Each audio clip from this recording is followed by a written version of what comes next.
Good morning and welcome to the RSGB Convention 2022, coming to you live from the Kenshill Conference Centre near Milton Keynes. We're sorry we're a little late.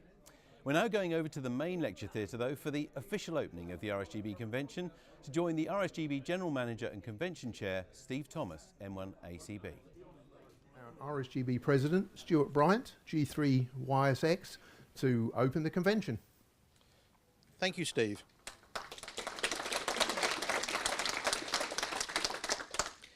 Good morning.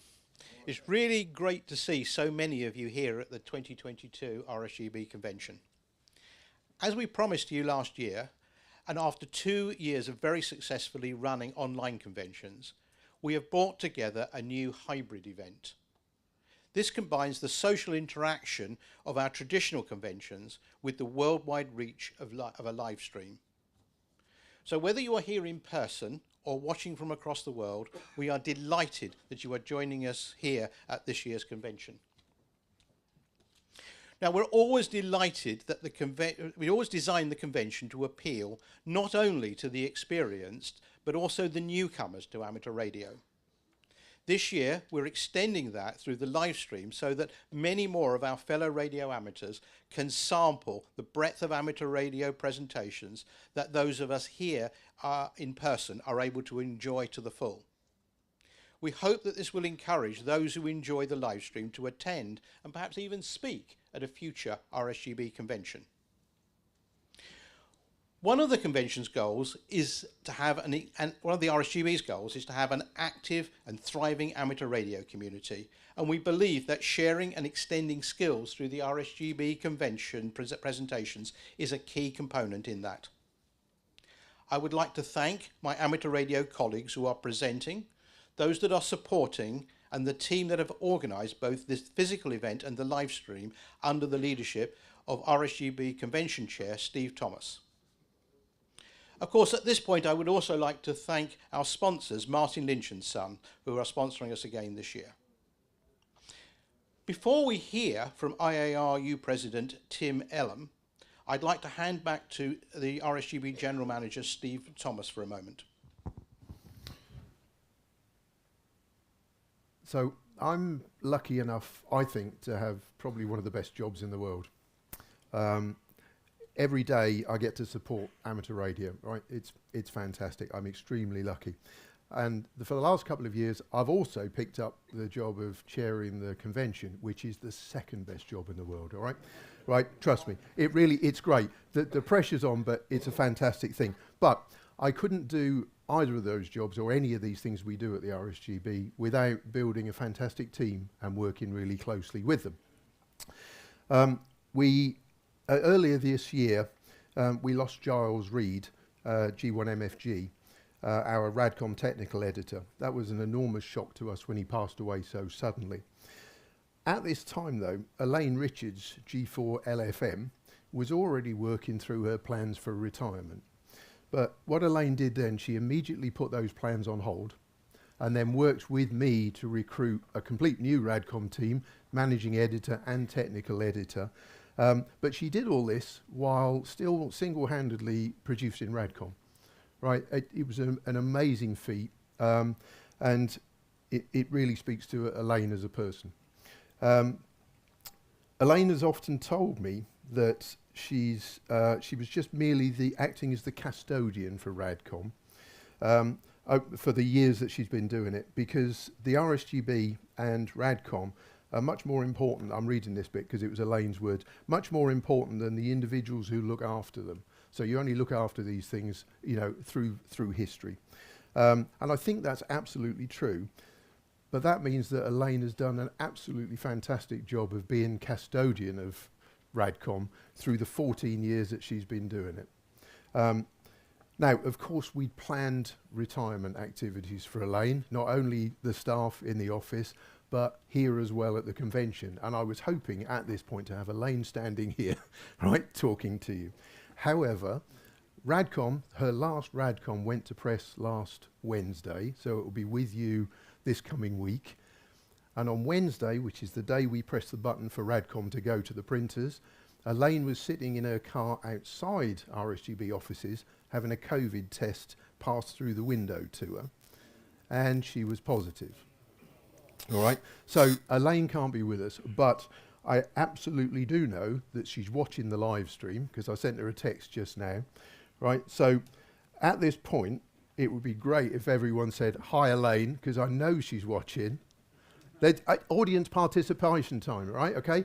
Hi Elaine. There we go. Right. Oh, hold on. We'll come to that part in 1 second. So, Elaine, we really hope you feel better soon. I spoke to her on Thursday. She was feeling a little rough, right? That's how she described it.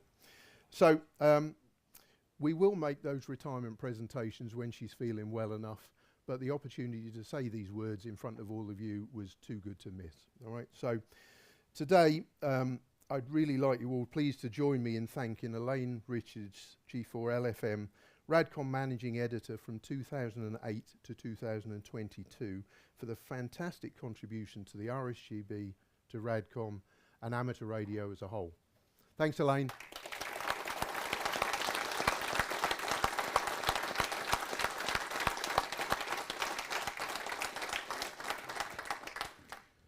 Now, you can also meet a new RadCom Managing Editor, Ed O'Neill. Ed, are you in the room?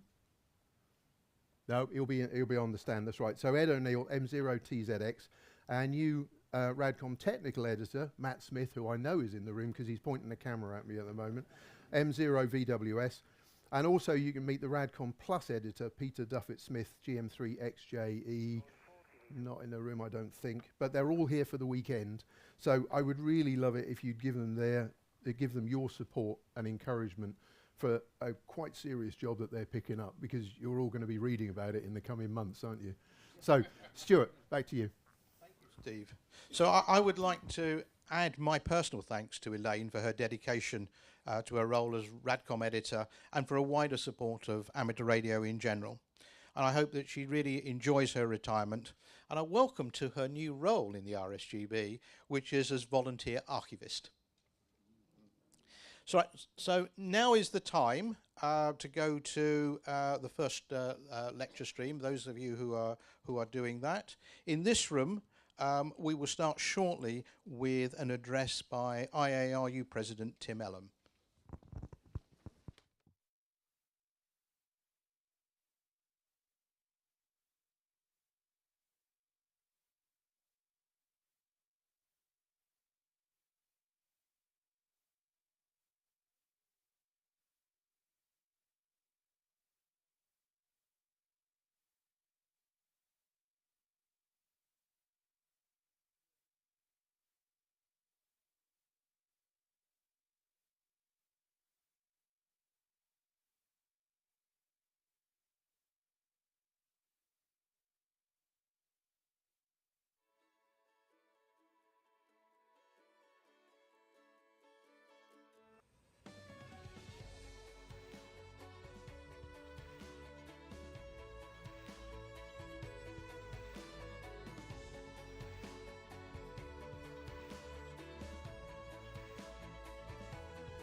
Okay, Thank you.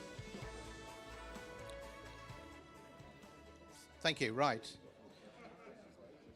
Shall we start? You start? Thank you. Right. Timothy Ellam, King's Counsellor, is president of the International Amateur Radio Union, the IARU. This institution was created in Paris. The IARU has been the watchdog and spokesperson or advocate for the world amateur radio community since 1925. The IARU is a UN-recognized national NGO consisting of over 164 national amateur radio societies from around the world. It is governed by the IARU Administrative Council, and the AC consists of the IARU President, Vice President, Secretary, and 2 representatives from each of the 3 regional organisations. Professionally, Mr. Ellam is a barrister and with a major Canadian law firm working in both Canada and London. Tim has acted on a number of telecommunications matters and appeared for radio amateurs on antenna zoning matters before the Federal Court in Canada and on a number of development appeal boards. He is also the co-author of the Dispute Resolution in Telecommunications Sector, published by the ITU. We are grateful that he has employed his considerable legal expertise to the benefit of amateur radio and for his commitment to the IARU and its important work. Tim became a special advisor on legal matters to the IARU in 1999, and in 2001 he was elected to the IARU Region 2 Executive Committee and subsequently as IARU Vice President in 2004. And he then became president in 2009. Prior to working with the ITU, he served as a counsel in other executive positions to the Canadian IARU Member Society, Radio Amateurs of Canada. He holds a Canadian license. He's had this since 1977, Victor Echo 6 Hotel Sugar, and a British amateur radio license since 1978, Golf 4 Hotel Uniform Alpha. Yes, I always use sugar because it's easier. Mr. Ellam has represented the ITU at the IARU at a number of ITU meetings since 2001. So Tim, welcome to the 2022 RSGB convention. We are delighted that you've agreed to give our keynote presentation this year, and we are very much looking forward to hearing your thoughts. Thank you, Tim.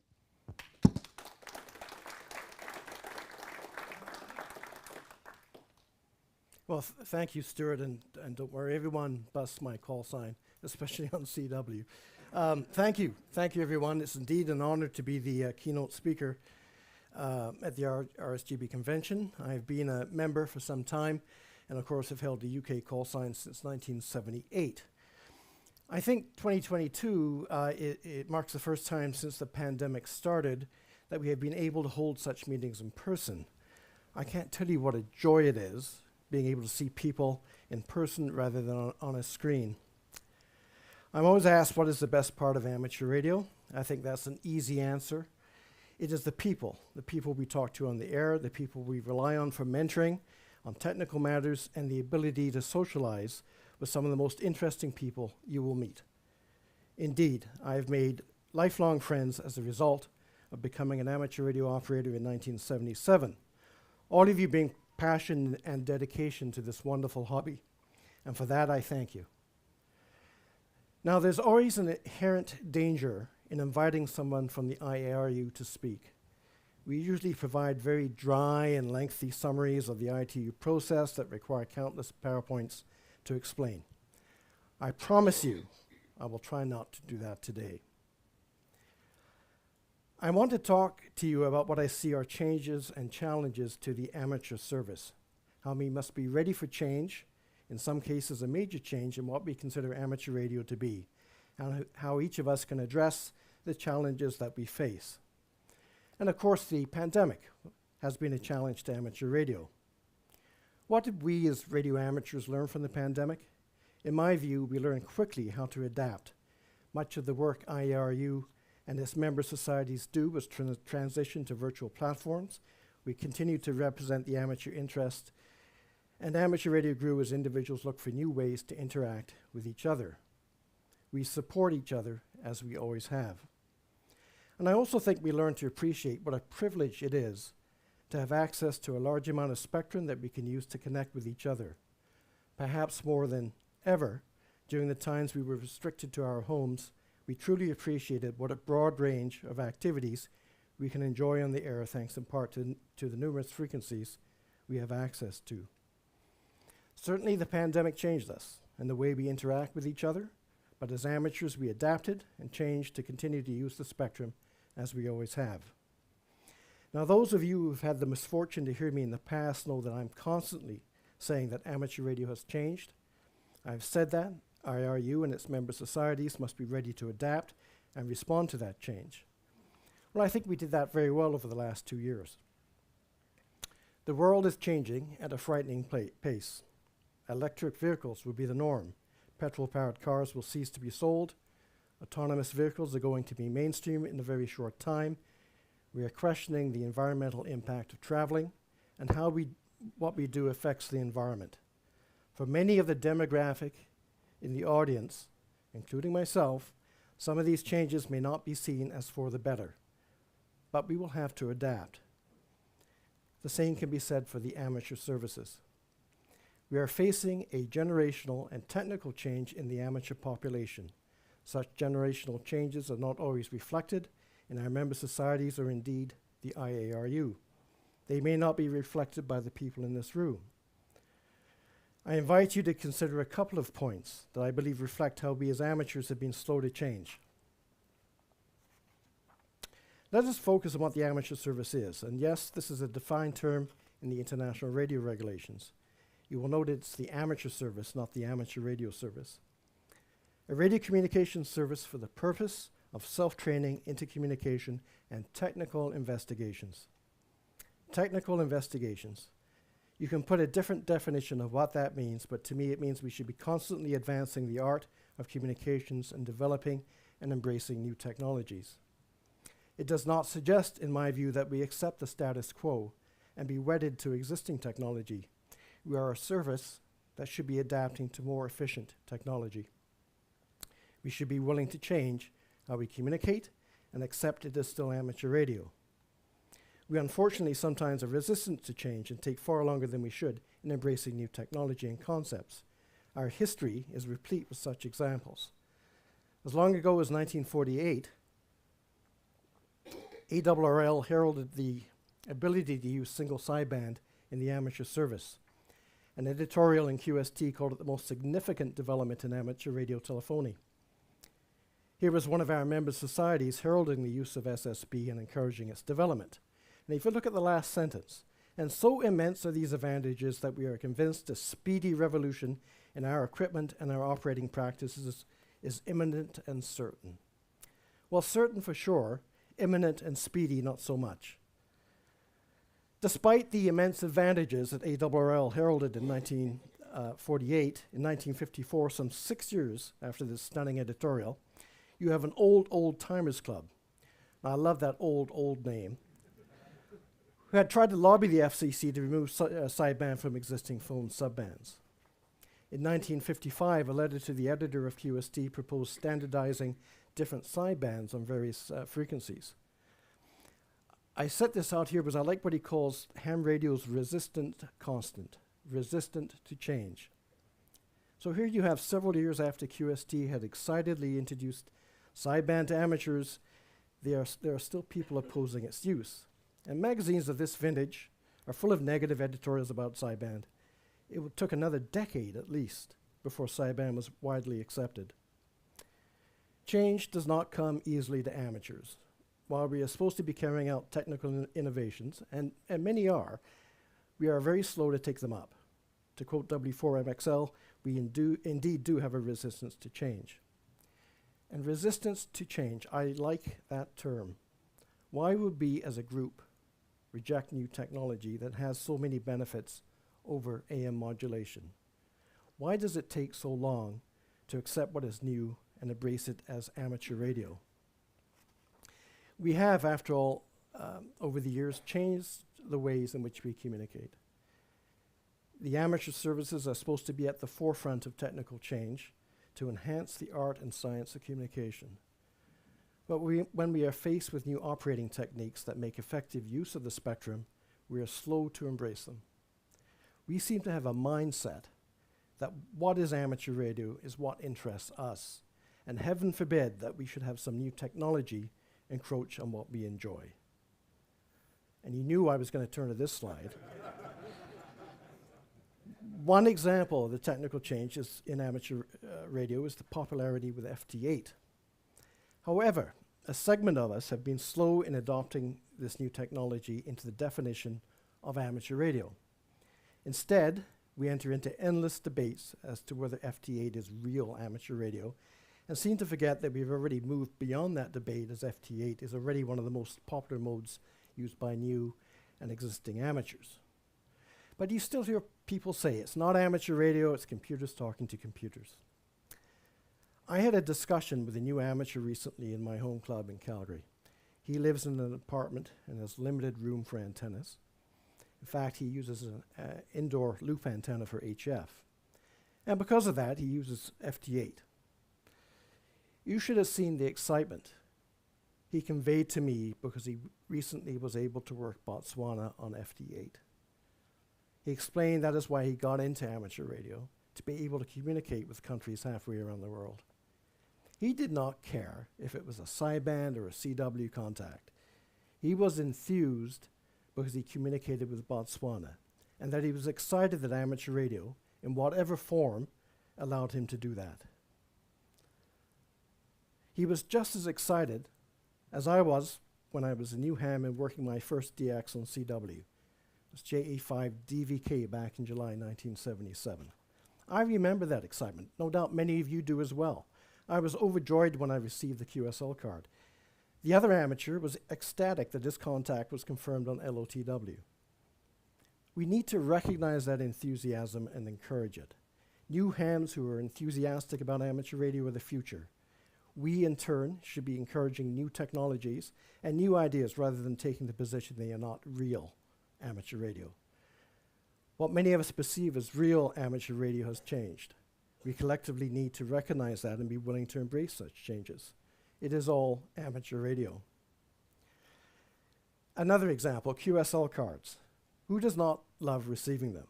The old adage, a QSL is the final courtesy of a QSO. I agree that we need to change what a QSL is. We continue to use paper QSL cards and rely heavily on the Bureau system.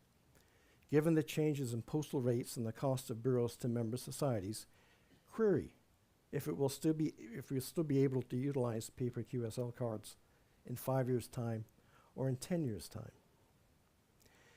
During the pandemic, postal services stopped in many developing countries. As a recent article in The Economist suggests, Ecuador has a backlog of over 1 million letters and parcels. I know there are many other countries with the same issue. There are many countries with the postal services challenged, including in developed countries. And we all know the cost of post, along with many other things, has gone up in many countries. I personally do not believe the QSL Bureau system is sustainable. The expense of maintaining a bureau is simply prohibitive for many societies. And I do not mean to criticize in any way the many volunteers that work in the bureau system. It is a staggering amount of work, and they should be applauded for doing this. The work they do is just another way of amateurs giving back to the community, and I do urge everyone to support the Bureau. Consider, though, who is going to do that work in the future? My own provincial bureau languished for months before a volunteer could be found to take it on. There are in some countries major customs and excise problems that increase the cost of shipping QSL cards. And what about the environmental concerns that we are all faced with? Can we justify confirming radio contacts with paper cards and the cost of greenhouse emissions to send them around the world? Now, I get told, Tim, you're anti-QSL cards. I am not. Do not get me wrong. I love receiving paper QSL cards. I send them out for major operating events. I'm just as much to blame as anyone for burdening the Bureau system. But I am also aware that we may not be able to continue this activity in the future. Should we not be actively embracing changes to how we confirm QSOs and dealing with them now? There are several, as we know, online platforms that allow us to do that. And sure, they're not as romantic, if you want to use that word, perhaps as paper cards, but you're still credited with the contact. And I'm not saying we need to give up paper QSLs now. All I am saying is consider the future. It will not be cost efficient or environmentally friendly to send pieces of card around the world solely to confirm a contact. Now, I know this is a controversial topic. I know abandoning QSL cards is like sucking the life out of amateur radio for some of us. I understand. It is, in my view, a foregone conclusion that confirming contacts with paper will change. If not now, in 5 years' time, certainly. You know, a few years ago, I was asked to speak at my university's amateur radio club. And I was astounded when I showed up. The room was huge. Over 200 people, mainly engineering students, were in attendance. Wow. All these people here to listen to me talk about IARU. Now, the fact the club is well-funded and laid on free beer and pizza for all, I'm sure had nothing to do with it. And there were other speakers in attendance, and they talked about the usual things, DXing, contesting, exchanging QSL cards, etc.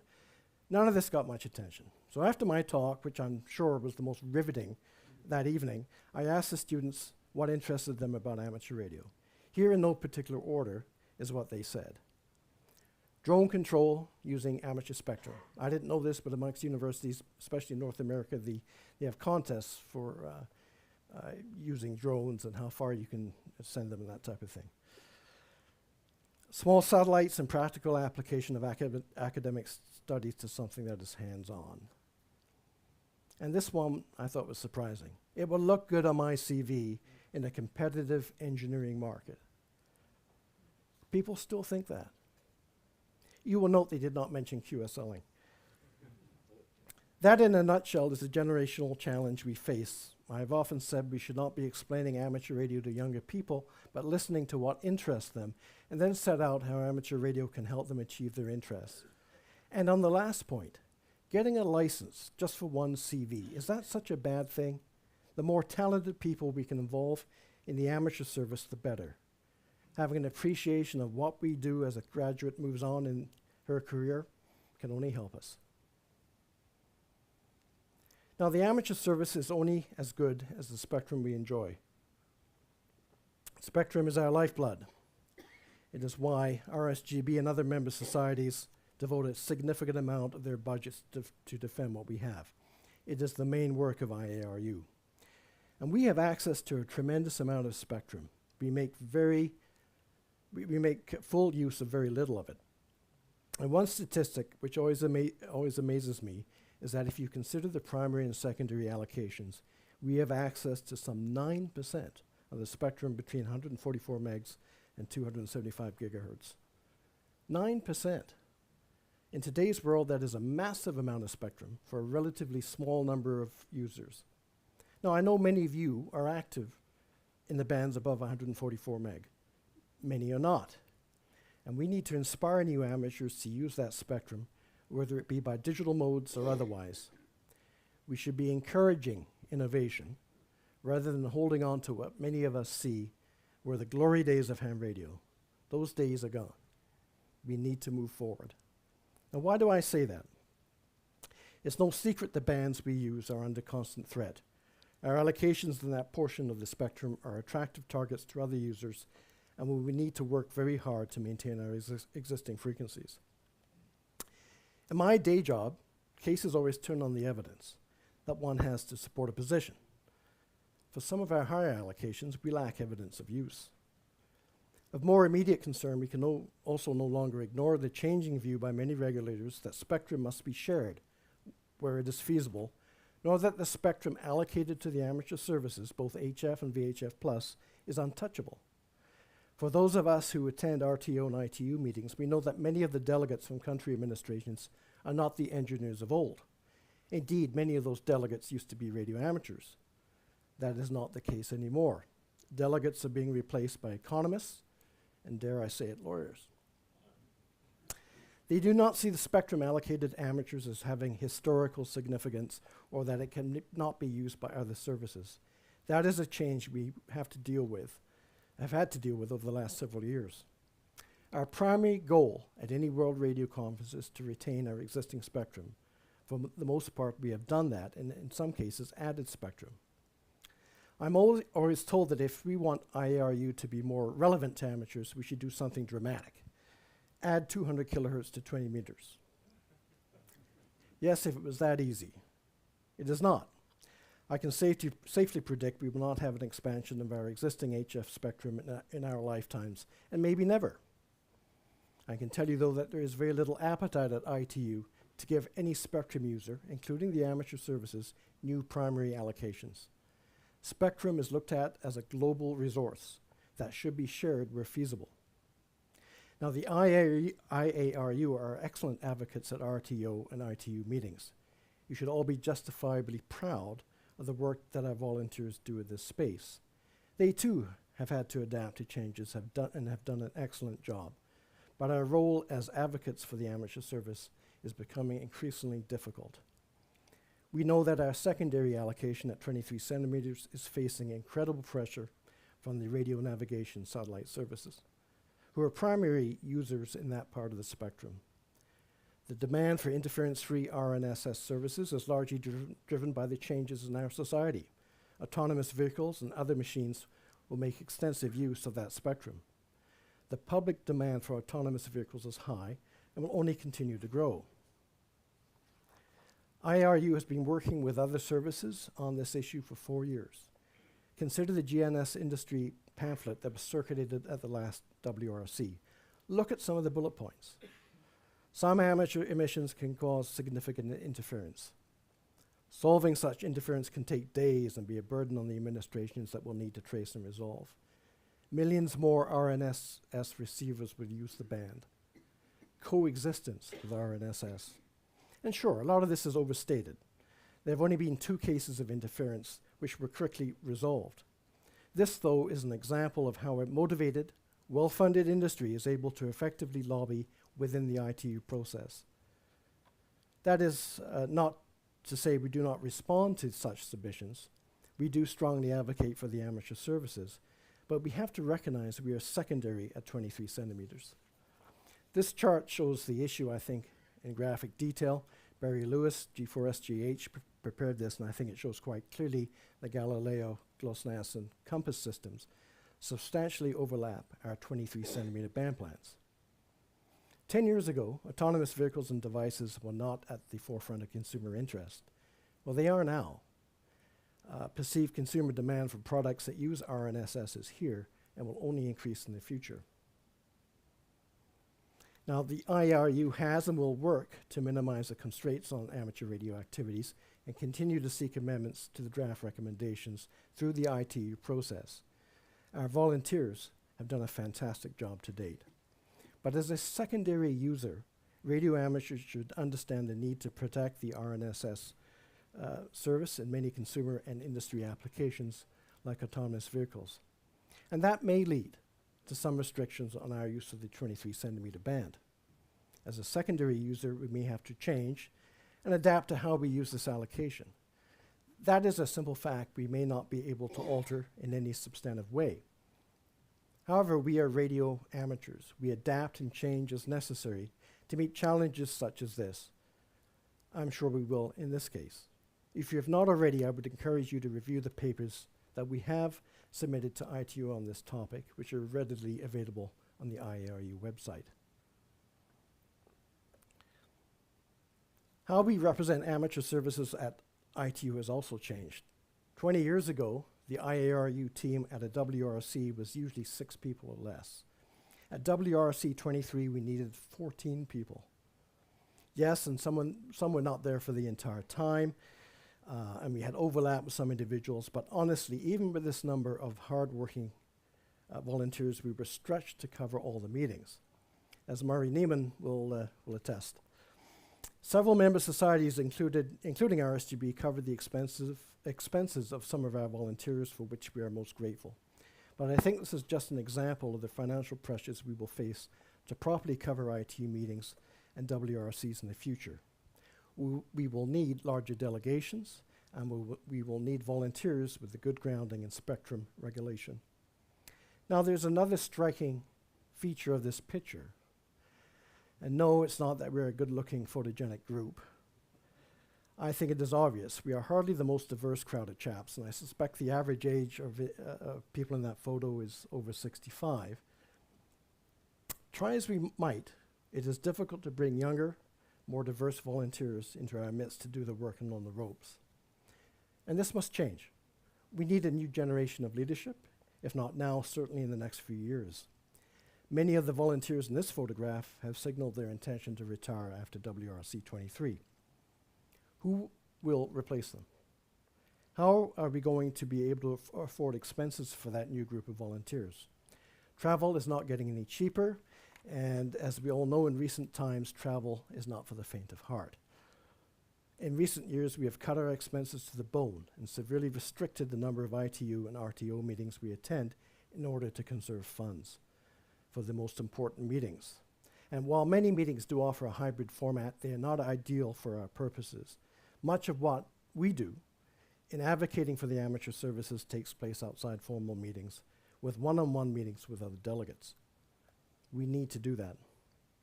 And while I can attest that IARU has a very restrictive expense policy, the vast majority of volunteers in this photo did not claim all of the expenses they might be entitled to. Remember, results at the ITU come from a consensus. We need to be there and on the ground. And ITU is also changing. I attended the ITU Plenipotentiary Conference last week in Bucharest. Why? Why did we spend some of our scarce resources to attend this meeting? Well, we did so primarily to ensure that we maintain our fee-exempt status and confirm there are no changes to the ITU Convention and Constitution that might affect our ability to participate in the work of the Union. We do not pay any fees to ITU to be members of the two bureaus, the Radio Communication Bureau and the Development Bureau. To put it bluntly, if we had to pay fees, we could not do our work. Fees are in the magnitude of multiples of 300,000 Swiss francs per sector per year. Other members pay reduced amounts, but certainly even a reduced fee would well exceed our yearly outlay. We have nowhere close to such amounts in our budget. We enjoy fee-exempt status by agreeing to participate fully and properly in the work of the ITU. Participation means more than sitting in meetings, but being an active member and contributing information papers where necessary. We attend and participate in all of the primary meetings in each bureau. Some of our team chair various working parties in the ITU. We also offer, as is required by the ITU, that they can participate in meetings of IARU, and they do. So there's no free lunch. We have to actively participate to have that fee exemption. And I'm pleased to say we have again been granted fee exemption for the next 4 years. And we've enjoyed that status since 1932. So when you hear about IARU attending meetings in some far-flung exotic locale, please remember why we are there. We have made a commitment to participate in ITU in return for not paying fees. We also have to be present. It is as simple as that. I might add in the photo, I'm the only one attending at IARU expense. John Seiberling, WB3ERA, was paid by ARRL, and he was on the US delegation. Serge Bertuzzo, VA3SB, was there for his employer on the Canadian delegation and not representing the amateur service, although he is an officer with Radio Amateurs of Canada. Another important reason for attending the Plenipot is to meet with candidates who are running for the elected posts in ITU. One novelty of this year's Plenipot is that the elections of the Secretary General made mainstream news. For whatever reason, this election was perceived as a fight over restrictions on digital growth, an open or restricted internet, East and West, good and evil. Now, in reality, both candidates for Secretary General, Doreen Bogdan-Martin from the United States and Rashid Ismailov from Russia, were both excellent candidates with fantastic credentials. In any case, media attention put the Plenipotentiary Conference in the limelight for at least this election. And I'm pleased to say the ITU elected its first female Secretary General, Doreen Bogdan-Martin. Doreen is also KD2JTX, only the third person who has held that post who has an amateur license. We have worked with the new Secretary General for many years, both when she held staff positions in ITU and as Director of the Development Sector. I'll only add one thing for this photo. Doreen picked up that sign which was on our desk to hold it at her own volition. She didn't do that for anyone else. I think this is a wonderful appointment for leadership of the ITU and for diversity. Doreen is very skilled at working in the ITU process, and as the economist noted, she is eminently qualified for the position. She will be a role model for the many women in ITC. In the 157-year history of ITU and its predecessors, ITU has only had one woman in senior leadership, and that is Doreen. Well, great. I can hear you say, we now have a ham at the helm of ITU, we have nothing to worry about, our spectrum needs will be answered and the existing spectrum will be safe from encroachment. No, that's not how it works. Certainly having a Secretary General who's a licensed amateur is very helpful, but does little to change the view of the regulators and others who might have a view of our spectrum. There are no votes in the ITU. Everything is done by consensus. Having senior leadership knowledgeable about amateur radio is very helpful, but not a definitive reason that amateur spectrum is safe. The Secretary General has a license. She knows amateur radio. She knows our spectrum allocations. Is she an active ham? Probably not, but it is on her CV, and she is proud of it. Not a bad thing at all.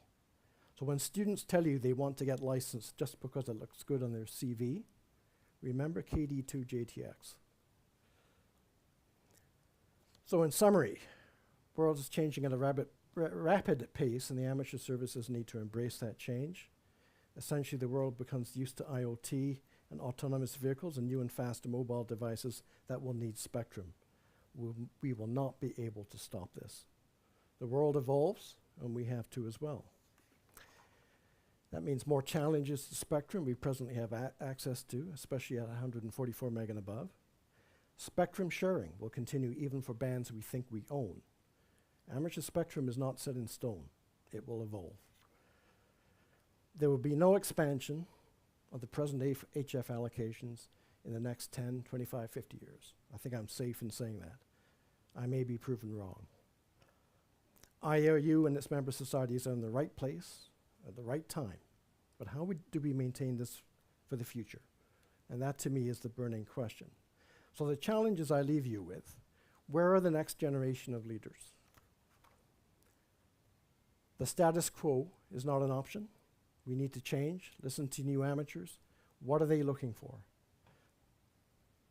Embrace new technology, new ideas, new utilization of the spectrum. FT8 is amateur radio. Don't be that grumpy older amateur who pines for the good old days. Make the amateur services relevant.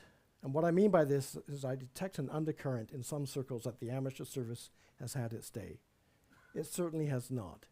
We should think, though, when we operate, if what we are doing is seen as relevant to the person on the street.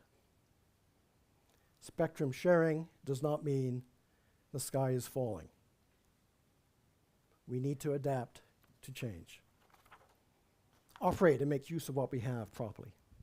Get on the air. Make use of our spectrum, especially above 144 meg. It is relatively easy now to scan segments of spectrum to detect utilization. I'm sure that has not escaped some of the other spectrum users.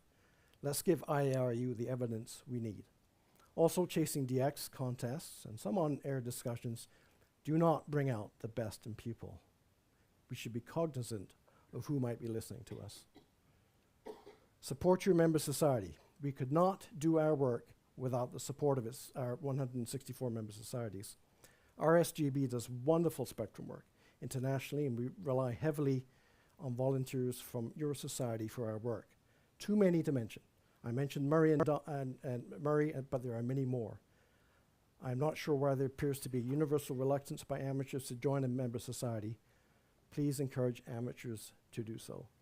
And last, but certainly not least, have fun. I mean it. This should be a fun endeavor. We cannot sit around moping about spectrum challenges or what may be on the horizon. Let's get on the air. Thank you for listening to me. I hope it was not too much of a rant, but will give you some food for thought. Thank you. Thank you, Tim.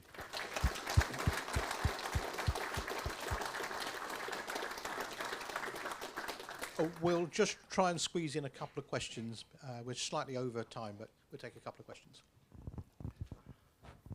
Hi, I'm Mike Naylor, G4CDF, primarily interested in VHF. One of the issues about spectrum is it's fine to have the spectrum, but what if you can't receive anything on the spectrum due to unauthorized spectrum users such as, you know, any electronic equipment that's radiating? Yeah, and that is another huge problem. I didn't touch on it, but it's something that we are dealing with. We have other experts like Martin from RSGB who are addressing that in various standardization bodies. But it's a huge issue as well. Good morning to you. David Howlett, M0VTG. You mentioned funding, or at least you mentioned people claiming to attend these meetings. How is the IARU actually funded? Well, thank you. That's a good question, and it's a sensitive one. Each IARU is broken up into 3 regions, and those regions collect dues from each of their member societies, and a portion of those dues go up to the IARU, what we call the International Secretariat, the main body. The other source of funding is from ARRL, who act as the Secretariat, and they provide roughly, depending on whether it's a WRC year or not, between 60 to 70% of our funding. The rest of it comes through member societies like this, which is why it's critical that you get amateurs to belong to your society. And I can tell you, our budgets are pretty minimal. You know, I think this year we're kind of come in well under $100,000 US dollars. Okay, any last question? Tim, Graham Murchie, G4 FSG. What you've said today is absolutely vital to the future. We all understand that. Or those of us in this room understand that. I'm not convinced your average radio amateur has the slightest idea. I'm not sure they understand anything or much of what the RSGB does, let alone the IARU. Can I ask you to consider, or seriously consider, doing an editorial for RadCom to try and get this message that you put across today to the wider community who aren't listening to us or watching us at the moment? Well, I'm happy to, and I've done that for other organizations, but I think the big thing is this message, like you say, is you all RSGB members, or at least I hope you are, and so you all understand what we're doing. But for many amateurs who are not members of the societies, it's a challenge, as you say, and I'm not exactly sure how we get that message across. It's difficult. Stewart? Thank you. There's one more, is there more? Yeah. Beg your pardon? Hi there, Craig Langman, M7LAN. As a new amateur and also an enthusiast into the IT arena, I also think that we need to help embrace bringing amateur radio and digital technologies together. With the launch of obviously Fusion, D-Star and DMR, there seems to be a bit of a sort of a pushback that's not real radio. Yet to get a new generation, to bring in the leaders, we need to embrace that side of it. And I think through doing that, you'll get a lot more people coming into it. Yeah, I fully agree. Like I said, don't be the grumpy old person in the room who doesn't want to shift technologies. And you saw how long it took for amateurs to move to sideband. Like, come on, we got new technology, we got people who are excited about it. Let's embrace it. Thank you, Tim. I think we're sort of running a little behind because of our late start, so I'd like to draw to a close there and thank Tim for a very entertaining talk.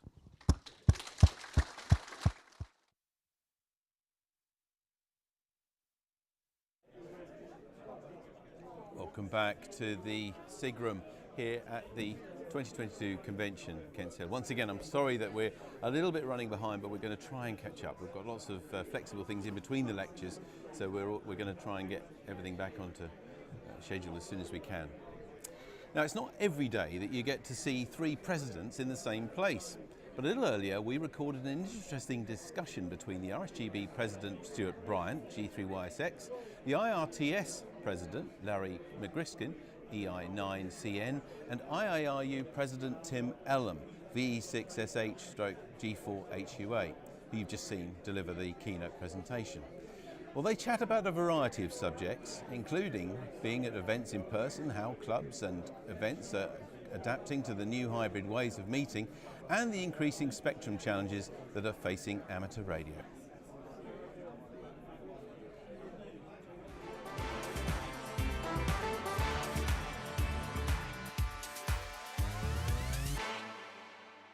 Hello, we're at the RSGB convention and I'm lucky enough to be joined by 3 presidents today.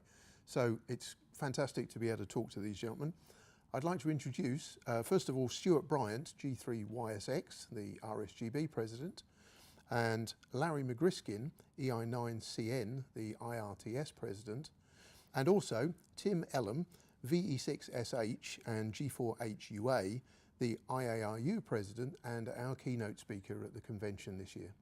It's great to be back in person at a convention this year, but I wonder how radio amateurs are feeling about going to physical events in each of your regions. Well, first off, I support what you say. It's great that we're back in person, and it's also great that we've allowed our colleagues who can't get here to join us by making this a hybrid event, as we promised last year.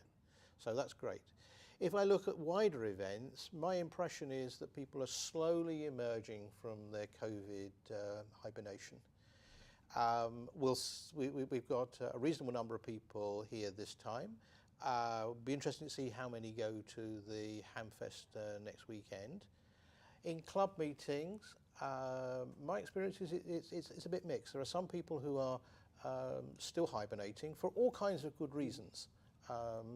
And there are others who have come out to enjoy the company. And one of the things we've done, by the way, is at our club anyway, is all our meetings are now hybrid. So those who can't for any reason work or concerned about COVID still, they can still join with their friends at the club meetings. Really, our club members, I find, they come to the club meetings mainly for the camaraderie and the fun. And in that case, it's worked. Like yourselves, we operate in Zoom as well as a club meeting. So everybody gives us the best choice of everything that's available to us. So I think, all in the whole, amateurs are glad to be back in the club meetings again.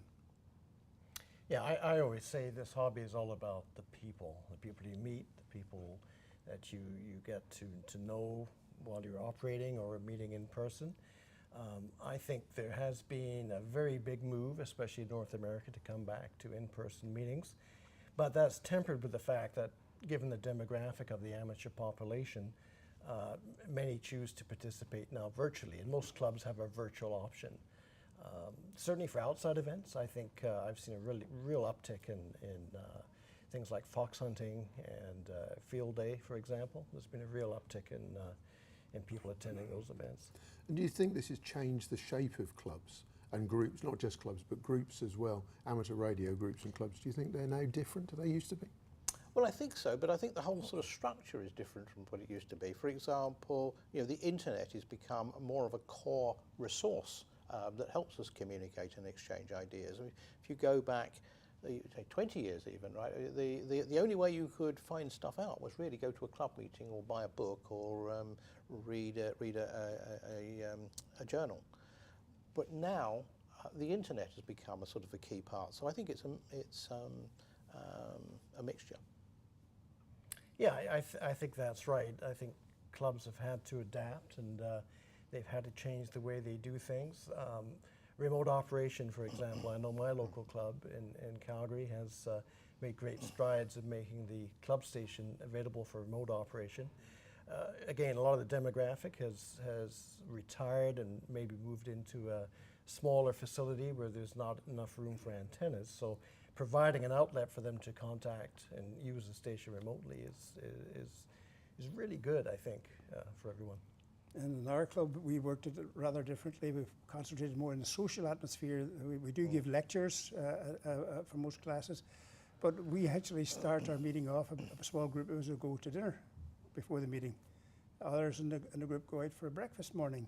So we really value the social atmosphere that takes place in our club. That's the most valuable thing. They help one another with antennas, with antenna parties. They help one another in every respect. It's just very nice to see this non-fragmented approach in any club. So there is an organisation that meets somewhere near where Steve lives that, as I understand it, is just a breakfast party and not a formal club. There are other groups, like, for example, some email lists, I think have all the properties of clubs. So I think we need to fundamentally think about what it means for a club or a club-like entity in 2022. Yeah, I think that's right, Stewart. I mean, there are a lot of people that just get together to socialize or maybe get together to do a specific operating activity. They're not structured, they don't have a constitution or take minutes, but they're just as much a club as any other organization. I haven't experienced such a club. Ours does have a constitution, and a good one. I can't say anything about it, but I really enjoy our club. I enjoy meeting the lads. We have good fun, and that's the key part of it. We enjoy one another. We encourage people to join us, particularly youngsters, if we can get them in. It's the hardest part. So I'd like to change direction a little bit if I can, and talk about spectrum challenges. So Tim, I wonder if you could outline some of the challenges that you think exist to amateur radio at the moment. Yeah, I think the issues that we have with respect to spectrum and how we deal with some of those threats has changed. A lot of the people that go to ITU or RTO meetings are no longer engineers or even amateurs. You used to see a lot of people that were amateurs, but they tend to be lawyers and economists and have different priorities. And I think the whole concept of having bands, fixed bands, which no one's going to trespass on, that's long gone. You're going to see more and more calls to spectrum sharing, even on frequencies where we're primary. And I think actually we need to be more dynamic ourselves with our band plans. I mean, the very fixed structure we have at the moment, I'm not convinced that's what we need in the future. I think we need a far more dynamic structure. And indeed, we tried to discuss. We sort of started to discuss this in terms of contests, but I think we've got a long way before we get there. But if there is a peak demand for one type of activity, I don't see why we can't share and share alike amongst the different groups. Yep. When amateur radio started, we all operated effectively what was a medium wave band until amateurs discovered the spark gap transmitter, and they moved from that. And of course, no sooner had they done it that the forces, the governments took over and told the amateurs, move up to shortwave. Nobody can possibly make use of it up there. And once again, the amateurs demonstrated to the world that they could contact the world, and eventually they were thrown off that band at those areas as well. And we were then in 1949 granted the bands we have, and I would firmly hold on to those bands. No, I think that's right. Obviously, that's where our efforts should lie, but there are going to be pressures to coexist maybe with other services more than we're doing now, especially on the upper spectrum where we're not using it as much as we can. And there's a resurgence in demand for the lower spectrum as Yes. well, isn't there? Yeah. So people have now consider satellites to be a very vulnerable primary communications means. And so with some of the new technology, some of the new modes that are being developed, the new professional modes, we're seeing a push back for the professionals to want large blocks of spectrum to do data linking and those sorts of services in HF. Yeah, that's possible too. This French proposal that's there, the French spectrum regulators are supporting an application, if I understand it correctly, by a telecommunications company to effectively take over the entire 2-meter band. Have I got that wrong? Well, I think there was some suggestion that that's what they'd like to do, but again, it was under the concept of spectrum sharing. We do not make as much use of the 2-meter band as we do, and if there's available times and spectrum that can be shared, that's going to be pressure on us. I think the whole sense of regulators now is they don't look at defined segments of the spectrum, but they say, we got all this spectrum here, who's using it? Let's see if we can divide it up by time instead of by use. We do have one particular vulnerability though, and that's all the weak signal work we do means that some forms of sharing don't really work. A share at the same time doesn't work as well as, for example, you can have it Monday and we'll have it Tuesday. No, that's right, and that's something that I think the people who go on behalf of IARU and other societies, like both of yours, to ITU and RTO meetings have to make clear that there are specific segments of a band which would not lend themselves to sharing. Perhaps others would. And how do you see the importance of the national societies and then working with the IARU on some of those threats? We couldn't do the work that we do, Steve, without our member societies. We have 164 of them. 2 excellent societies, IRTS and RSGB, lend volunteers to us to do that work. And I cannot put enough emphasis on amateurs joining their member society. I don't think we showcase enough the type of work that our volunteers do and how much of a benefit it is to members. The most fundamental asset that we have is our spectrum. Right? If there was no spectrum, there'd be no amateur radio. And it's these national societies working together and providing resources to defend the spectrum against some very well-heeled, very highly motivated predators who would like this spectrum that we occupy.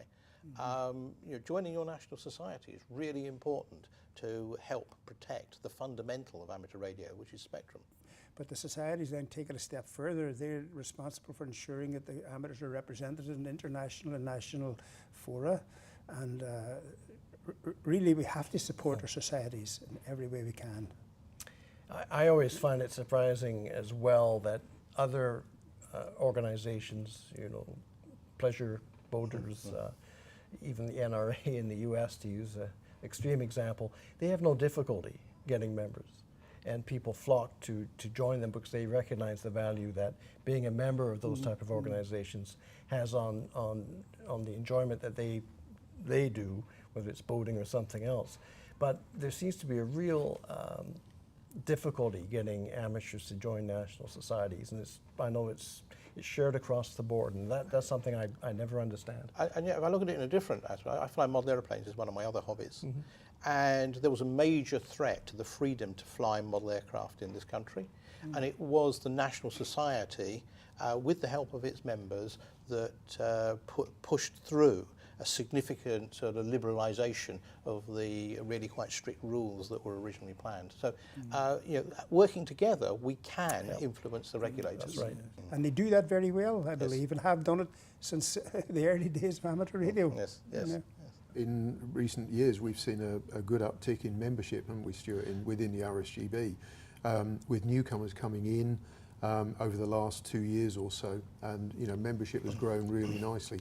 But I think it's important to try and keep those people and to let them know about all of the international work that's done on their behalf by all of the national societies. As Tim told us how many there were in the world, I think.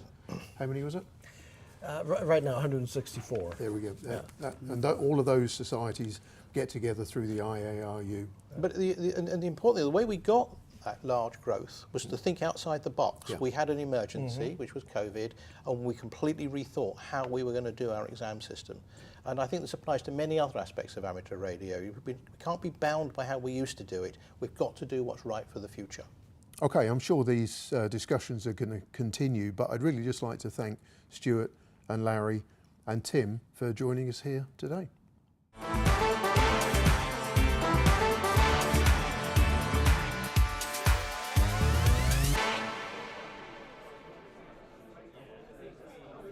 Well, we've built our studio here in the Special Interest Group, or SIGRUM, and if you've ever been to the convention, I'm sure you'll know what I'm talking about. And over the weekend, we'll try and show you a bit more of our studio and the setup in the control room.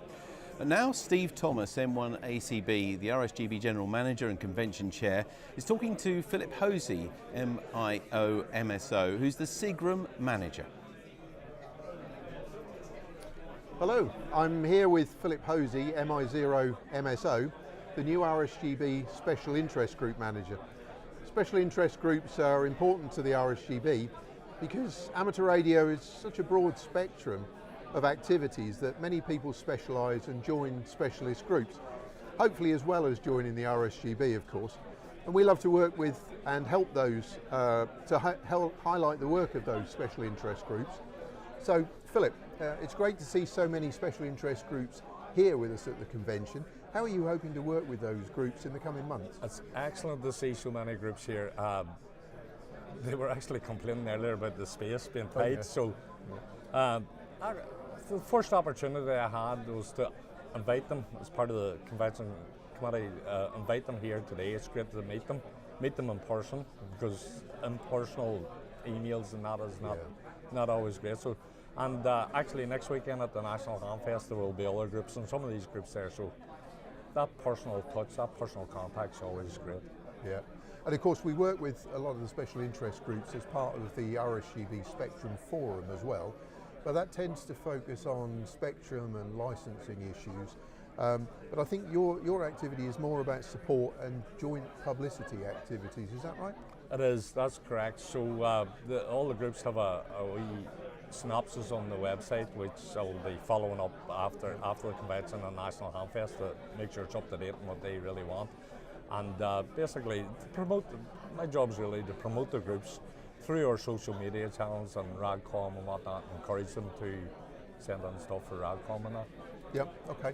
And there's going to be interviews with a lot of the special interest groups during the convention, so on the live stream as well, throughout the weekend. So they'll have a chance to highlight their activities as well, which is fantastic. But really, thanks for what you've done to bring them all here to the convention. Have a great weekend. Thank you. Welcome back. See you on a Now, our last 2 years' conventions have been online only, but this year is our first ever hybrid convention. So what can you expect? Well, we'll be live streaming a selection of the presentations each day to give you a taste of the variety on offer if you attend the convention in person. Now, we're going to show you the program now of some of the things that we're going to be bringing you in the next, today, and we've obviously got a separate program for tomorrow. So you can see there's quite a variety of talks coming up. And the next one, as you'll see very shortly, is Adventure Radio in Europe with Phil Catterall, and I'll introduce that to you in a moment. But as well as that, we'll bring you convention chats with influential amateur radio leaders, informal interviews with RSGB Board Directors, opportunities to find out more about the special interest groups attending the convention, and a chance to meet the new RadCom editorial team and meet some of the delegates to find out about why they chose to come to the convention. There'll also be plenty of opportunities for you to have a break as well at home, have a coffee and see live operating of GB3 HQ, our special event station set up here, and watch some inspiring short videos to encourage you to try different amateur radio skills. So now we're going to go back to GB3 HQ, or for the first time I think today actually, to GB3 HQ, have a look what's going on in there before the talk at about 10:30. For the 59 plus, Rob. Your 59 plus 15, name is David, Delta Alpha Victor India Delta, location about 10 miles northwest of the town of Swindon, and your booming signal here into the southwest. GB3HQ, M0NMI, over. M0NMI, this is GB3HQ. Okay, David, thank you very much for the call. And yeah, nice signal, lovely audio on the signal for too. 59 plus 10, 59 plus 20 at times. From GB3HQ, over. Yeah, thanks very much there, Rob. I'll let you carry on. You've got a heck of a pile up there, and you're doing a marvellous job. Thank you very much indeed. All the best, 7-3. Enjoy the rest of the weekend. Bye-bye. Yep, 7-3, just QRX, just got to do a little bit of adjustment at this end.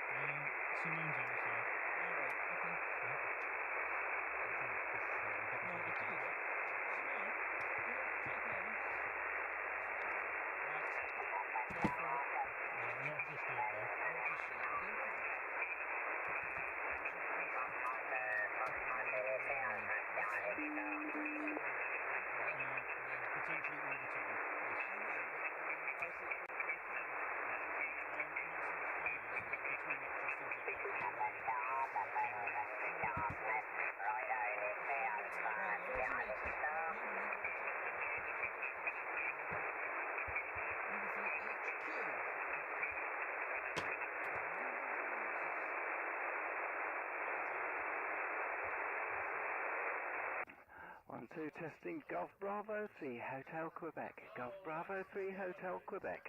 CQ, CQ, CQ. Golf Bravo 3, Hotel Quebec. Station at the RSGB National Convention. Golf Bravo 3, Hotel Quebec, CQ.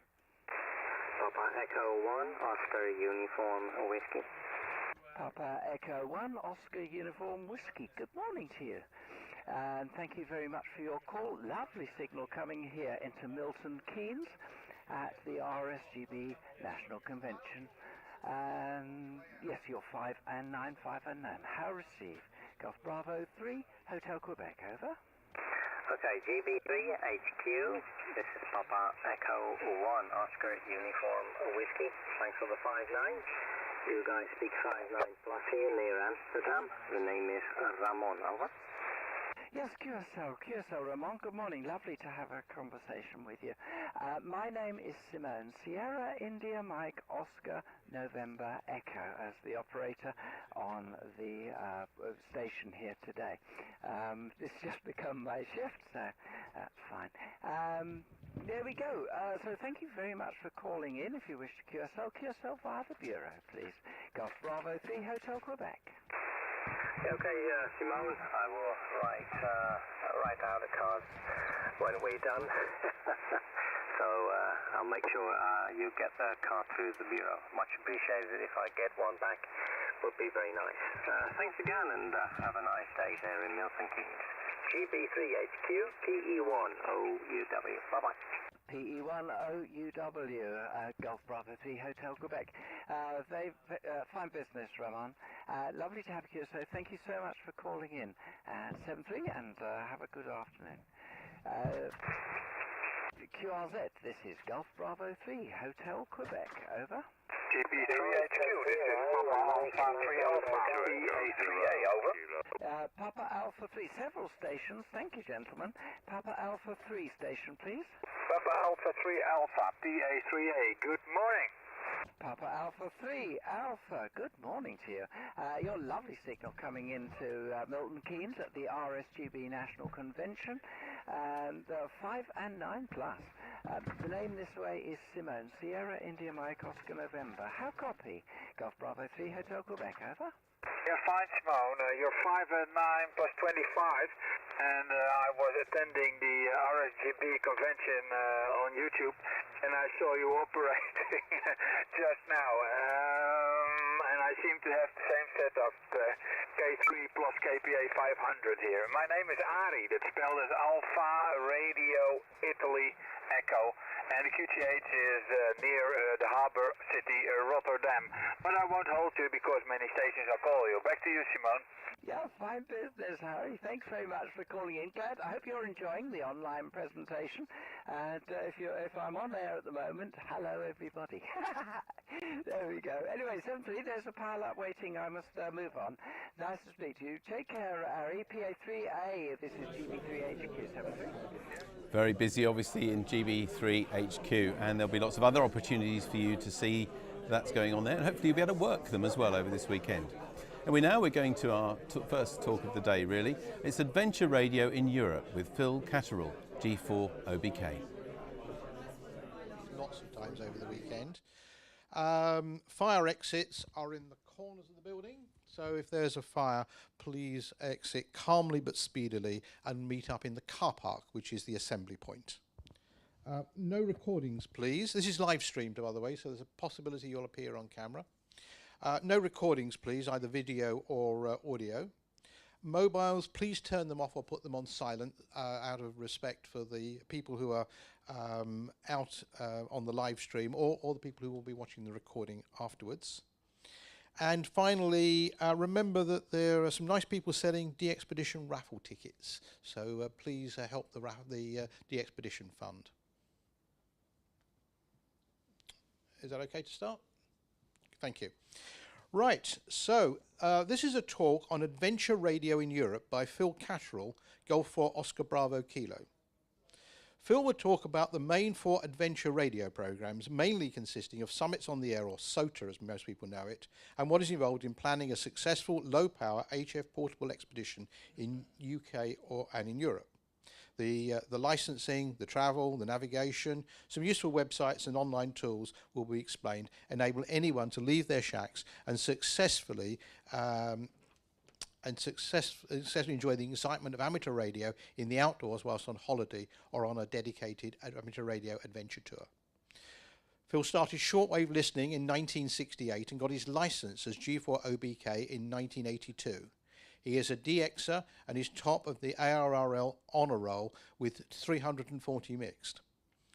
As a contester, Phil has been the annual RSGB HF contest champion 5 times.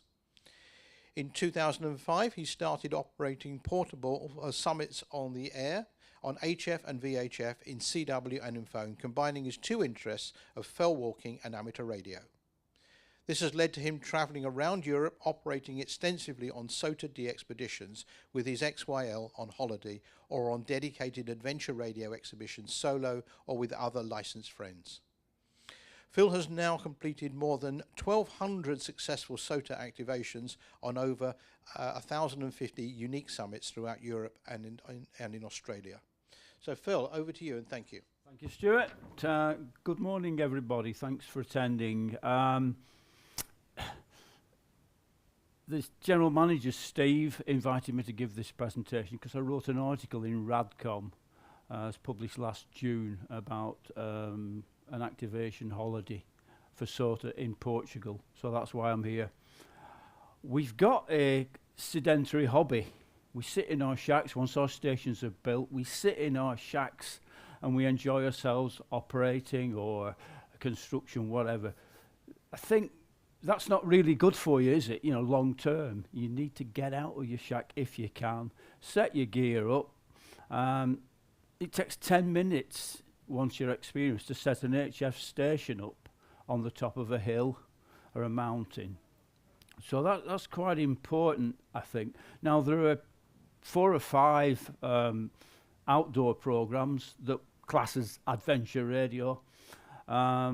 The first and foremost one is probably the first of the 4 or 5 summits on the Air.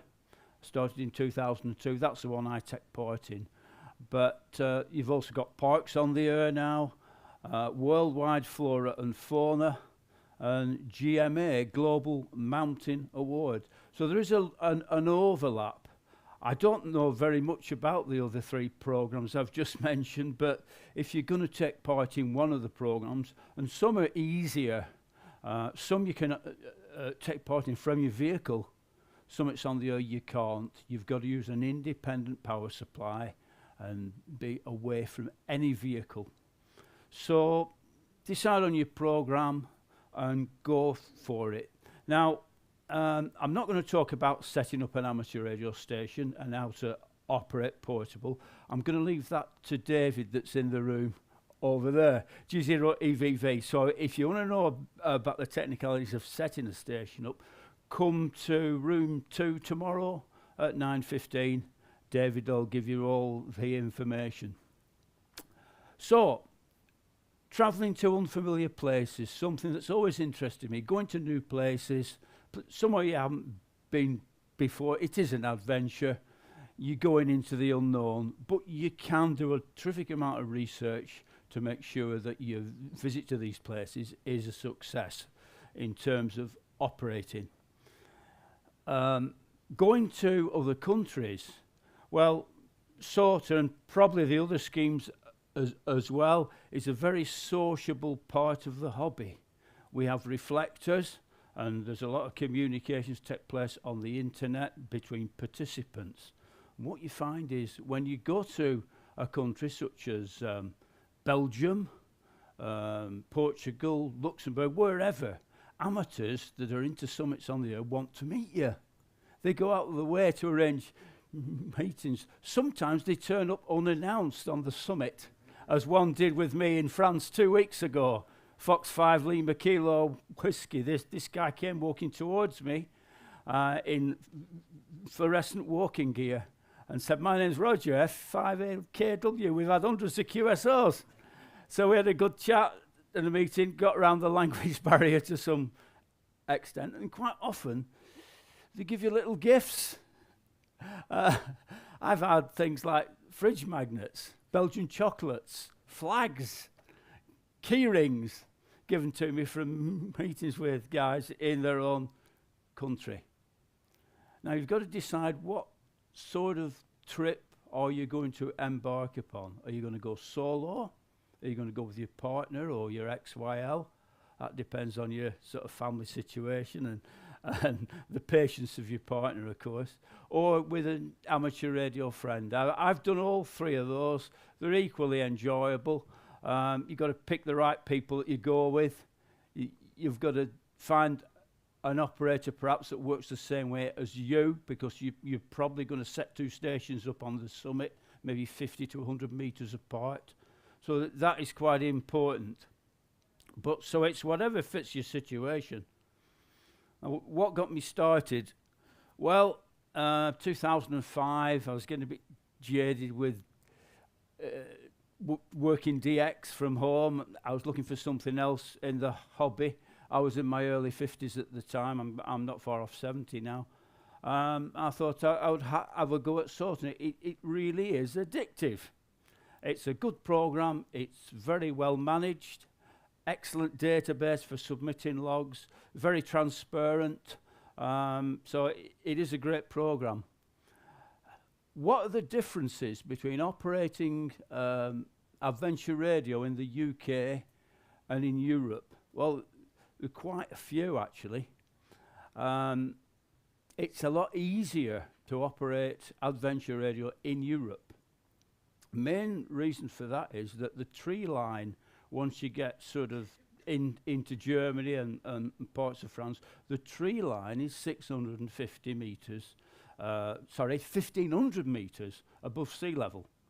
So you're going to get deciduous trees on hills and mountains that are higher than Ben Nevis.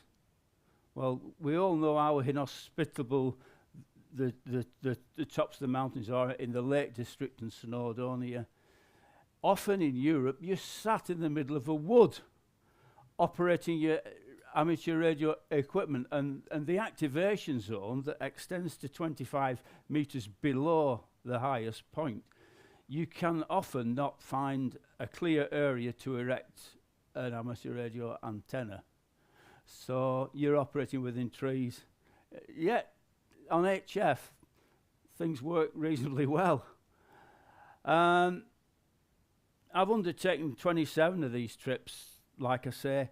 What do you need to carry? Now, you've got to decide, are you going to go by own car, or are you going to travel by air and hire a car? So that's the two options. If you take your own car across the channel, via the tunnel or the boat, fine, you can carry anything you want in the car. It's unlikely that the car gets searched. If you're travelling by air, it's a bit different. You have to be careful what you take. And I brought a few props here. This is what I call my Ryanair bag, because that is the sort of bag you can take on board a Ryanair or an EasyJet flight at no cost. That contains the essential radio equipment and electronics, and some of the things you cannot put in a suitcase, you're not allowed to. Headphones and a battery lead, KX3 in an old mobile phone case with Morse key fixed to the front in my case. That's how I like to use it. I've got a couple of mobile phones. Always carry two on different networks. I use those for alerting my activity to the sort of community on the internet. A handheld for 2 meters. If I'm with another operator, we may need to communicate. I don't often operate VHF on these trips, but it's there if I need it. But the most important thing are these two little things, lithium batteries. And the airline companies are paranoid about these things because they can catch fire. If you carry one like that, by the way, always make sure that you put some insulation tape around the terminal. So they're in the case. They're both 4 amp batteries. That's the tracer one. That is near the limit of what you're allowed to carry as a spare battery in your hand luggage. 96 watt hours. Well, they're 48 apiece. 12 volt batteries, 4 amps. That one will run that station, that KX3 at 10 watts for probably all day, operated from maybe 4 or 5 locations. You probably make 120, 150 rubber stamp QSO short contacts with either of those 2 batteries. But carry 2 because towards the end of the day, it may run out and you've got your spare. So you carry them in your hand luggage by law, by air transportation law. If you take tablets as I do, make sure your medication's in your hand luggage. A tablet and your license. along with your HAREC certificate, your HAREC certificate. If you haven't got one of those, and I hadn't because I've been licensed quite a long time, Ofcom will actually send you that via email and you can print it off. So you can request that, no problems. That's about it in the hand luggage. Now, cost-wise, if you're using one of the cheap carriers, the best way of carrying your stuff is to take out a 20 kilogram or a 23 suitcase. And the rucksack that you're going to use on your activations will actually be carried in the suitcase, inside the suitcase. But inside the suitcase for amateur radio on your adventure trip, first thing you need is a 5-meter pole or a 6-meter pole. That's 57 centimeters long. That'll support your half-wave end fed or your dipole. Don't be tempted to try to carry that in the compartment of in the passenger compartment, because I know a chap that tried. I have got away with it up to about 3 years ago, but a chap was stopped and was told that he could use it as a baton, and that he had to put it into the hold. Well, he didn't have any protection. Lucky for him, it got there. But put that in your suitcase. Laptop, essential for keeping in touch with home and for submitting your logs if you can every day, which people appreciate if they've had a contact with you. You can check the QSOs. If I'm going on my own or with my XYL, know that amateur where we could share the radio. I do operate on CW most of the time. I carry a spare radio. That's the Chinese UKITS HB1B. It's a 4-band transceiver. Never had to use it yet, but if I had a major breakdown, having shelled out hundreds of pounds for the trip, I don't want to be without a radio. So that's that. That would be in the rucksack. To go with that radio, I have a palm key. Little palm key. You can't get these now, but because the firms stopped trading, but as well. And the all-important antenna. Again, in the suitcase, I've got some bungees there and a bit of rope, a guying, but quite often in Europe there are things to fasten your antenna to. Not always the case in UK.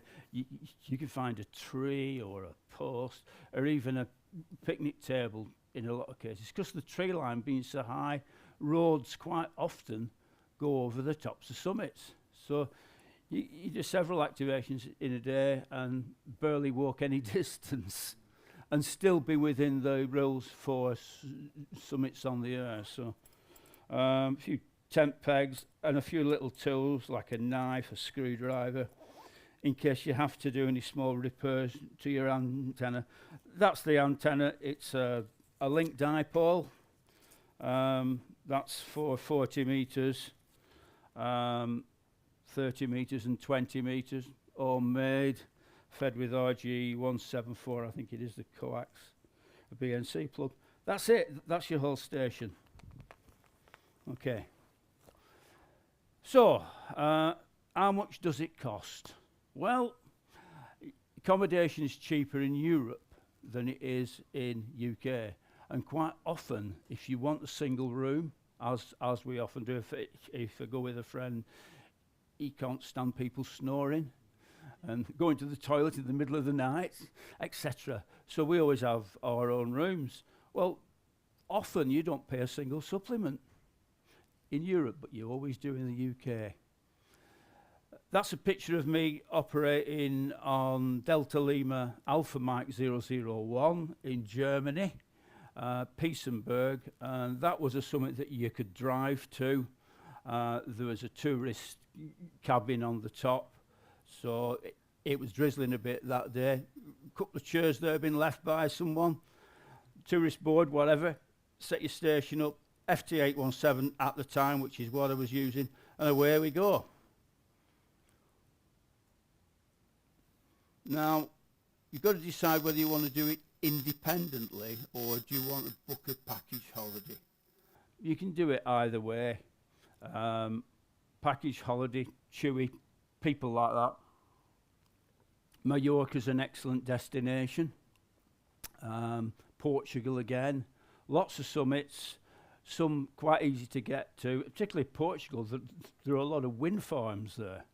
And they're not private. You can just drive on to a wind farm, park your vehicle, set your station up 100 metres away, perfectly within the rules.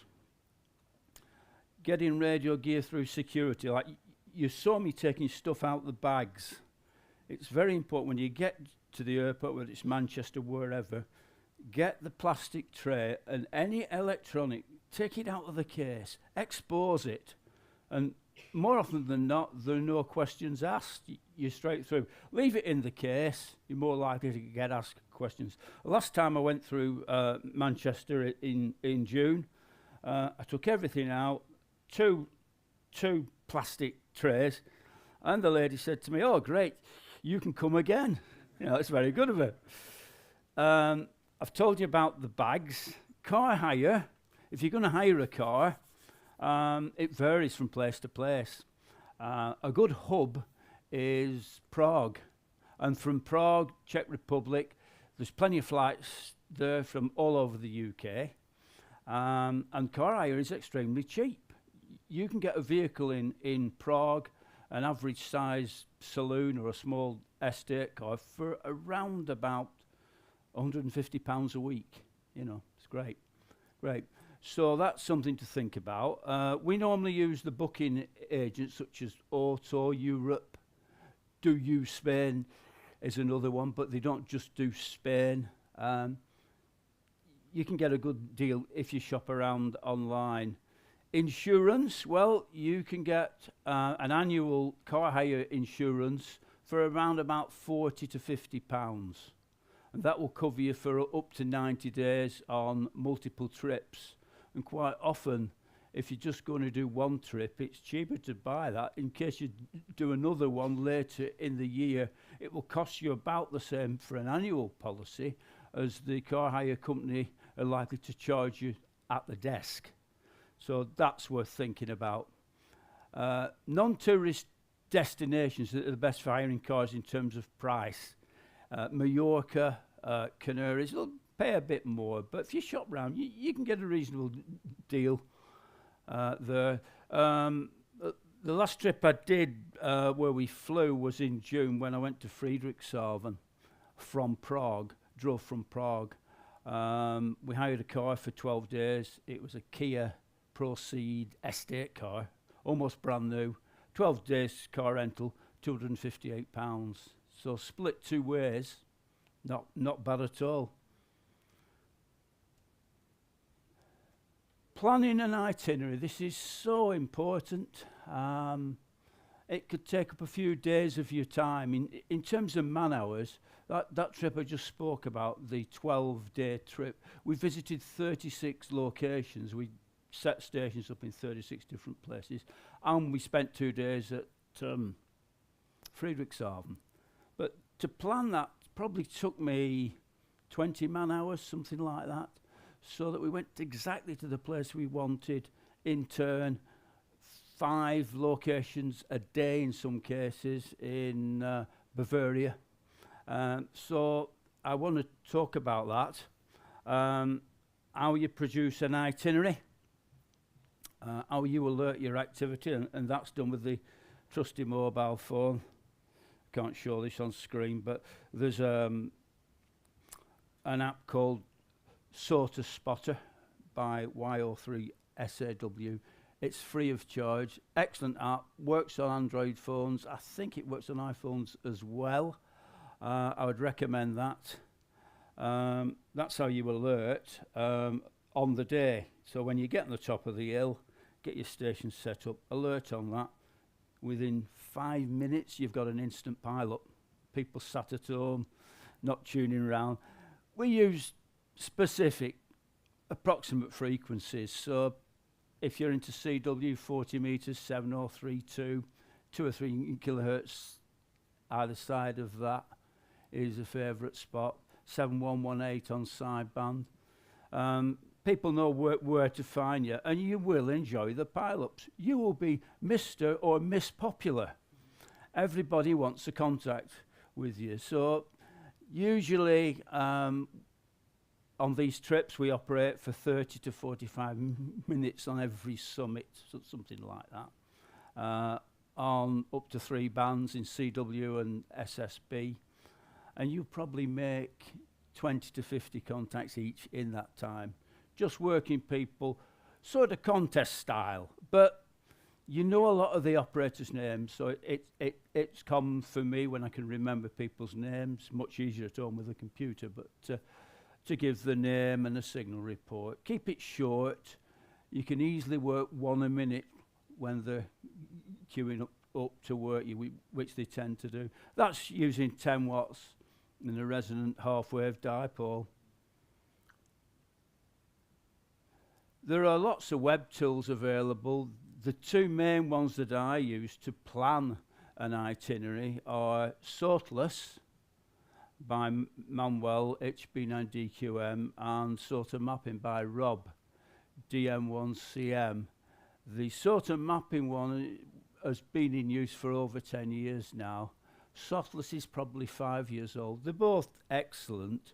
That particular photograph shows a route that I took, actually. That is a GPX track taken from a smartphone, uploaded to the Sortless website for sharing with other amateurs that may want to go there. That's about the easiest way to climb that. Not a particularly difficult climb either. It was 116 metres of ascent from a guest house there, place to get a drink, you know, when you get back down. 20 minutes walk time, 600 metres walk, 10-point summit. 10 points. You couldn't do that in the UK. That summit's called Proller. The use of these tools and apps are all free. There's no charge at all. Most of these sort of programs use an enhanced version of OpenStreetMap, Worldwide OpenStreetMap, which is a worldwide community project, and it is excellent. It really is. These tools offer server support, so you can back up all your information and look back on it years ahead, or and you can also import the points of all the summits for each country into your smartphone app. I'll come on to the app I use for navigation while I'm walking as well. So what do I use now for navigation with my phone while I'm there? Well, you can use paper maps. I do still use paper maps, but what I use now is a program called Locus. Operates on Android. Like I say, it uses the worldwide OpenStreetMap enhanced. That is available free of charge, but if you want the bells and whistles, you tend to have to pay a subscription or a purchase price for that country map. This particular one, Locus, I have no financial interest in this software, by the way. I'm just a user.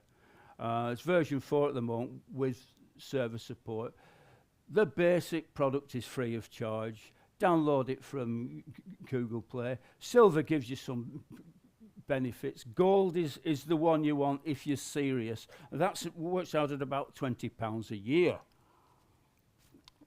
That gives you full server support, the ability to plan.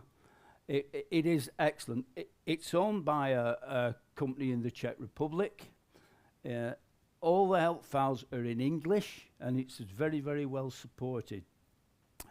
You can import GPX files of summits country by country, and you can import tracks, either your own tracks after you've walked them within the app, or you can download other people's tracks from that. That's an example of the mapping. It's difficult to see in my hand here, but that's the one I would recommend, and it's well worth learning how to use it to get the best out of it.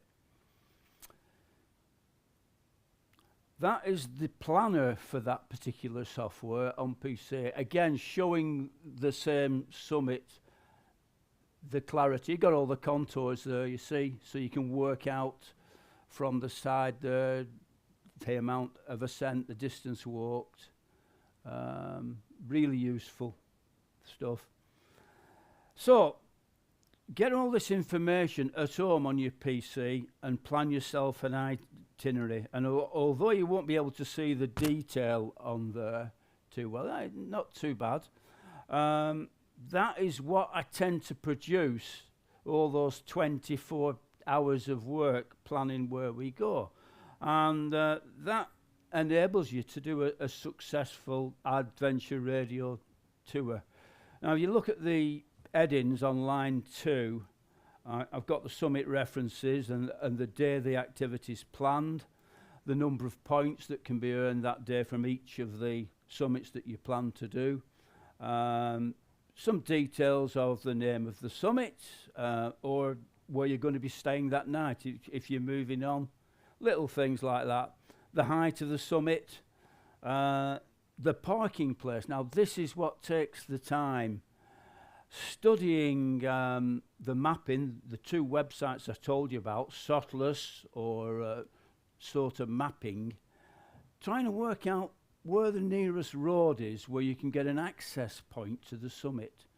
Not only that as well, information is widely shared, so the people that have been there before, you can do a search for that particular summit. You can find out if you can drive to the top or if you've got to walk. Importantly, is it within my capabilities? You know, you've got to know your capabilities when you're doing summits on there. You've got to take on things that you're confident you can complete. You know, don't decide without any practice that you're going to climb Ben Nevis one day if you haven't climbed Scafell Pike, you know, things like that. So you get to know your capabilities, so plan your itinerary based on that. You can use Google Street View in most countries to work out possible car parking places from the access points. And most satellite navigation built into cars these days, or your portable TomTom, you can input that information, latitude, longitude, for all your parking places.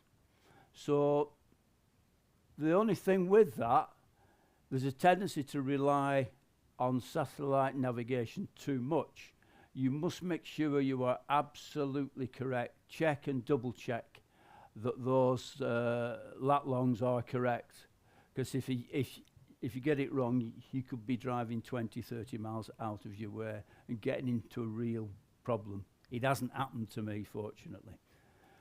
So that's useful. How far are you going to walk? That's an assessment. As you can see on that particular trip, the activations we did, the longest walk there is about 1.8k. Oh no, there's a 2 meter one there towards the bottom.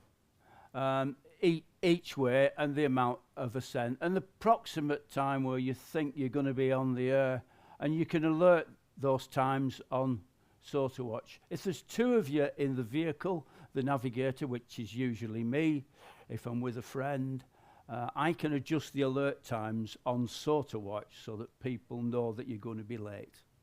Quite useful as you're driving to the point. You can do a sort of reassessment. Comments, any useful tips you might pick up off the map or from people's previous reports are useful. Driving time, roughly from point to point, you can get that from AA website where you put 2 place names in and get a rough approximation, and the distance from point to point, you know. So, typical day, the first day there after we left Prague. The following morning we activated 4 summits. we drove approximately 200 miles that day, so we got a 150-mile piece there. That was down to near to Munich. But you got a 30-minute driving time, 33, yeah, you get the idea from that. So that's very well worth doing.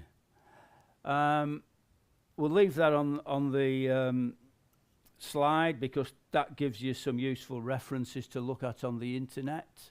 Catterall, that's a blog that I've written over the last 10 years or so. A lot of information on there, and the other 3 websites I've already mentioned. So that's about it. I'm happy to take any questions now, please. Bill. Some fascinating tips there for travelling with radio. Really good. Well, as you've seen, probably most of the items that we're going to show you, the full lectures, are in the programme, but sometimes we think we've got a bit of extra time, we can dip into somewhere else. And I thought, as we've got a bit of time now, we're going to dip into Steve Nichols, G0KYA, who's the chairman of the Propagation Standards Committee, and he's giving a talk on propagation on HF. It's already started, but I think we can join it now, and we'll come back after this. They seem to come up with monotonous regularity. So now you know what a solar flare is and a CME, so it's not going to happen. Just talk about this. So this was a coronal mass ejection of plasma coming out. They are often linked to solar flares, and you generally, not every solar flare results in a CME, but that is usually the case. So if you have a solar flare and you see a solar flare, and a CME is related to it, then that's what happens. So we'll just have a look at one of those. Now keep your eye on this white spot down the right-hand side and watch what happens in a second. There we go. A big explosion on the sun. I'll just play that again for those who didn't see it. We're looking here, by the way.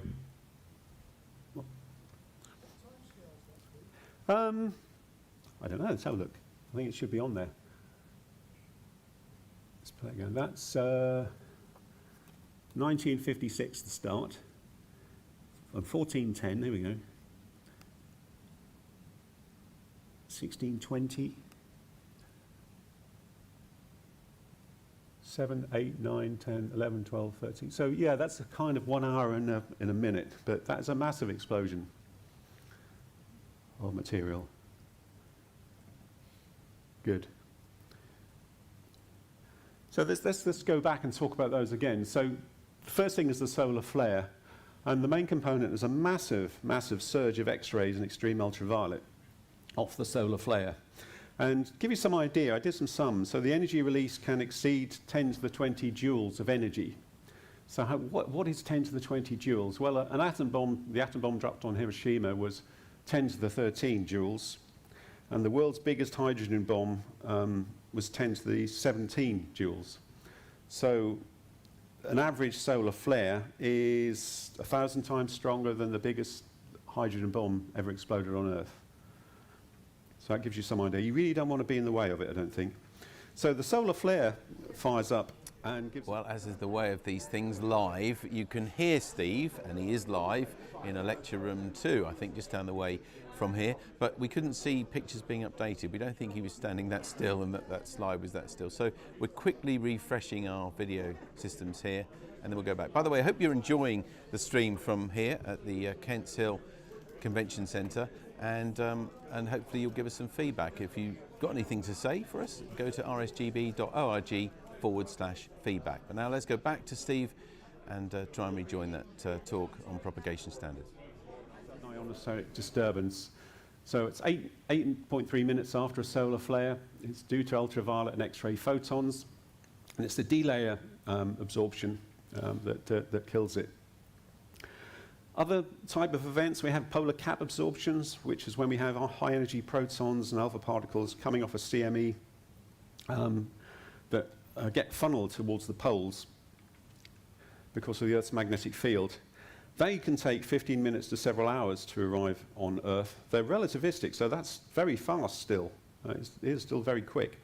But again, that's D-layer absorption over the polar region. So this is the sort of thing that kills those over the pole contacts. So if you're trying to work Western Canada, Where else would you work? China, maybe. Anything that goes over the pole, you'll hear that polar flutter. You know, the signals will break up, and CW signals can get almost unreadable with the polar flutter you get. And then, obviously, as we said, ionospheric storms, 20, 40 hours after the event, is this matter coming in from the sun, this plasma, and again, increase in delay absorption and depression of MUFs, and we get aurora. And it says sporadic E events. I think, I'm not sure about that. We have to talk to Jim, but there we go. When I say talk to Jim, I mean Jim Bacon, by the way, who's the sporadic E expert. I don't think he's really that convinced that ionospheric storms cause sporadic E, but there we go. And they vary in intensity, so you can have an X-class, where is it? Geomagnetic, X-class, X-ray, there we go, got it. X-ray solar flare, and an X1 is about the strongest we've had recently. That's described as a strong one. And that might result in a KP of 7. We'll talk about the KP index shortly. If you start getting X20 events, you've got problems, I think, really. That's a sort of satellite killer Carrington event sort of condition we can get. And you obviously get a blackout on the Earth side of the sun. Sorry, the sunlit side of the sun. This is a graph of the GOES satellite data, and you can see the solar flares there. We've got an X2 class flare on the left, and an X6 class flare on the right, and an M class flare. M class flares don't actually cause that much of a problem, but this is just we could do without them, to be honest. The trouble is with HF propagation, when we get sunspots, we get more activity, we get flares, we get CMEs, we get coronal holes as well. So just because the sunspots numbers are high doesn't necessarily mean we're going to get good propagation. And this is a graph of the sort of effect you can expect from a solar flare. So it's an X-class solar flare, and it's these photons coming in, X-ray, extreme ultraviolet photons, hitting the D layer and causing absorption. And you can see from the graph on the right that absorption is worse at the lower frequencies. So it's the sort of thing that can wipe out 5 megs and 7 megs completely, but you might not notice much effect at maybe 28 megs. So the lower frequencies are affected more and recover slower than the higher frequencies. But yeah, so if ever it seems like somebody just switched the radio off for you, and the band's just gone noisy and dead, and there's no signals there at all, chances are it was a solar flare. As I said, they only affect the daylight side of the Earth, but they are if you're visible on the sun's surface, they will impact the Earth. So even though you might get a solar flare happen right in one of the extreme edges of the sun, if it's visible on Earth, if you see it, then the X-rays are going to hit the Earth, and that's going to cause a problem. Whereas CMEs, if they are on from a sunspot which is on the edge of the sun, chances are that when it fires off, it misses the Earth completely. So that's the preferred option. The worst possible one you can have is a CME that is from a sunspot on the sun's equator, just exactly spotting as coming in line. So if we get an X6 class solar flare from the equator, that's going to cause real problems. And as I said, lower bands are most affected. 28 megs might not be affected at all, and you can see from that graph there the sort of attenuation effect you get at each frequency there, and at 5 megs it's massive. Now, K indices. This is a measure, and we'll talk a little bit more about K indices in a minute, but this is a measure of how disturbed the Earth's magnetic field is. Obviously, if we've got all this plasma coming in at 650 kilometers a second, it's going to cause problems, and it gets channeled towards the poles. Actually, a bit more complicated than that. It gets channeled around the Earth to a point beyond the Earth, and then snaps back and comes in. And a magnetometer is used to measure how disturbed the Earth's magnetic field is. And this is a graph from 2003. I think you'd call that a bad day. I don't think I've seen one that bad this time around. But yeah, it's an issue. generally, we want low K indices for better HF conditions. But unfortunately, we're not going to get it. I think I gave a talk, was it last year, on the good, the bad, and the ugly of solar cycle 25. And I said, you know, this is the sort of thing we're going to get. And we are getting them, unfortunately. But again, you can get graphs like this on solarham.com. And you can amaze all your friends because you can tell them why the band's poor. You hear people say, oh, HF's lousy today, I don't know why. Well, now you do know why. It's probably this. So the K index is a logarithmic measure, and we measure it around the world in different places, and then we average it out to come up with what we call KP, K planetary index, which is the one we talk about in GB2RS. And as you can see there on the scale, I don't think we've seen anything worse than about a 6 on this cycle so far, but that's pretty stormy. That's not good at all. K index of 0 doesn't happen very often, but 1 or 2 we can live with. 3, well, okay. And I think recently that it was 4 for days on end. And it's sometimes difficult to kind of work out why. We think it's, you know, it might be the effects of a CME that's just, you know, giving us a glancing blow. Could be a coronal hole, could be both of them. You know, they're not mutually exclusive. You can have matter coming out of a coronal hole, or plasma coming from a coronal hole, and you can have plasma coming from a CME as well. And they can actually overtake each other and merge and you know, kind of like waves coming into the Earth. So that's what it is. And the A index, actually let's just go back one. Why do I talk about the K index and not the A index? Well, although the K index is logarithmic and only goes to 9, it is updated every 3 hours. So it's a much more reliable way of knowing exactly what's happening now, or within 3 hours anyway, where the A index is, which we're going to look at now, is only updated every 24 hours. And again, it's the A index is measured around the world and averaged out to give an AP index, a planetary A index. And you can see that it goes from 0 to 400, or, well, 400 or more actually. But I generally don't use it because it's updated every 24 hours. So you could have a situation where you've got a very low A index and a very high K index, because the K index is from the last 3 hours, but the A index hasn't actually taken that into effect yet. So I don't really see much point in making a note of what the A index is. I think the KP index is far more useful and far more up to date. So we generally talk about, on GB2RS anyway, the KP index. And you know, once it's below maybe 4, not too bad. Below 3, even better. Once it's above 6, well, you got problems. Get a new hobby for the day or two anyway. So geomagnetic disturbances are caused by this plasma coming in, and generally a high KP index, as says, means a lowering of the maximum usable frequencies and bad conditions, other than this pre-auroral enhancement, where you get an increased MUF, but it's a very short period, not for very long, maybe half an hour or an hour. And they're very hard to predict, you know. Knowing to get on the radio just before or just after the plasma has hit the Earth, you've got to keep a really close eye on the solar wind data to get to find out when that's going to be. It was something I was going to do some research on, but never really got round to.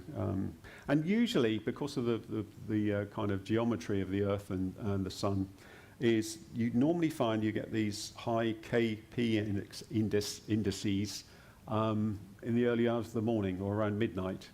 Generally, not always, but generally they happen at that time of night because of the way it works. So the plasma is in the magnetotail of the Earth, and it snaps back, so it comes in over the poles, if you like, usually around local midnight.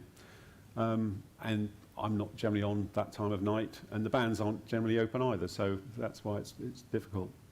And so the solar wind speed can vary dramatically, typically in the range 4 to 600 kilometers per second, and it said solarham.com was the place to look for that. CME predictions. NOAA and NASA, I think, have come up with prediction methods of trying to work out when a CME is going to hit the Earth, or if it will hit the Earth. And as you can look, you see these spirals. It's a bit like a garden sprinkler, if you think.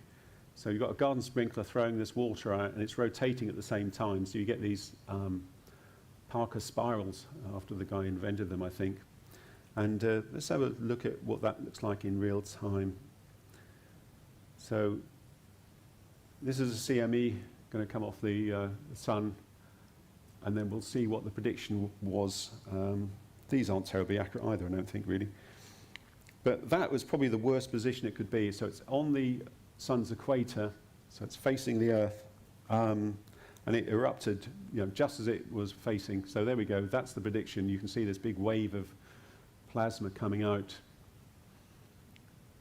So they predict roughly when it's going to hit the Earth or hit the nearest spacecraft, which I think was the SDO one, Space Dynamics Observatory. So we have a prediction of A and K indices from both NOAA and the Space Weather Prediction Center, NOAA, and the US Air Force.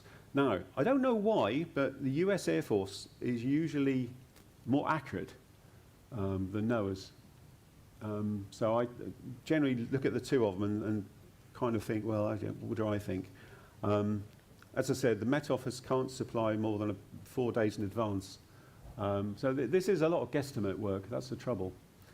So when we do GB2RS, usually has a catch-all statement like, and if there is a coronal hole, or so if there is a coronal mass ejection, we may expect the K index to go up, but whether there will be a CME or not, we don't know, and it's very hard to predict. But you start making excuses for why GB2RS isn't always accurate, but we do our best. This is the solar wind diagram from spaceweather.com. At the top, you've got the BZ, so probably not too clear there, but that is a positive BZ, so I don't think the solar wind is going to impact the Earth too much if it's positive.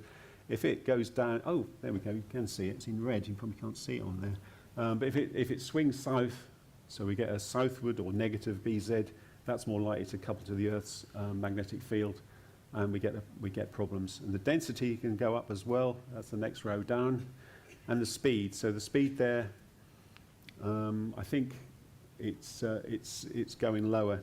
So this is not a particularly unsettled day. This was yesterday, actually. So looking at that, you can see that the speed goes up right at the end, and BZ's kind of neutral. So looking at that, I would imagine that yesterday the KP index wasn't too bad, wasn't too high. We could have a look at that in a minute. Actually, we'll look at that now, should we? And see what happened. There we go. So this was yesterday.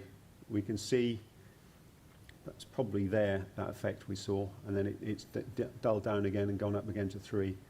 So you can almost predict what the radio condition is going to be like just looking at this data. Once you get used to it, if you know the solar flux index, so it's 160, that's good. It's October, that's good. Have we had any solar flares? Nothing major, look, just C-class solar flares on there. So nothing there really. Coronal holes? No, it's no coronal holes. So yeah, that looks pretty good to me. We could prefer it, I think, if the geomagnetic field's a little bit more settled, but I've seen a lot worse recently. So from that, I would say that they're probably going to have a good afternoon on 10 meters, today. So there we go. So that's how you can get to basically interpret the data using all the information we've got there. So we've got solar flux index and sunspot number. We've got A and K index. We've got the, where is it? There we are, real-time solar wind, so we can look at that. What else do we want? So are there any coronal holes? No. There we go, nothing there. This is the stereo ahead imagery. There used to be 2 satellites, stereo ahead and stereo behind. Stereo behind Conch Tower gave up the ghost, so we've only got the ahead one, but this gives us a little bit of a warning what's coming around the sun, because the sun is rotating left to right.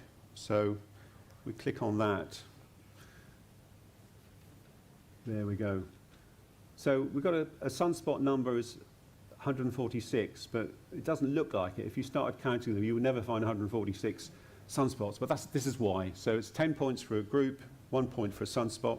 So it's 1, 2, 3, 4, 5, 6, 1, 2, 3, 4, 5, 6, 7. So it's 7 sunspot groups there. So that's 70 before you start. Then you start adding the rest up. So I just find it easier to work with solar flux indices. So 160 is far better.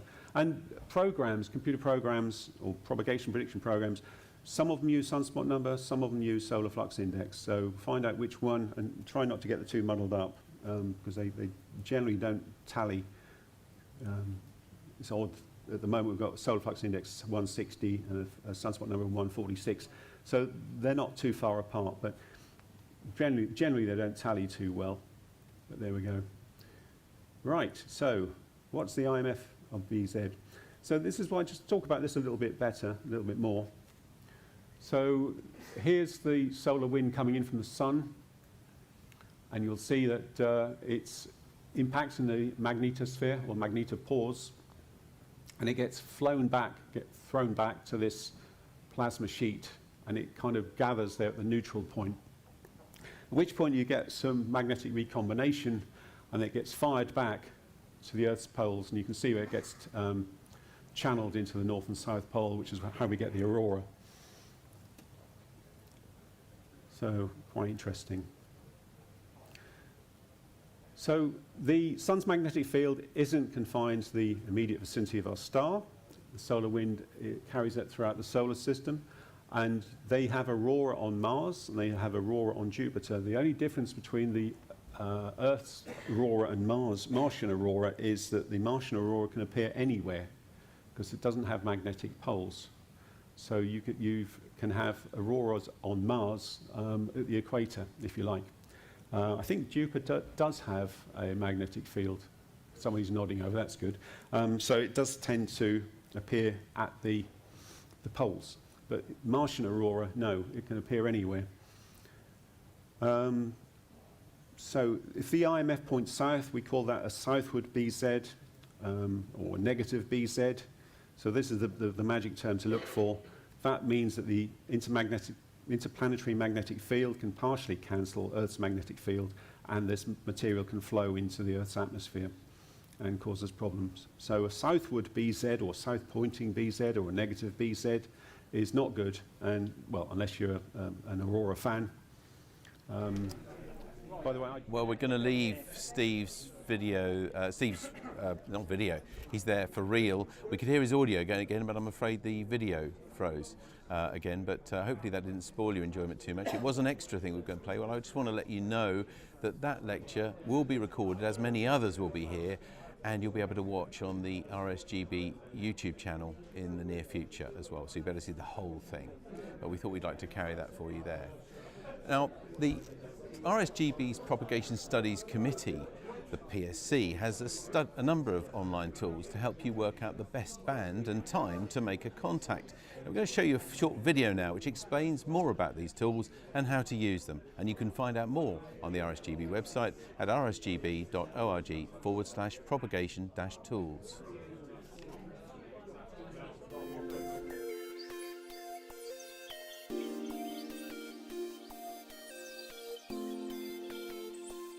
The RSGB Propagation Studies Committee promotes interest in radio propagation amongst amateurs and shortwave listeners to enable them to make informed use of the amateur bands and develop a research interest into the subject.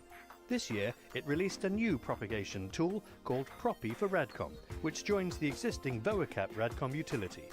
The RSGB now provides 3 propagation tools which you can access via its website. VOACAP for RadCom. It shows probability of propagation to 28 locations around the world, the same locations used in the RadCom predictions. It can be tweaked for your particular station, including mode, gain and power. There's also Propy for RadCom. It uses the latest ITU RH FP prop tool to calculate probability of propagation to the same 28 locations used in RadCom. And PropQuest. It shows real-time critical frequency and NUFs over various path lengths, and it's an excellent tool for HF users. Propagation is key to all amateur radio operations, and the Propagation Studies Committee is keen to ensure that RSGB members have the latest tools available to ensure that they can plan their HF operations more effectively. Why don't you take a look?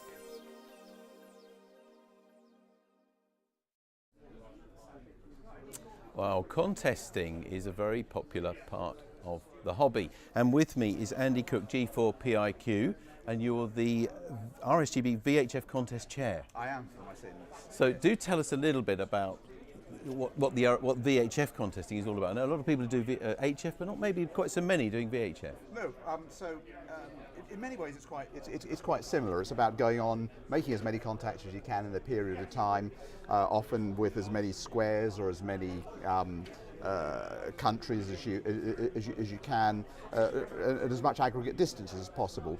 And I know contesting is not everyone's cup of tea, but I think the thing about contesting at VHF is it's really the time that the bands come alive now. Most contesting happens on SSB, and often when you tune around the SSB end of the band right now, it can be pretty quiet, but in a major contest, it can be rammed absolutely end to end. So it really is the time that things come alive. And for me, it's always been a tremendous passion. I don't mind whether I'm sitting with high power and big antennas at a fantastic station, or whether I'm at home with a small antenna winkling a few bits and pieces out. It's the satisfaction of going and grabbing bits and pieces and doing perhaps better than you did last time.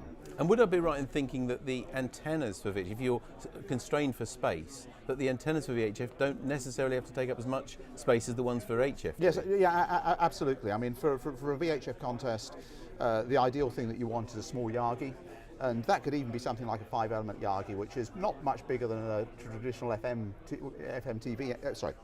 radio antenna. Mm-hmm. So really quite small on a pole.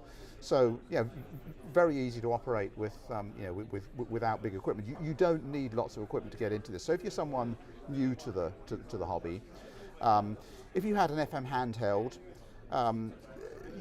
you might be able to join in our FM activity contests, which are on a Tuesday night for 55 minutes.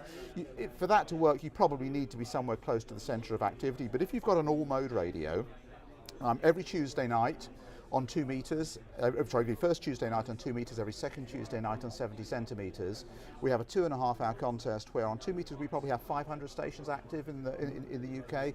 You'll be able to come on, you'll be able to work a load of stuff. The band will sound really busy, whereas it's often quite quiet at other times. So great opportunities for people to come on with very limited equipment. You just need a basic transceiver, ideally a small beam, but a dipole will do. And I believe you've got some awards for foundation and intermediate. Absolutely. So we don't only award the people who win the contest overall. We provide an award to the leading intermediate station, we provide an award to the leading foundation station, and we provide an award to the leading under 18 station as well.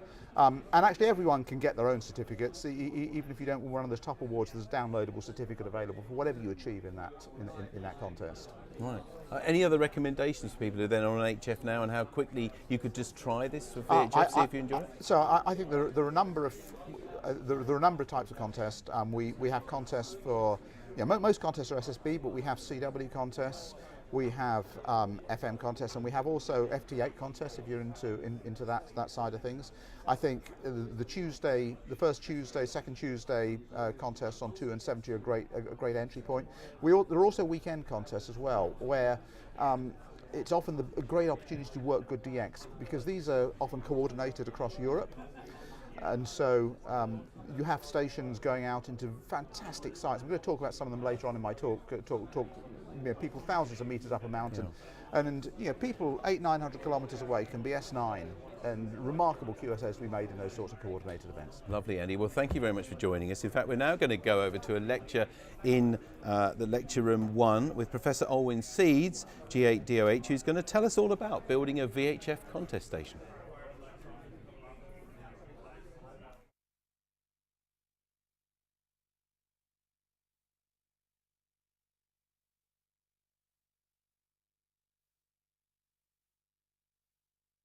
Right, thank you.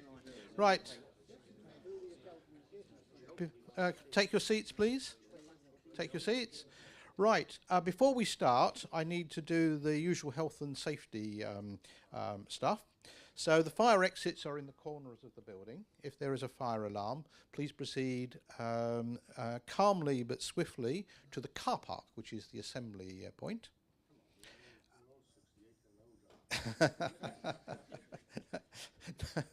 No recordings, either audio or video, please. This is being live streamed, so that you may appear accidentally on television as a result of this.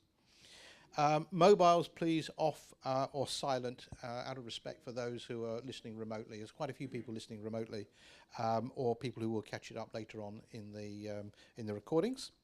And finally, the DXpedition people would like me to remind you that they're selling raffle tickets, and they would appreciate your custom. So thank you. Okay, and go on in. So it's my great pleasure to introduce my friend and fellow member of the CARC RACS contesting team, Professor Alwyn Sees, G8DOH, who is going to talk to us about building a VHF-UHF contest station. Success in VHF-UHF contests requires three things: a good site, skilled operators, and a high-performance contest station.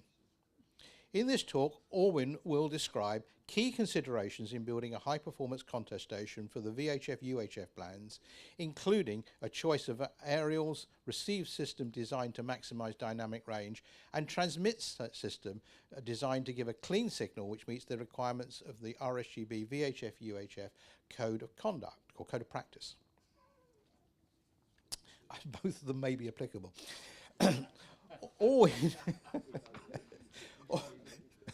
Alwyn G8DOH was first licensed in 1970 and has been active in contesting on the VHF and UHF bands ever since, starting with a few watts of AM on a modified Pi Ranger on 2 meters and moving through FM from a single 4CX250 to current LDMOS amplifiers and multi-array systems. He can be heard on the bands either from his home QTH in North Oxfordshire from IO92 or from JO01 with the Crawley and Reigate contest group, Golf 3 Mexico and Golf 5 Lima Kilo Portable. Said that a few times. Professionally, he works on microwaves and terahertz systems and founded the wireless company Zinwave. Alwyn, thank you. Thank you very much, Stuart. So, let's see if we can get it to click. That's the first thing. Yeah, so first, what's in the talk? I think the first thing, and it's a really important thing, is the RF environment in which we have to work, then really working through the system. Aerials, receivers, transmitters, and conclusion. But in terms of the scope, I'm going to talk about some of the issues that matter and give some measurements and examples. I'm only talking about terrestrial contesting. For EME, it's quite different, and in particular, you don't tend to have as many problems with really loud, unwanted signals, but you have a lot of problems in having low enough noise and good enough sensitivity. So it's a different type of operation. And the other thing is, as the abstract said, you need a good site, good operators, and plus the station, and there's nothing in this talk about choosing sites, the vital role of IT, or indeed operating, because those things are subjects for a talk in themselves. And finally, I don't have any involvement in any manufacturer or dealer of amateur radio equipment, so what I say about different products is just my observations on them, and it can be taken as one person's opinion. So let's talk about the RF environment first, because I think that perhaps not enough attention is paid to this. I always find people are trying to get ultra good low noise amplifiers anchored on the back of the antenna on every band, and frankly I don't really understand why, because at 6 meters the noise temperature, and this is the minimum temperature you'll get if you beam horizontally, is a good 10 dB above what you get out of a 50 ohm load. You have no need of an extreme low noise figure receiver.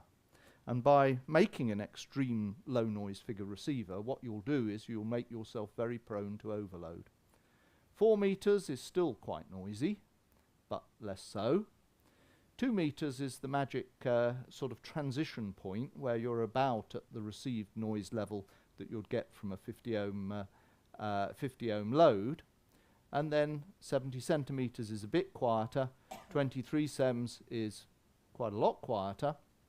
And then as you go up into the microwave bands, it's quieter still. So the sensitivity you require depends on the band you're on, and you need to pay attention to this point, because every time you improve the sensitivity, you make the strong signal performance worse, so there is a compromise. These are the minimum values you can get. In practice, most sites are more noisy than that. In UK rural locations, the noise floor is frequently up to 10 dBs higher, and in urban areas, we could almost run the light bulbs off the directly off the antenna, and hence save energy. I've measured more than 40 dB above these levels in central London, for example. So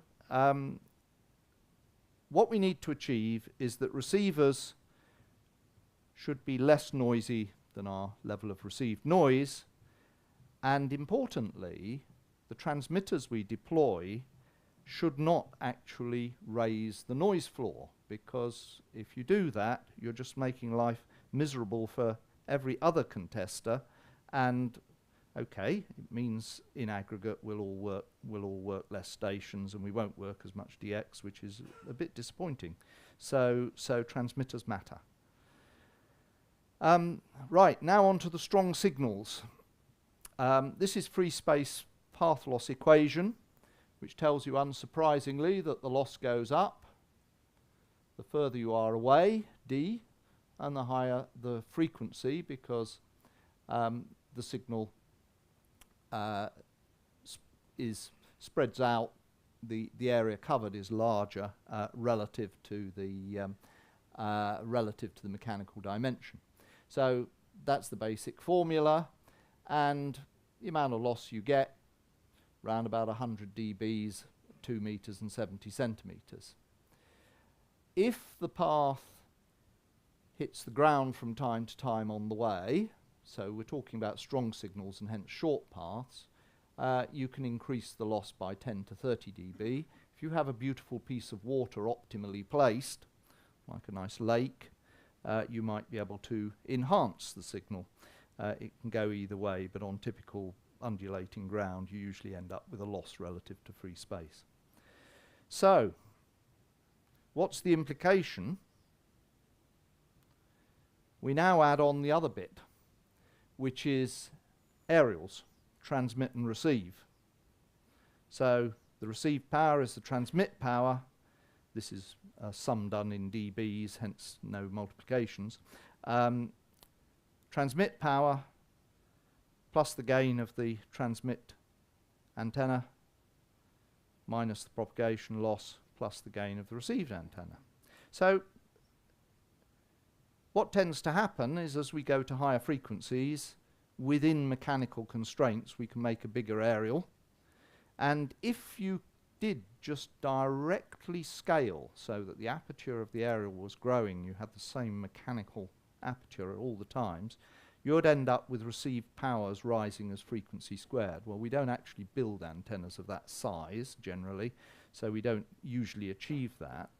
But taking now some examples of practical aerials,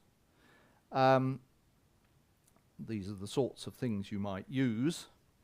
What you see is that your strong signal problems tend to get really alarming by the time you get to 2 meters, and 70 centimeters a little bit worse.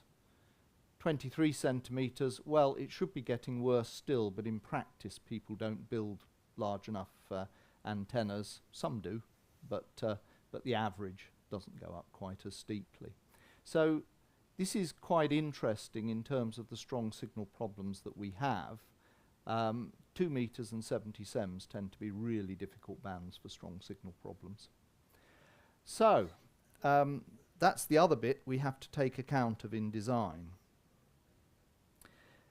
So here's a measurement.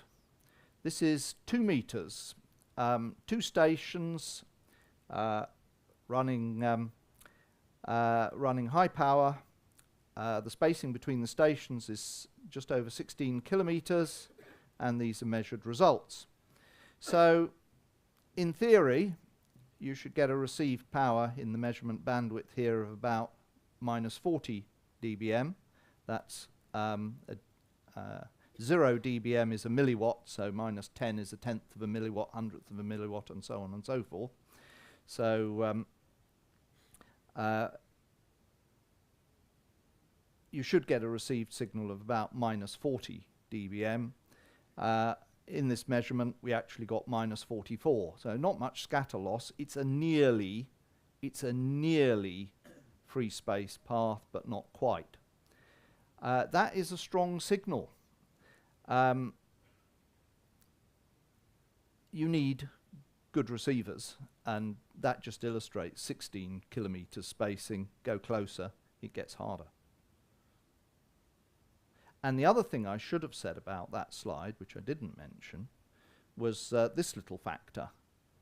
This was measured when the distant station was beaming exactly in the opposite direction. So I had the benefit of 24 dBs front to back ratio on their antenna system. When they rotated the antenna to go my way, that just went off the limit of what I would handle in the A to D here. It exceeded minus 25 dBm. That was really strong. So it shows it's a real practical problem. The thing people give a bit less attention to, because they don't hear it so directly, is the problem of out-of-band signals. So, you know, these are 2 meter Yagis, designed for 2 meters, but just look at what they pick up at other frequencies. So this is an example. It's rural Oxfordshire, but I have more than neg 30, about minus 28 dBm of FM. I have DAB.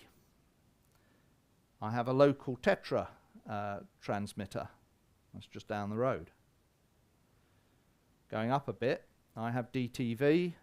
I also had cellular, which was distant because it was rural, but now, as part of the ESN upgrade, I now have a cellular system which is 100 meters away. These broadcast signals here, here, and here are from the Oxford transmitter, which is 33.5 kilometers away. So these are big signals, and basically for things to work properly, you need to get rid of them. And at our contest site, we happen to be not 33.5 kilometers, but we happen to be 500 meters away from a main FM, DAB, and Tetra station. So you actually get on FM at 500 meters from that one, you get 0 dBm, you get a milliwatt of FM. Ordinary boxes don't like that very much. So, now on to the issue of aerials, the first choice you've got to make. People in contests, especially 24-hour contests, come and go because not everybody is enthusiastic enough to be there for 24 hours. So for you as a contest station, so that you can work them all, you need to be loud, and you need to be loud with as many stations as possible, and you also need to be there all the time.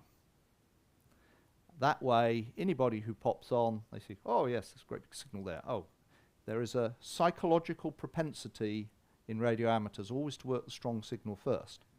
And that's very handy. So, you've got to be loud. You've got to be loud around the azimuth, and you've got to be there all the time. But then on receive, you've got to find from that whole azimuth of stations, you've got to find stations quickly, and also, if you've got strong other contest stations nearby, you've got to minimize the strong signal effects from them, otherwise you won't be able to work the weaker stations. So, what are your choices? Well, basically, since you're trying to work quite distant stations as well, you want to get as much power as possible close to the horizon, rather than up into space or down into the ground. And there is actually a simple practical limitation on that.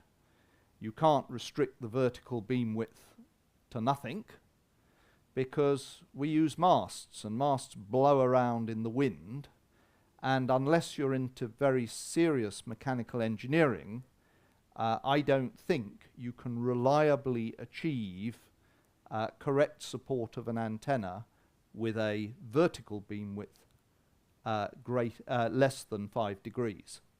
Now, for the microwave people, of course, you do much tighter than that, but you make a compromise and you keep things close to the ground, you stabilize them very carefully. But for the VHF people, you need to accept that limitation or go in, as I said, serious mechanical engineering. But it's the first way of increasing your loudness and putting your power where you need. So, but then all the choices start. Here's my first example. A couple of 15-element LFAs. It'll give you 19 plus dB dBi and a horizontal beam width of 28 degrees. The vertical beam width's not that efficient. It's only 15 degrees, so you could ideally, if you had a little stack of maybe half a dozen, you would do better. But that's a bit mechanically difficult to arrange, so you're on compromises again. But the important point is the bottom is the, let's just go back, the bottom number. It only covers 8 degrees in azimuth. So the people who are in the remaining 352 degrees don't hear you very well, and therefore you will find less stations. You will miss people. So how about this one? This is 4 times 7s stacked vertically. The gain is just a shade less. It's essentially comparable. But we've reduced the vertical beam width to 12 degrees and increased the azimuth coverage. This generally is more productive, and it's mechanically handleable, as you can see from the photo. We can take this a step further. This is a stack of 6 times 4 element LFAs again. Gains a little bit less, but we're still within 2 dBs of our stack of 15s. Smallish vertical beam width, 14 degrees, but I'm now covering 16% azimuth coverage. So I'm getting the percentage cover up. And of course, the next thing you do is you have lots of them. But you might be entering a contest under the 100-watt single aerial rule. So what do you do then? Well, most people buy a very nice aerial which is very efficient and pushes all the power out nicely, such as an LFA. All the side lobes of this aerial are better than minus 24 dB. So where you point at, you're very loud. You're not very loud anywhere else. Now, that's great, but for contesting, how about this one? This is a professional Same size beam, 8 element. It's a professional one. It's because it was designed to be wideband, and also because it was designed years ago, they weren't very bothered about side lobes. They wanted them to be fairly small so as not to waste power, but they didn't want them to be state-of-the-art. So the professional one has side lobes at -12 dB. Now I use a couple of these in North Oxfordshire, and the advantage is that, okay, I'm not loud on the side lobes, but I hear people calling me from all round the campus, and if they are rather quiet, I can turn the aerial round. But again, it gives me about 50 degrees of coverage at high, on the peak, but I get lots of calls from other bits of the campus, and that's useful just for finding more people. So my message from this is, if you are restricted to a single antenna, think carefully about the compromises you want to make. The compromise of having not very good side lobes actually in forward gain has cost only 0.8 of a dB. It's a very small compromise because they're still quite low-level sidebands. They're just not ultra-low. So you can make this compromise, and it may enable you to work more stations if you're a single aerial station. Right, now let's go to the other extreme. Take a look at this one. I really like this. This is F8KGU, who I'm sure you've heard on many occasions. And KGU have a very nice setup because they've got an old French PTT microwave station. We use optical fibre now, so we don't need microwave stations much. So they've managed to get their hands on an old one. And it was from the days when we were doing capacity increases in microwave point-to-point, just the last ones were done in the early 1980s. So this wasn't enough, so they built a tower beside it, a tower so stiff it can take microwave dishes, lots of them. And there's a nice, if you're not vertiginous, you can just hop across on the feeder tray there, a quite high level. So what have they done with it? Well, what they've done is that on here you can see these stacks of 8-element Yagis. They have 8 times 8 elements stacked vertically. You see, the narrow vertical beam width, lots of power to the horizon, and a width of about 45 degrees for each of them. They've got 3 sets on there, different points of the compass. Then up here, on this little tower, they've got stacks of 4 times 8 element, a further 2 in other useful directions. They're over on the west coast of France, so they've got a lot of Atlantic, which isn't very interesting. Their choice, their vertical beam width down to either 6 degrees or 12 degrees. So it's really efficient use of power. And just the fixed arrays give them 64% azimuth coverage.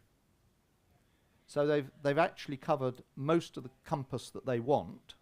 And just to be on the safe side, they've got an 11-element rotatable on the top and also a big wheel. So they're not going to miss anyone on any azimuth except when they're working a different station. That's quite a system. Then the other one is an even more interesting thing in terms of design, which is DR9A, who we've all heard. Now DR9A's array is particularly neat because what they've done, they're following the same principles. They've got stacks of 6 elements, so they compress the vertical beam width, but they've got a lot of trees around them, so they can only have 1 mast, and it's a big one. And so what they have is they have 8 of these stacks going round the mast, as you see. The geometry gets a bit tricky to interleave them all. And so actually they have 360 degrees coverage, which they need because they're in sort of middle Germany, so they've got loads of stations every direction. But the thing that's interesting is, I said at the top, it's a phased array. So it transmits omnidirectionally, so everybody's going to hear them. But on receive, they can select the amount they want from each stack. So you have a little spin wheel, and you just electronically go round, and you focus your attention on roughly a 45-degree width. And it is literally just spin and check for people calling you. You can only do that perfectly, you know, with good patterns, if you bring the antennas close enough together. The systems where you've got spaced arrays, different masts, the sort of thing that we use in G3M, you can't actually synthesize that beautiful pattern. It's not ideal, but nonetheless we get plenty of azimuth coverage, which is what we need. So that's an example of a rather elaborate system. Now the microwavers, and I'll go up to 23 centimeters, have a problem because you've got to get, I said that you would actually need to scale mechanically in order to reduce the path loss at high frequencies. So in practice we never quite get there, and so this is a 23 cem array. It's 8 times 21 elements. And you'll see as a consequence, whilst there's lots of horizontal gain, 23 dBs, and this one does give you 5.5 degrees, so that's on the mechanical limit vertical, so it's efficient. But the sad thing is it only covers 3% of azimuth. And that's why you spend your life on KST when you go to the higher bands. But of course, in the ideal world, if money was no object and time was no object, you could build a system with lots and lots of these to get more azimuth coverage. It just depends how much building you can do. But I just wanted to make the point that as you go up into the microwave region, you get much more dependent on, you know, not achieving 360-degree coverage. You do what you can, but since it's often your working stations of quite low power, rather than, you know, maximum power, you may be struggling to find weak signals, and so you have to compromise and, you know, do your keyboard tapping to find the stations. And that's why the number of contacts on the microwave bands tends to be rather lower than at lower frequencies. Right, onto receivers and transmitters. I've already talked about out-of-band signals, and the solution is good filtering. And for in-band signals, to solve them, we need good systems design. So first of all, out-of-band, you need a good bandpass filter. This is an OCI one.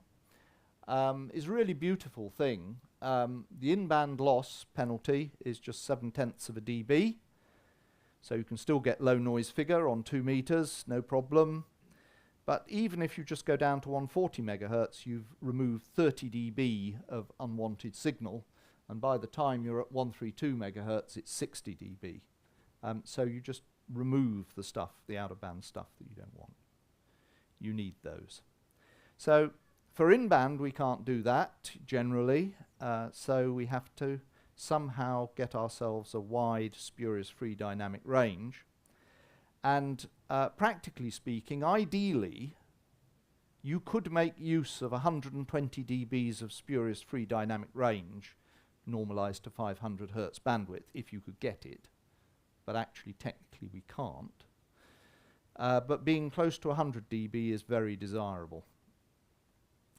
So the spurious free dynamic range is the gap between the noise floor and the time when an unwanted signal, a distortion signal, first comes out of the noise. So that's what we're trying to maximize.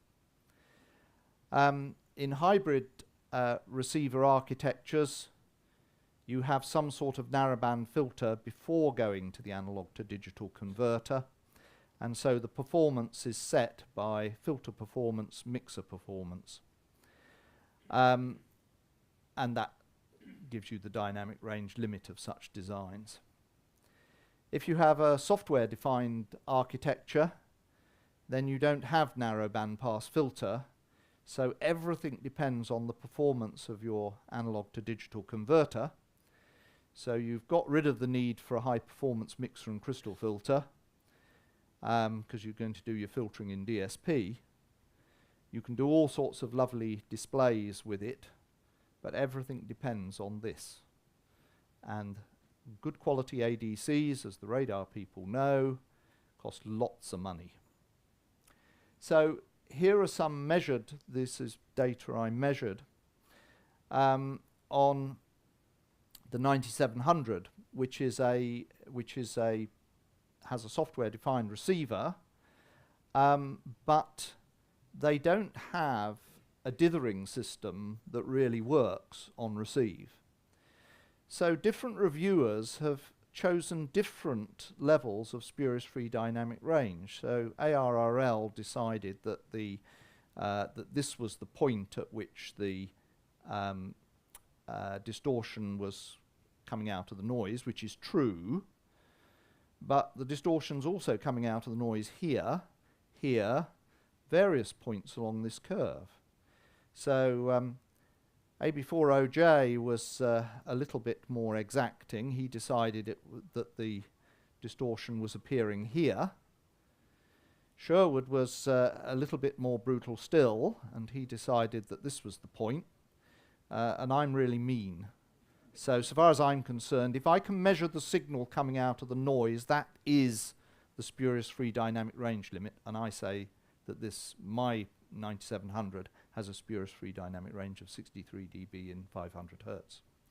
I've also measured a good transverter with a case in 3A, which is this red curve, and it is the case, and I measured it, that that's the point where it comes out of the noise, and I have 99 dBs SFDR measured.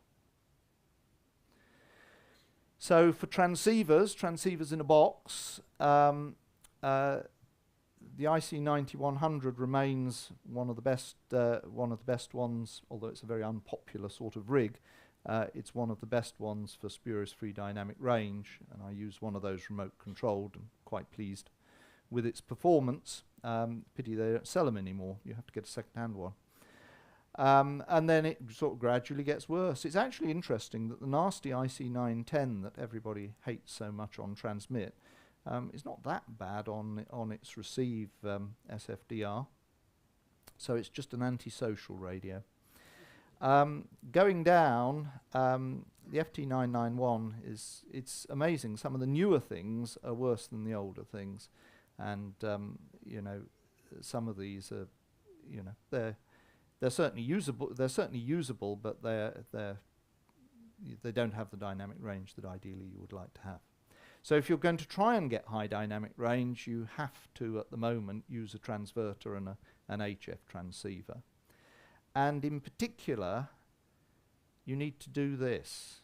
You need to set the amount of gain in front of this system very carefully. You need to set it using an attenuator so that what you receive in terms of noise from the aerial in your quietest direction just raises the noise floor. Just increase the attenuator till you're at that point. Then your dynamic range will be as good as you can get. So that's what I recommend you do. And then on transmit, set carefully the drive level to the PA so that you're going to have a clean signal.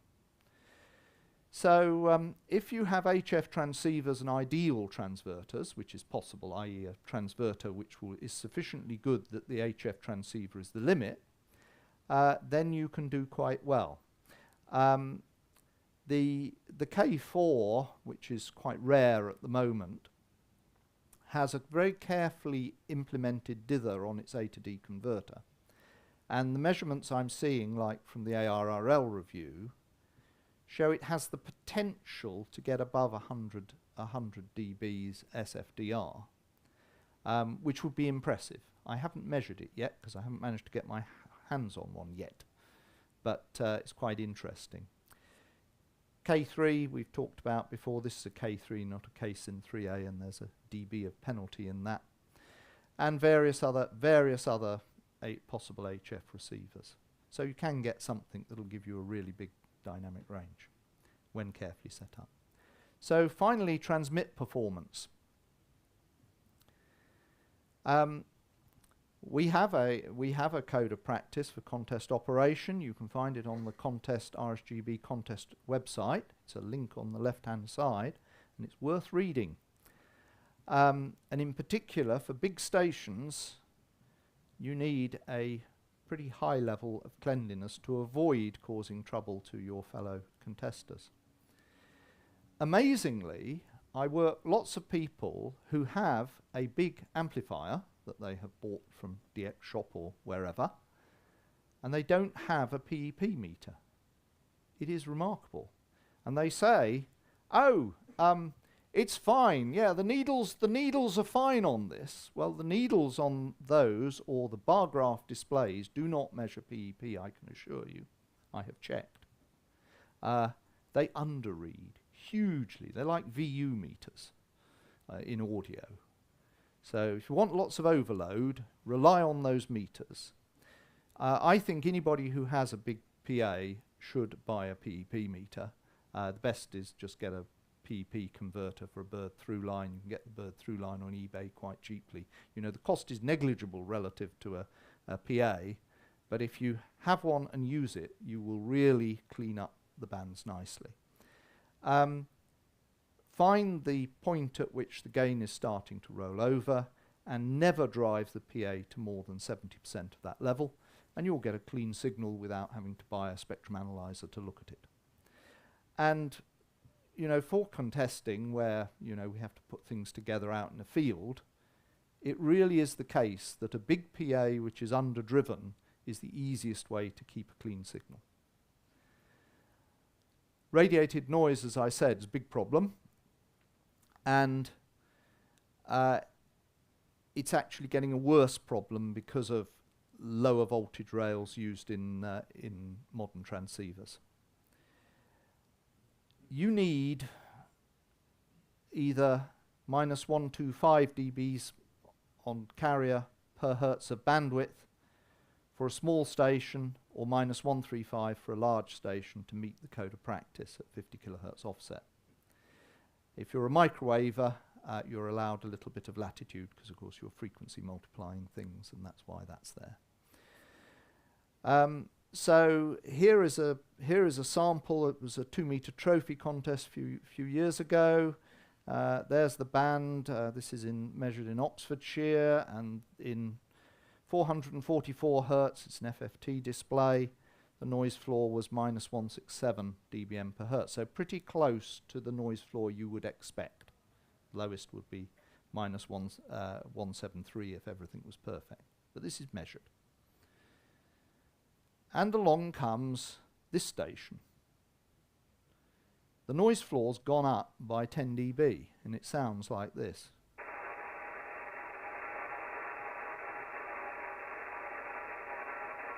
He's transmitting. He's not. He's back.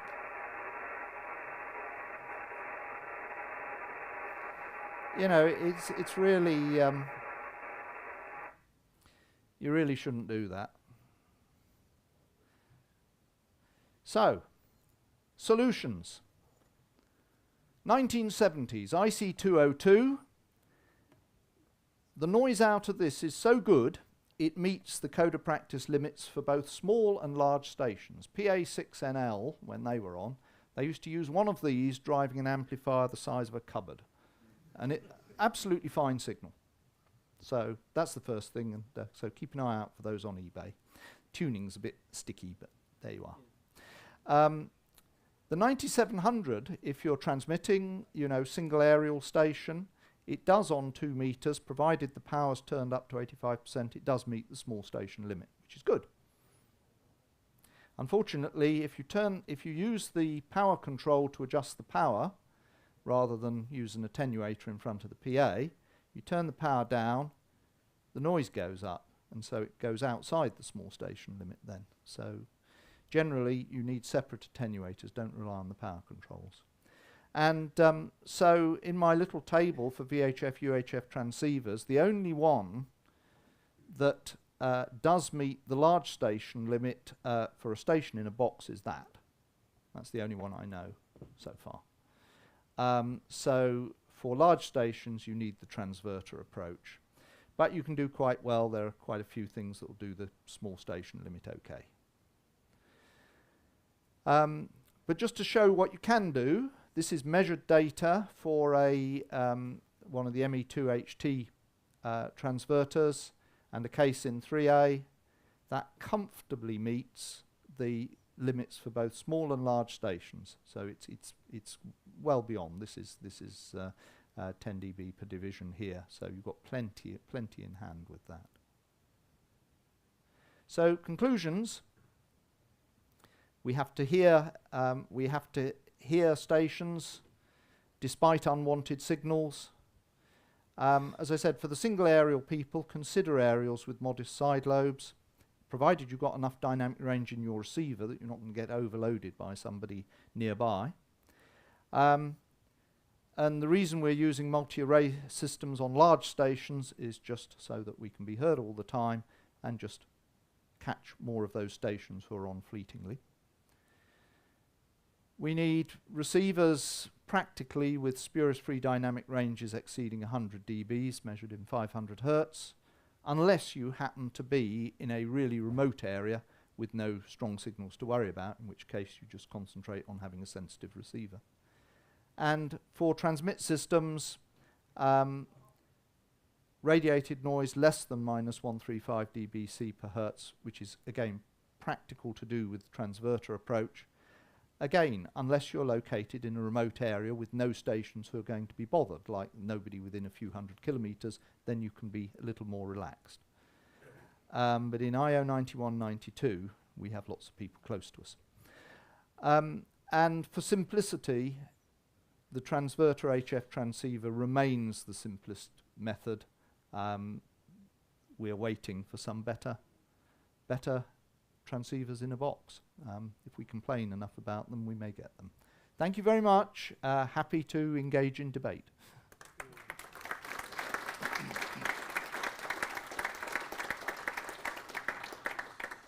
Thank you, Alwyn. Interesting as always. Now, anyone got any questions? All right, we'll start here. I have two questions. Yep. First of all, what do you think to the practice that we always used to do on contests of siphoning off some of the power that would go to the beam to an omnidirectional antenna to keep the frequency warm? Is that a valid? It's exactly like my not very good side lobes antenna. But the point is that in the RSGB rules, if you're a small station, you're only allowed one antenna. No, I'm talking about the 400 watt stations. DF0MU. They used to have a stack of big wheels. And then a separate receive array. Okay, I just wondered because we always used to do that years and years ago, and it still do. It's a great approach. Secondly, you mentioned operating contests. I operate from home. I'm in a bit of a dip.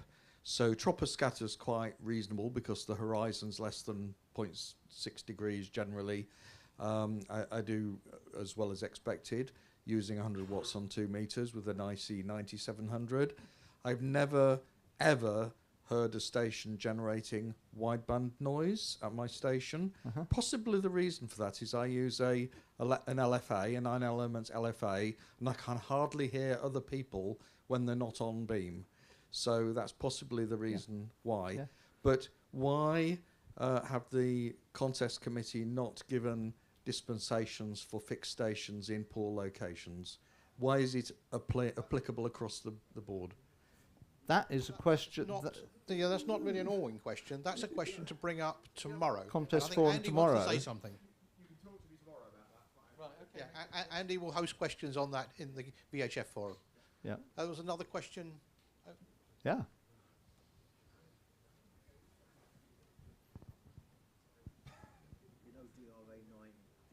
DR9A. Hi, Alwyn. Oh no. Rob M0 VFC. So sorry to hear that. Yeah.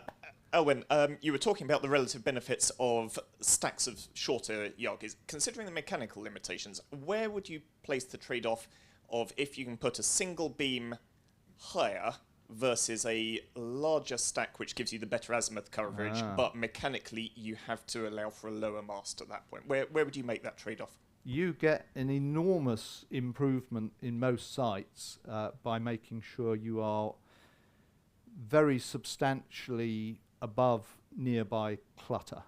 I've measured, of course, the lower band you go to, the more it matters to get really high up into the air. Basically, you need a good, clear view, and if you haven't got that, you know, you're wasting the aerial. So the first thing is to get things up high enough, and then think of the mechanical problems once you've got there. We've had our Gale Force 9 experiences, so yes, it's real. Oh, sorry, there was a Storm 10. Yes, that's true. So first thing, get the aerials up enough into the air, and then see what you can do at that height. Any more questions? Yes. Well, Andy.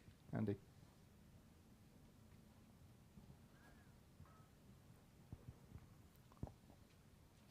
I'll save you walking less. So it's just that. Thank you. You've covered most of what I'm going to cover in my talk later on this afternoon as well. Oh, with a sorry. slightly different spin, but that's, no, that's fantastic.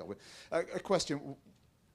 In situations where you've got one really strong signal on the band, I've come to the conclusion that perhaps blocking dynamic range is a more important parameter than SFDR, because actually your transmit signal performance is probably limiting a lot of the close-in intermod.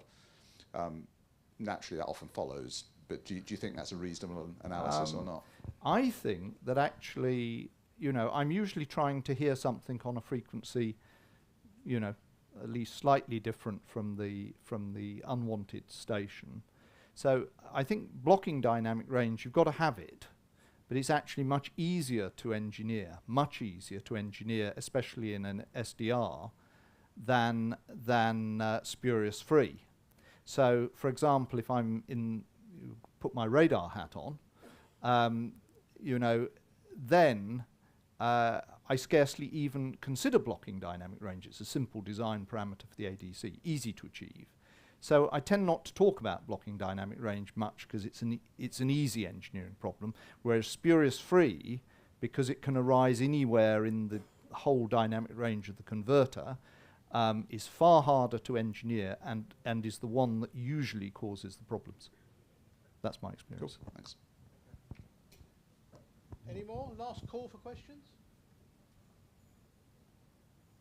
No, none seen. Thank you very much, Alwyn. Always an interesting and educational talk.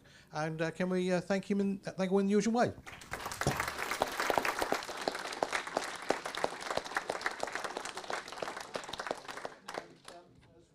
As well as Andy's talk.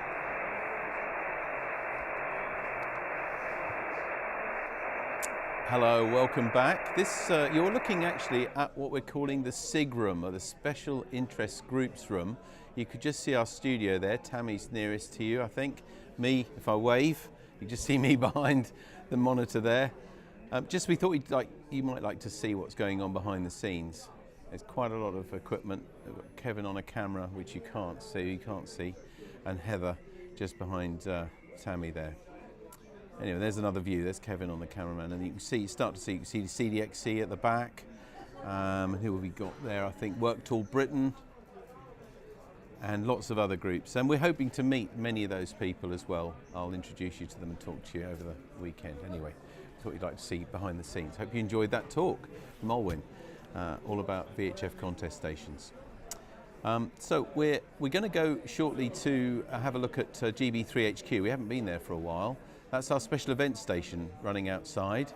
And actually, if we can go there now, Tammy, we'll have a look, and you can see, not only can you hear them, but you can actually see what frequency they're on. And you've got some of the contacts they've made as well at the bottom of the screen. So I'll leave you with this for a little while, and we'll come back very shortly. 10, 59 plus 10, over. Yes, QSL, thanks to 59 plus 10. You're also 59 plus 10 and peaking 15 dBs, Robert. So You're running a special event station. I just started up my computer, so I don't have all the information by hand here. But I will put you in the log, Rob.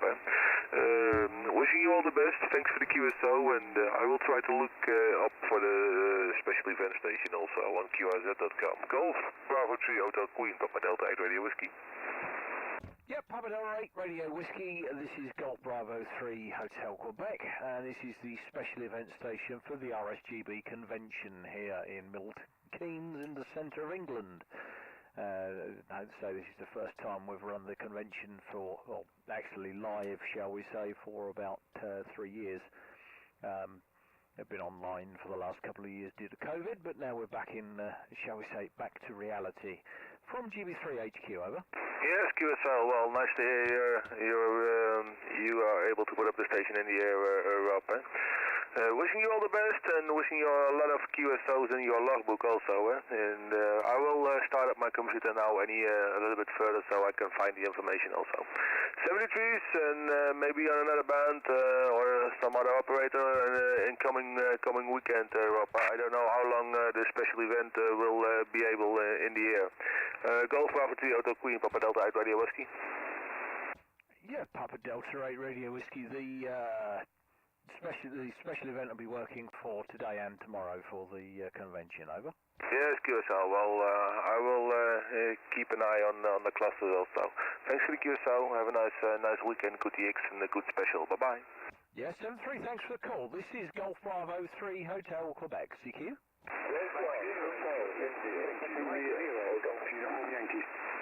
Golf Uniform Yankee, go ahead. Yes, this is Mike Zero, Golf Uniform Yankee. The name here is Guy. I'm in High Wycombe, and I'm watching the RSGB convention live on YouTube at the moment. And Yeah, okay, Guy. You're 5 and 7, 57, just up here at Milton Keynes at GB3 HQ. Not to be confused with GB3 RS, which is the main station down at Bletchley Park. So we're operating at the convention from the Hamzah mobile operating vehicle, aka Flossie. My name is Rob, which I think you've already got, and the original call sign is M0ZPU. Back your way, M0GUY. This is GB3 HQ. GB3 HQ, M0GUY returning, just for a quick final. Yeah, I've helped out at Bletchley Park as well sometimes. So I know the area pretty well now. And yeah, listening to the convention, as I say, it's a great convention and great to make contact with you. I'm just using ICOM 705 through an amp and pushing out about 50 watt PU through my vertical 6-meter antenna. Over. Yeah, certainly doing the job for you using a Ellicraft K3, KPA 500 PA with 400 watts into a dipole. Nothing fancy. Working quite well. So I'm just coming back to operating the station after a period operated by M0BRX, and just sort of getting my head back round it again. It was a bit manic this morning. We started off not very well by operating the radio in split mode, but so I've soon learnt how to operate a K3, and that's split turned off now, so we can actually hear people. Anyway, thanks for the call. 73, speak to you again another time. This is Golf Bravo 3 Hotel Quebec. Golf 4 Whiskey Quebec, Golf 4 Fox. Mike 0 Tango Zulu Radio. Mike 0 Tango Zulu Radio. Yeah, good afternoon, Rob. GB3 HQ, M0TZR. Thanks for taking the call. Cracking signal from your station up here in the northeast, about 10 miles east of the city of Down. My name's Paul, over. Yeah, okay, Paul, got you in the log, and your S9 plus 15, S9 plus 20. Nice signal down here at the RSGB convention, over. Yeah, fine, Rob. Well, I did see the station on the live stream, so I thought, you know what, I'm going to turn the transceiver on and give you a call, and I'm pleased to get in your log there. I've just watched the VHF contest and stream. That was very good, so I'll be watching a little bit more. Shame I can't be there, but work commitments, unfortunately. Anyway, with that, you're doing a cracking job, Rob, and hopefully we catch you further on. GB3 HQ M0TZR. Okay, thanks for the call, M0TZR. This is GB3 HQ. Thanks very much for the call, and yeah, maybe next time. GB3 HQ, CQ?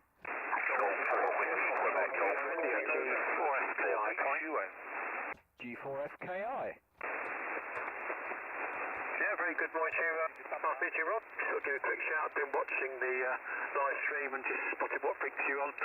So I hope it's all going okay. I'm not sure if you'll be around tomorrow. I'm coming over tomorrow. I can't make it today, unfortunately, but we'll be there tomorrow. So may see you then. Thanks for your email, by the way, and all your suggestions about antennas. Much appreciated. Back to you now from G4FKI. Yeah, okay, Dave. I've passed that information on to Bill as well, so he's got it direct from the horse's mouth, as it were, so you can go from there. Anyway, thanks for the call. We've got a bit of a pile-up growing again, so I suppose I better get back to that. This is GB3 HQ. Uniform November, G4HUN. Ah, G4HUN. Never worked you before, have I? Hello, Neil. Hope you're well. 59 plus here at Milton Keynes, over. Yeah, hi Rob, I've just posted your ugly mug all over Facebook. Your lovely signal, 5 and 9 plus in the centre of Norwich, watching the stream. Pass my congratulations to everyone, it's a really good day. Have fun from G4HUN. Yeah, thanks Neil, and speak to you again soon, if not on some other mode. This is GB3 HQ, CQ. Golf 4, Whiskey, Quebec, Golf, Kilo, Yankee. Station ending Kilo Yankee. Yeah, many thanks, Rob. The call is Golf Whiskey, number 1, Foxtrot Kilo Yankee, GW1FKY. Good afternoon to you, Rob. The name this end is 10 kilowatt, Echo November. The location is Bridgend in South Wales, and you're 20 over 9. 20 over 9. Unfortunately, I can't join you there, and I'm also a member of Hamzah due to health. I haven't seen anybody for 2.5 years, but lovely to hear you. Good luck to you all. I'm glad the weather's changed. It's not usually the best time of the year for it, HI, but I trust everything goes well for you over the weekend. GB3 Hotel Quebec, GW1FKY, Operator Ken. GW1FKY, okay Ken. GB3HQ. Yes, the AMSAT guys are doing a wonderful job with their streams that they're operating.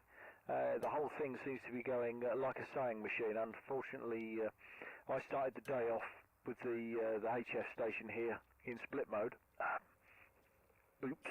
And somebody came and said, oh, there's hundreds of people trying to contact you. And it was like, I'm not hearing anybody, have a listen, but the radio was in splits, so of course the frequency I was listening to was not the frequency I was transmitting on. Schoolboy mistake, that's why my call sign phonetics is 0 practical use. But there we are. Anyway, nice to hear you, Ken, and we'll move on and speak to you again another time, maybe see you at another convention from GB3 HQ. Yes, okay, Rob, many thanks. 73 is my very best wishes to everyone down there. Golf 4, Whiskey, Quebec, Golf. Golf 4, Whiskey, Quebec, Golf. Yeah, good afternoon, GB3HQ, G4WQG. Yeah, name's Simon. I'm located just south of Swindon in Wiltshire, and I'm watching the live stream, obviously, on YouTube, watching your happy, smiling face. Yeah, I volunteer at Bletchley Park at GB3 RS, and I'm also district representative for Wiltshire. So that's my story. Back to you. You're 20 over 9, by the way. Nice big signal. A little bit of QSB this time of day, but it's all good. Back to you. Yeah, okay, Simon, all copied. Yeah, good signal from yourself here. You're 59 plus, and yeah. So after a shaky start, it's now working very well here at GB3 HQ. From I was going to say my call sign M0ZPU, operating GB3 HQ. Over. Yeah, Roger. Well, best of luck up there today. I was able to make it. Unfortunately, I volunteered Bletchley last weekend, and I'm on next weekend. So the XYL or the station commander wouldn't appreciate it. Anyway, 73, have a great day. G4WQG, clear. Bye bye. Yep, 73. This is GB3 HQ, Golf Bravo 3 Hotel Quebec, CQ. GB8BK. G1HIJ. Was it HIJ? Yes. Delta Bravo 8, Bravo Kilo. Golf 1, Hotel India, Juliet. Big DX from you, Dunstable.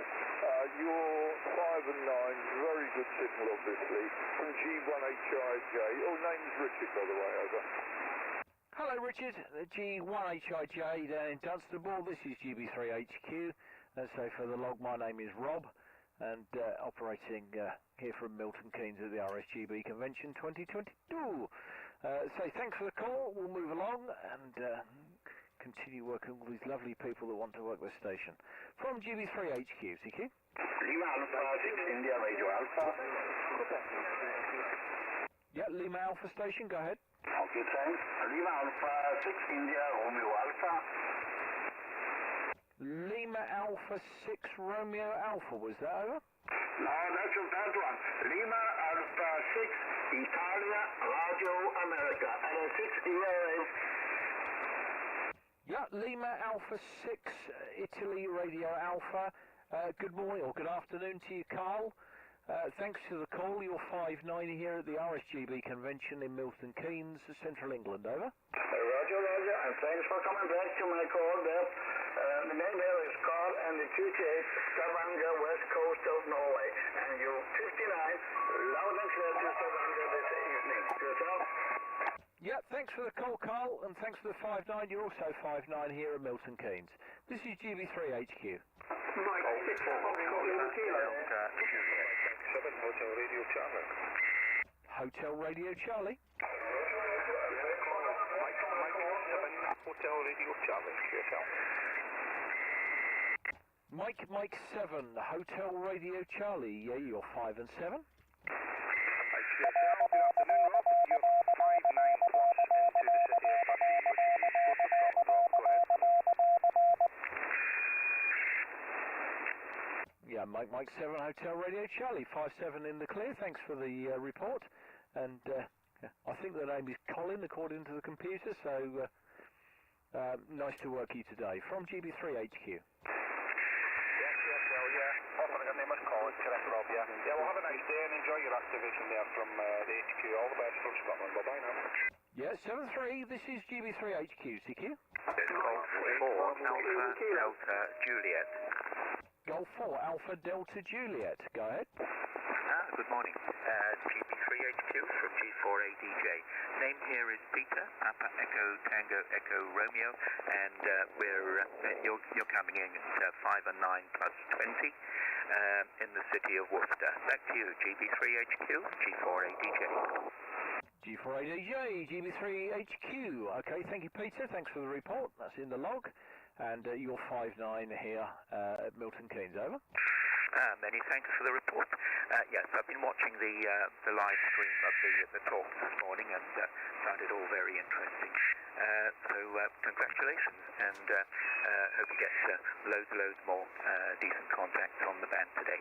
73s from Golf 4 Alpha Delta Juliet. Yeah, thanks for the call, and yeah, 40 metres looks like it's wide open. This is Golf Bravo 3 Hotel, Quebec, CQ. Mike 6. Golf 0 Papa, Mike Juliet. G0 PMJ, go ahead. Yeah, very good morning, Rob. You're 5-9 plus, sometimes you're peaking 20 over. A little bit of QSB, name's Dave Delta Alpha, Victor Echo, and the location is Darlington in County Durham. Nice to hear you on, Rob. GB3HQ, Golf 0 Papa Mike Juliet, over. Yeah, okay, Dave, thanks for the call. You're 5-9 plus also. Lovely signal here down at Milton Keynes. From GB3HQ, over. Yeah, many thanks for that, Rob. I was hoping you'd say something like that. I've just put the antenna back up. The cord snapped on it a couple of days ago. So I've been busy this morning recording it and putting it back up. Enjoy the rest of the day. Thanks for putting the station on, Rob. GB3HQ, Golf 0 Papa, Mike Juliet, over. Yeah, I'm certainly working for you very well. Working fine. This is GB3HQ. CQ? 6 Foxtrot Lima Kilo. Mike 7 Echo Romeo Uniform. Echo Radio Uniform? Okay, Mike 7 Echo Romeo Uniform. M7 Echo Romeo Uniform. Mike 7 Echo Romeo Uniform. And I think that's Andrew, and you are 5 and 7. 5 and 7 here at GB3HQ in Milton Keynes, over. Okay, thank you very much there for acknowledging my station. Yeah, it's Andrew on the East Yorkshire coast. 5 and 959, very strong signal into East Yorkshire. Thank you very much for acknowledging. Yeah, thanks very much for the call, and good DX for using 40 metres today. Looks like it's wide open. This is GB3 HQ, Golf Bravo 3, Hotel Quebec, CQ. Mike 2 Echo 0, Tango Mike Mike. Tango Mike Mike. 2 Echo 0, Tango Mike Mike. Right, 2 Echo 0, Tango Mike Mike. I think that's Jim, and you're 59 plus here at Milton Keynes, over. Good morning to you, Rob. Yeah, thank you for the 59 plus. You are 59 plus 20. 59 plus 20 near the city of Hull. Hotel Uniform Lima Lima. Golf Bravo 3, Hotel Quebec. 2 Echo 0, Tango Mike Mike. 73. Yes, 73, thanks for the call. This is GB3 HQ, Golf Bravo 3, Hotel Quebec, CQ. Mike 0, X-ray Charlie Zulu. Mike 0, X-ray Charlie Zulu, go ahead. Yeah, very good morning to you. Oh, good afternoon. The name here is Mark. Mike Alpha Romeo Kilo, and the QCX, the seaside town of Bognor Regis, West Sussex, South Coast. Back to you. Yeah, okay, Mark, thanks for the call. You're 59 plus here at Milton Keynes at the RSGB convention. And for those people that collect WAB squares, is Sierra Papa 83, Sierra Papa 83, and say you're 59. This is GB3 HQ, over.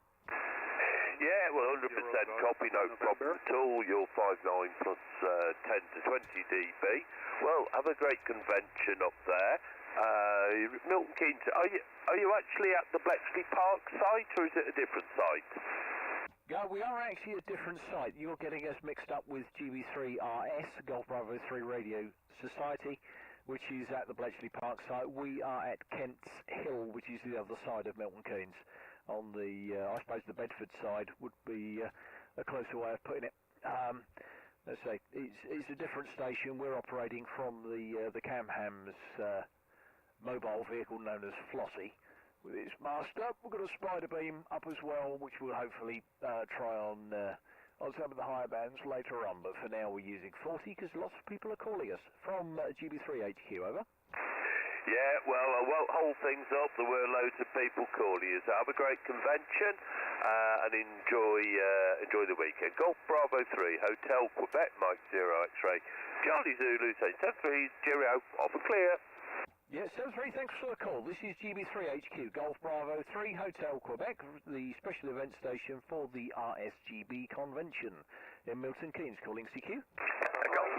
George 0, Juliet, Uniform Radio. Juliet Uniform Radio. Yeah, this is Golf 0, Japan Uniform Radio.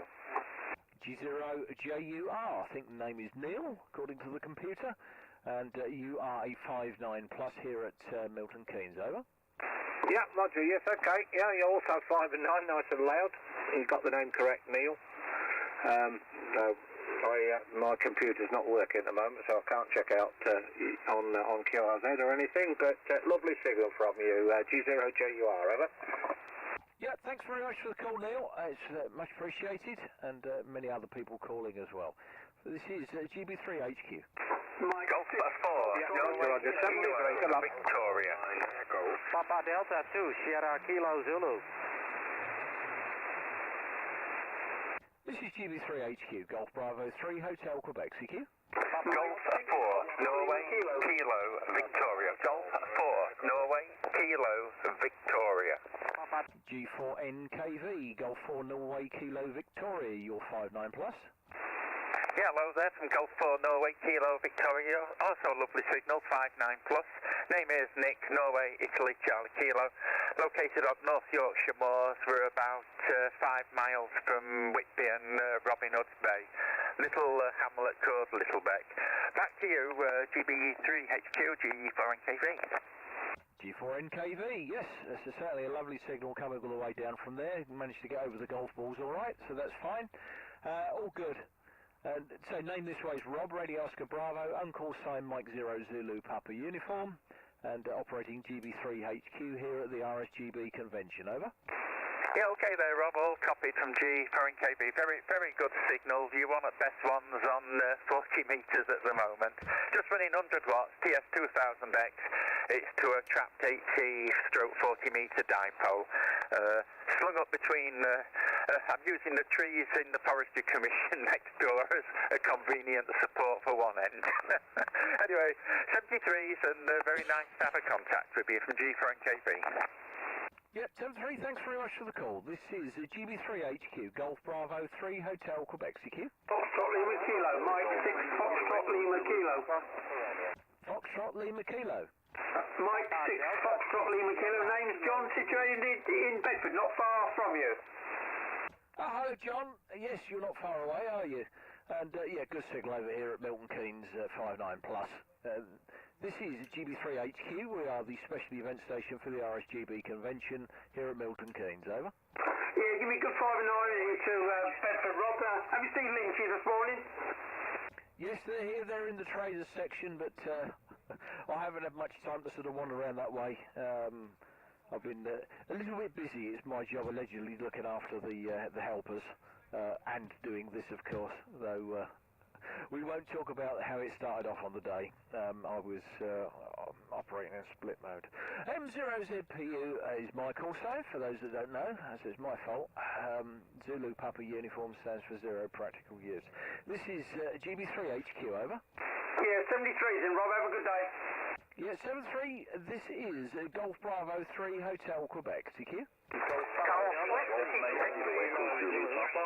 Golf Whiskey 6 Sierra Tango Kilo. Golf Whiskey 6 Sierra Tango Kilo with that?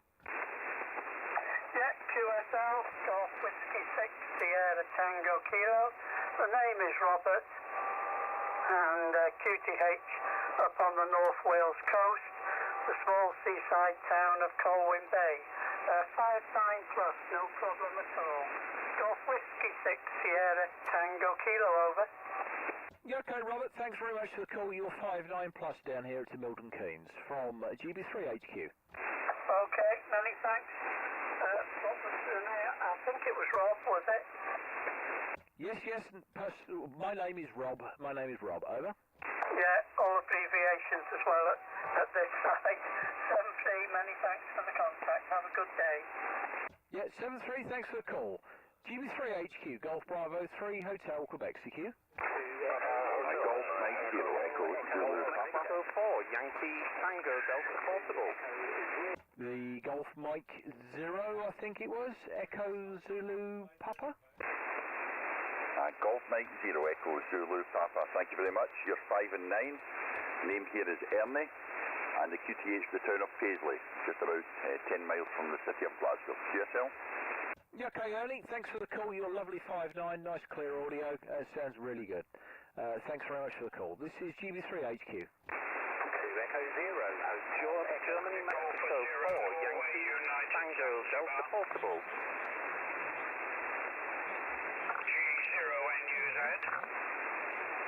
Yeah, stand by QRX, just going to change operator.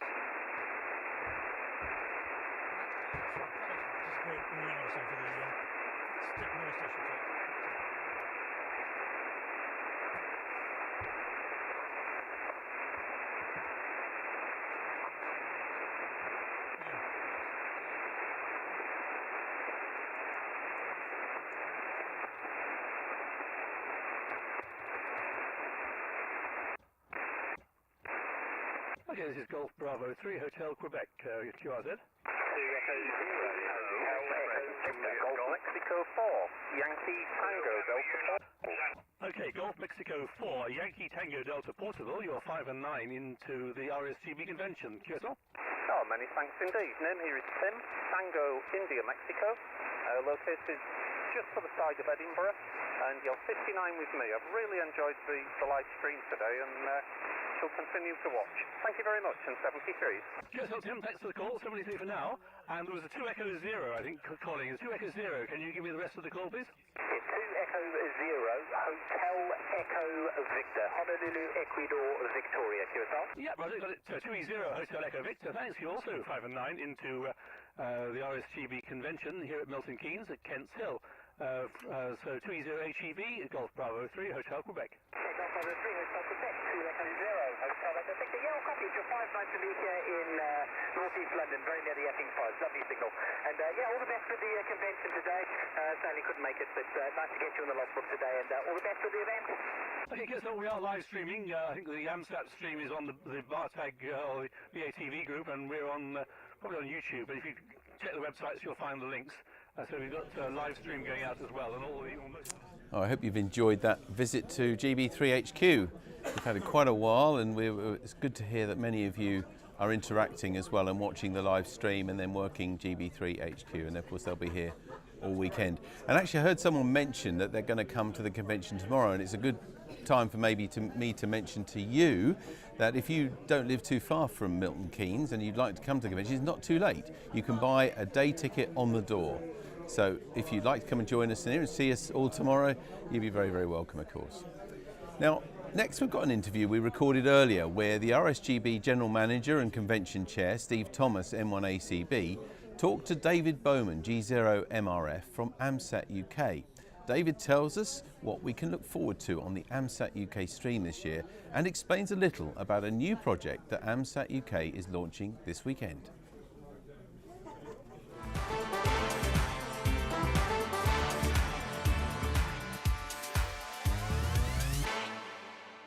Hello, I'm here at the RSGB Convention 2022 and I'm here with David Bowman, G0MRF from AMSAT UK. Hello David. Hello Steve, it's really nice to be back here in person. Zoom has its place, but meeting friends in person here at Kents Hill is a wonderful thing to do. Yeah, it's fantastic for us to be back here. I think it was 2019 we were here last. But in the years before lockdown, then AMSAT joined us here for your colloquium at our convention, and it seems to work really well for both groups, I think.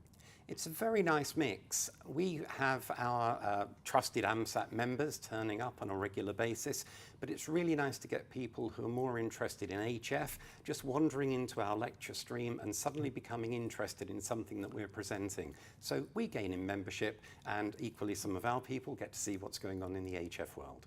Yeah, I think that cross-fertilisation is really good. People that maybe wouldn't go to an entirely satellite event, but they just go over for 1 or 2 lectures, and vice versa as well, because we get people coming to the HF or the VHF streams that perhaps are dedicated satellite fans. We do. It's a very diverse programme of events, and when you look at the programme before the weekend, it's nice to be able to pick out a lot of different talks and programme in your mind what you're going to see. Yeah. It's a good opportunity to get a very broad appreciation of amateur radio. Yeah, and we're live streaming from the RSGB streams, but I know you're doing the same from the AMSAT stream as well. So what are the highlights in the AMSAT stream? Well, we've got a few things this year which we're looking forward to. AMSAT UK is announcing a new project, a new satellite project. We're building a 3U CubeSat. It's at the very early design stage, but we'll be looking at some of the initial decisions taken on that. It's going to take a couple of years to come to fruition, but we're in the early stages and we'll be presenting that in one of the streams over the weekend. We've also got Neil Melville from European Space Agency. Neil's a great speaker and a radio amateur, very good fun person. He's in charge of the zero gravity flights at the European Space Agency. And he'll be telling us a little bit more about the Vomit Comet and some of the things he's been up to in the last year or two. So David, where do people go to actually see your live stream then? We have a live stream via the BATC website. It's covering both days here at the convention, and in between we'll be showing the programme on screen so people can dip in and out as they like. It'll also be available for viewing in the future. They can just go back to the website and watch the recording at a later date if they want to. That's excellent. Thank you, David. And of course you can see the RSGB live streams and the recordings as we put those live on the RSGB YouTube channel.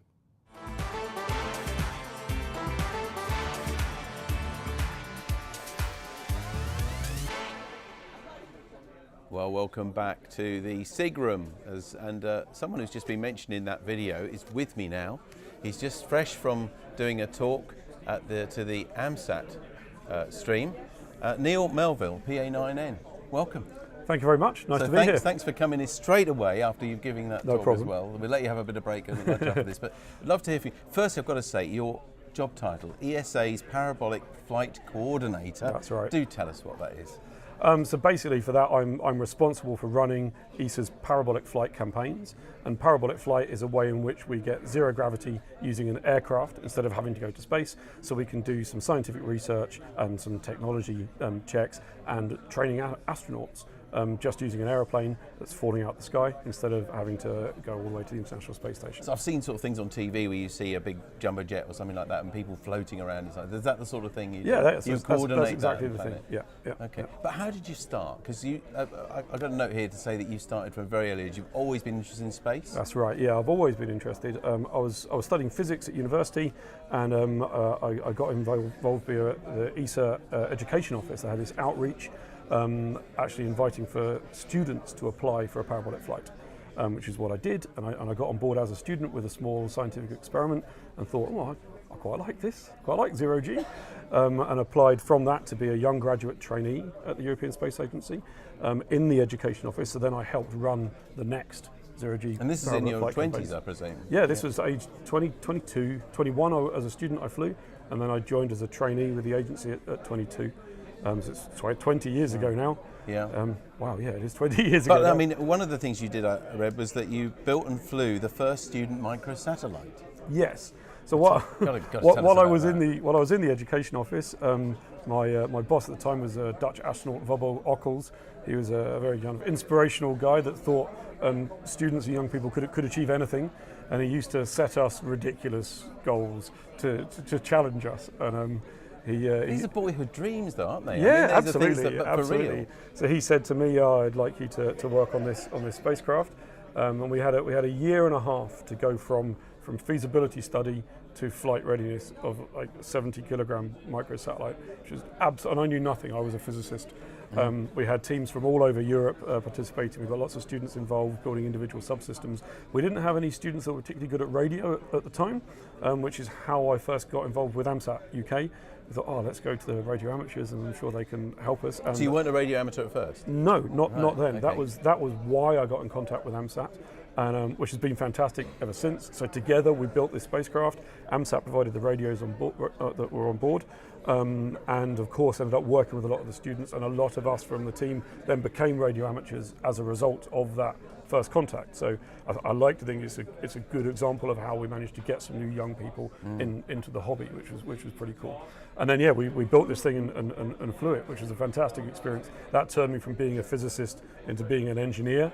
You learn by doing, and especially by doing it wrong, and we did everything wrong, so we learned a lot. It was a really, really great project. And that taught me system engineering, which is what I've done for most of my 20 years at ESA ever since. Payload system engineering, experiments that go to the International Space Station or on Russian capsules, not so much anymore, sounding rockets, this kind of stuff. So I've sent quite a few things up now, I've been very lucky. And I still do some of that, but since 2016, so the last 6 or 7 years, I'm responsible for running ESA's parabolic flight campaigns. So instead of making experiments for the space station or whatever, we're putting experiments on an aircraft. It's an A310. It's quite a large aircraft. We can take 40 scientists and engineers in about 10 or 12 experiments. Does everybody float around inside? Yeah. Well, around the experiments, you're not allowed to free float because before the zero G, so the plane flies as normal, then you get 20 seconds of pull up into the air. So you're 50 degrees nose up, and during that 20 seconds you get double gravity. So everything's pulled down twice as much as normal, and then they let go. They basically cut back on the engine, so you fall over the top. You get 20 seconds of zero gravity while you fall, and then you're plummeting out the sky nose down as fast as this large plane can go. So they have to pull out, and you get another 20 seconds of double gravity. So you can't float around above the experiments, because when the double gravity comes on, you're going to fall and hurt yourself or hurt other people or damage the experiments. So around them you have to be, you're sitting on like padded floor walls and sitting, but you're under a strap with your legs or your feet. We do have a small area at the back where if you're not currently busy, you can go and have a little bit of fun. Be strapped in away. Then you don't need to be strapped in. Okay. That's a little netted area where you can free float and have some fun with it. I mean, 20 seconds is not that long to me anyway for an experiment. So what sort of experiments do you do up there? Really a lot of diversity, and Obviously there's human physiology, because the human body reacts very quickly to zero-G. I can tell you that, because I have to be on board every time. It's a terrible job, someone's got to do it. We do a lot of fundamental physics, a lot of heat transfer stuff, because evaporation, boiling, condensation, all of that works very differently without convection. And it's very important for us to understand that for like chemical processes and stuff in space later on. We do some technology tests, like testing deployable antennas and things that we need to know they work before we put them on satellites in orbit. But of course, you want to keep them very light and simple for the launch mass budget. So you can't have them strong enough that they'd survive in 1G. So you try to deploy them here and they just like snap or bend or something. But you can take them on the plane and you can test them that they work in 0G for a very relatively small cost before they fly. So there's really a huge range of things we do. Fantastic. Yeah. And each flight, I should say, is not just one 20-second parabola. We do that every 3 minutes for 2 hours. Wow. Well, that's it's like 30. That's a lot. 31 and that's going to be parabolas per tiring flight. on the body as well. Oh yeah. It's surprisingly hard work. Well, it sounds good. Before you go, I must ask you though, there may be some young people watching now and just, itching to get involved with space. How would you recommend a young person, well, not so young maybe, get involved with space professionally? Well, I mean, to start, of course, I have to say the ESA Academy, they have quite a lot of outreach projects to all three levels of education. So at primary and secondary level, it's best if the parents encourage the school to get in contact, and there's all sorts of activities. You can find them on ESA.int as well. At the tertiary level, it's much more hands-on, and students can apply for student parabolic flight campaigns, for even sending hardware to the ISS, putting hardware on our drop tower for zero gravity. There's a lot of ways they can get involved. And some of that's extracurricular, some of it's in line, of course. They should try to study the right subjects. And has someone got to be academically good? They've got to have a degree level, do you think, to get into the ESA? For most people? For those student projects, they don't need to. They need to be studying some kind of science or engineering, but they don't have to have graduated yet. Okay. So they can start quite early. To actually come and work for ESA, you need at least a master's. Right. Yeah. Neil, thank you ever so much for joining us. So we're going to let you have a well-earned break now after your talk and then coming to talk to us. Many thanks. Very welcome. Indeed. Nice to meet you. So there we are. Now we're going to have a look now at a video. We did a bit of a risky thing last night. We sent a camera into the bar to find out what delegates were hoping to see and to hear from at the convention, and this is what we found. Hey, love.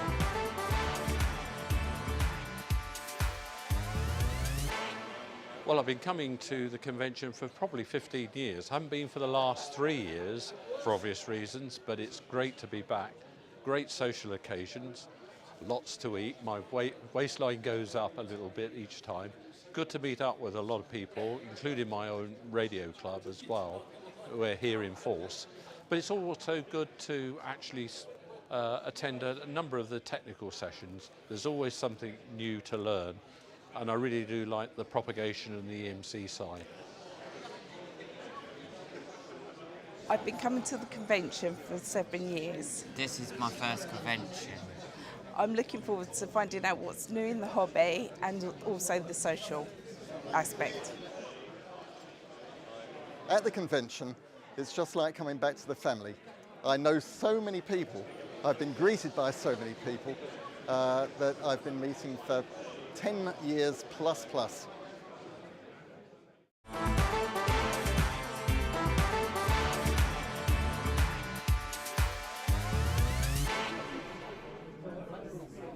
Well, I hope their expectations are realised. I'm sure they are. Thanks very much for joining us. You're watching the live stream from the 2022 RSGB convention at Kents Hill near Milton Keynes. Well, there's a video series the RSGB made in early 2021 about useful practical skills, especially for new licensees, but also for anyone who wants to try this for the first time. In the first video, young radio amateur Henry James explains how he made the Slim Jim antenna. He entered into the RSGB construction competition. In the following 5 videos, we demonstrate the practical skills needed to build useful things for your shack and give you an idea of the equipment you'll need. We've provided these video resources to link with British Science Week and as part of our Get on the Air to Care campaign with the NHS, supporting well-being amongst the radio amateur community during the pandemic restrictions when radio amateurs couldn't really meet up. We hope they still inspire you to try something new.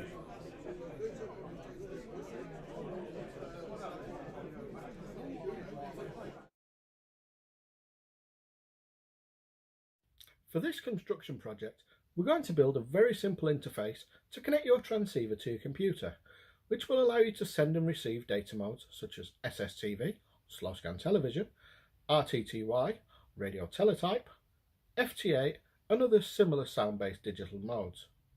Right, I'm joined by Jenny M6JUT, and Jenny, I think you got your foundation license a little while back, but then you've started playing a bit more with radio during the recent lockdown. Yeah, that's right, Rob. I got it a while back, and in the lockdown, well, I managed to get my partner into radio too, and he got his foundation license, and I got myself a radio receiver, a little SDI USB dongle, and had a look to see what I could see. And now I'm borrowing a friend's FT818 transceiver. Excellent. So you've done a little bit of receiving, a few voice QSOs. Have you ever used a computer to actually make a QSO and have a data modes QSO? No, I haven't. I've played around with I think SDR Sharp. That was just receiving radio and having a look around. But no, I'd be interested in trying to make a QSO with the computer. That would be cool. Cool. So we'll need to do a little bit of building first, and then we'll connect the radio up to the computer, and we'll see if we can have an FT8 QSO on 2 meters between us. We're probably about 10 miles apart or so, so it should work. So let's get the soldering iron out and have a go at building the interface. Okay, so if you have a look in your radio manual, it'll probably be under something like digital mode operating, and you should find the pinout of the connectors that we're going to use to connect your radio to your computer. Yes, so on the back there's a pin with data written on it, which is the middle one of the three of them. That one. So that's what we're connecting it to, is it?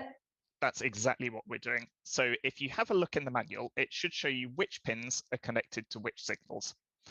And we're looking for probably 3 pins here. We're looking for a ground, and then we're looking for audio coming out of the radio and also audio going back into the radio.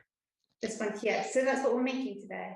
That's exactly what we're making. So we've got data out, which is going to be the audio coming out of the radio, and data in, which is where it's going to go back in. So on your computer sound card, you've probably got a line in or a microphone in, and a line out or a headphone out socket.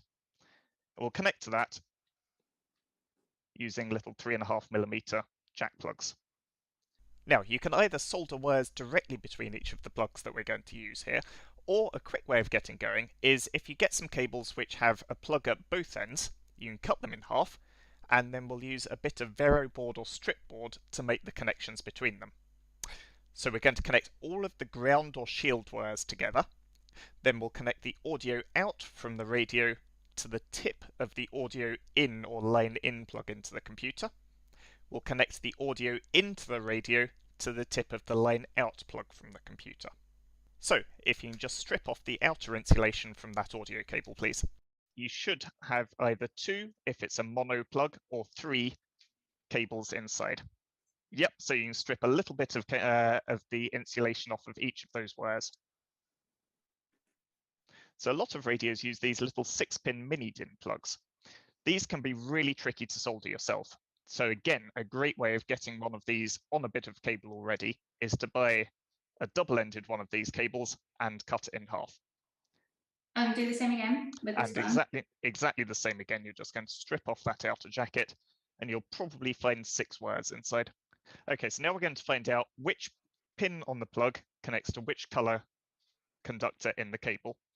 So we'll use a multimeter for that, and you can either use it on the continuity setting if it has one. That'll normally beep when the 2 probes are connected together, or you can have it on the resistance range. And at the moment, with the probes separate, it's showing an infinite resistance, and if I connect the probes together, it'll go to 0 or something close to 0. It doesn't matter if it's exactly 0 ohms. Okay, so we need to figure out which of the pins on this connector needs to connect to which of the pins on our little mini jacks that are going to plug into the computer. So you have what's called the pin out of the connector, and that's which pin is connected to which signal. On this connector here, we want to find out which of these pins, the ground one, connects to which color of the wire. So we're going to take our multimeter leads and put one lead on this ground pin. That's the third one round as we look at it. And then we're going to look at those 6 bits of wire coming out and find out which of those is connected to that third pin round. Now, it can be a little bit tricky to hold the multimeter probe on one end while you hold it, also get the other probe and put it on the other end. But with a little bit of practice, it's okay. That's fine.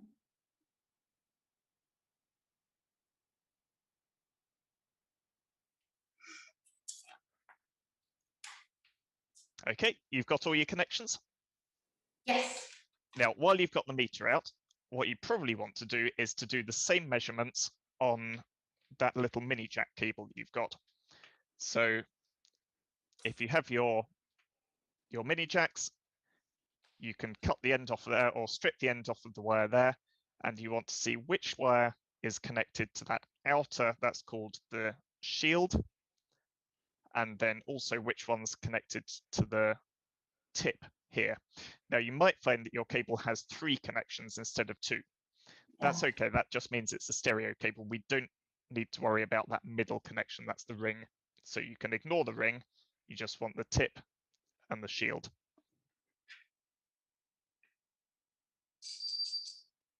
Now, the best way to solder these wires into the Vero board is before we put the wires into the holes, we're going to tin them first. So get your soldering iron, and you want to heat up each wire and just apply a small amount of solder to the wire. You're going for the wire rather than the soldering iron. And again, just a small amount. You don't want too much heat or the insulation will tend to melt back, and you don't want too much solder, so you don't want any blobs on the end. So the best place to start now is probably to get your 6-pin mini tin cable, and we're going to solder that onto the Vero board to start with. So if you put one of those wires through each of the holes in different rows, so you don't want them going into holes in the same row, it doesn't matter too much which order they're in. So if you put one wire through and then put the Vero board down on the desk to hold the wire in place, and then solder that first wire in. Again, you're just going to apply enough solder to make a good connection, but you don't want to overflow onto the adjacent tracks.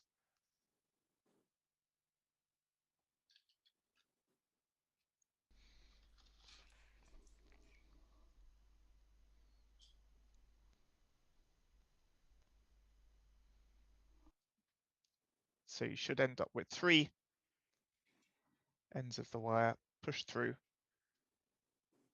and then soldered. Cool. So we've got our first connections on. Now we want to connect the screen from the headphone cable and the microphone cable onto the ground connection of our data jack. So you're going to this time work along the same row. So I'm going to take that cable that we found that was the screen and put it into another hole on the same row. So that's poking through just there, a little bit tricky to see. And I'm going to solder that on.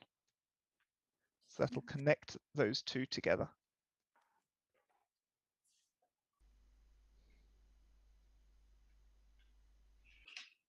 Okay. Great, so you've now got all of the ground signals connected together. You now want to pick one of your mini jack cables. That's going to be the audio out of the computer into the radio. And you're going to connect the tip of that one onto the data in pin, which I think was red on your cable. So you're going to connect the wire that was the tip on one of your mini jacks up to the red one going into the radio connector. So if that was from the data in, that's like line out on the computer, is that right? Yep, that's exactly right. So it's audio coming out of the computer and going into the radio. Right. I'm going to put some tape on the line out thing. So I know which one it is. Line out. And then I take it, I put the data out pin connected to the other jack plug. That's exactly right, yes. So that's going to be the audio coming out of the radio and going into your computer.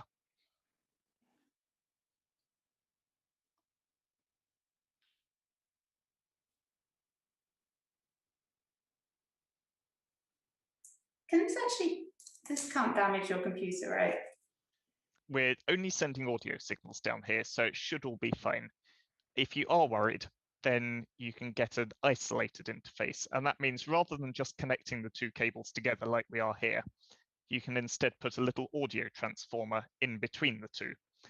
And that will completely electrically separate those two halves. And you'll find if you go and buy one of these interfaces from a shop, often they will have those transformers in the middle. And that can just give you a little bit more separation, especially if you've got some RF coming back down onto the outside of your radio chassis.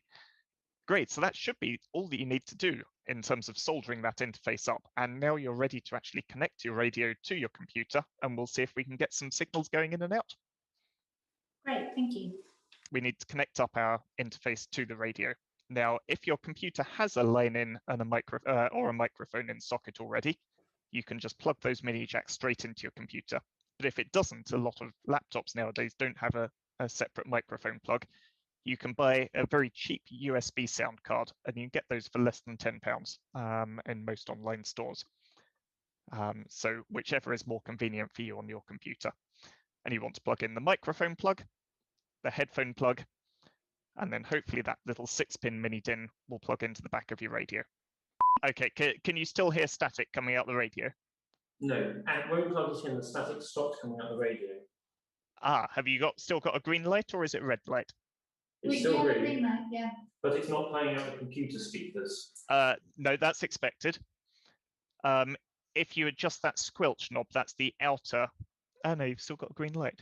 Why is that? Yeah. So the volume knob's doing nothing at the moment, is that correct? As soon as you plug in the digital cable, the radio ceases to make noise.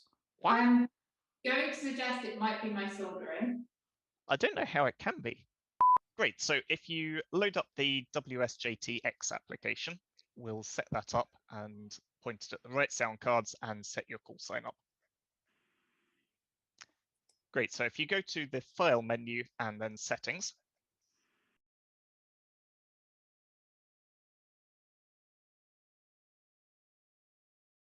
great, so you need to tell it what your call sign is and also where you are, where your station is. So we normally use the grid square or your locator square, which for you will be JO02. So you can pop your call sign into the My Call box and JO02 into the locator or into My Grid.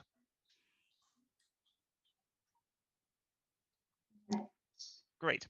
Now, if you head over to the audio tab, this is where we're going to tell it which sound card to use, because if your computer has more than one sound card, you'll need to tell it which one's connected to your radio.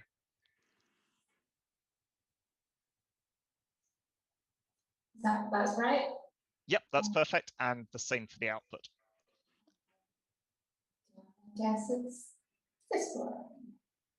Great. Now, if you press OK, that should all take effect. Cool. So if you turn your radio on, if you haven't already. Yeah, it is on. Perfect. And we want it on the 818, it uses the dig mode for digital modes. And we want to be on a frequency for 2 meters FT8 of 144.174. 144.174 megahertz. Cool, so we now need to choose what mode we want to operate in. WSJTX does lots of different digital modes, but one that's really popular is FT8. And if you go to the mode menu, then there's an option under there that says FT8. So if you choose that,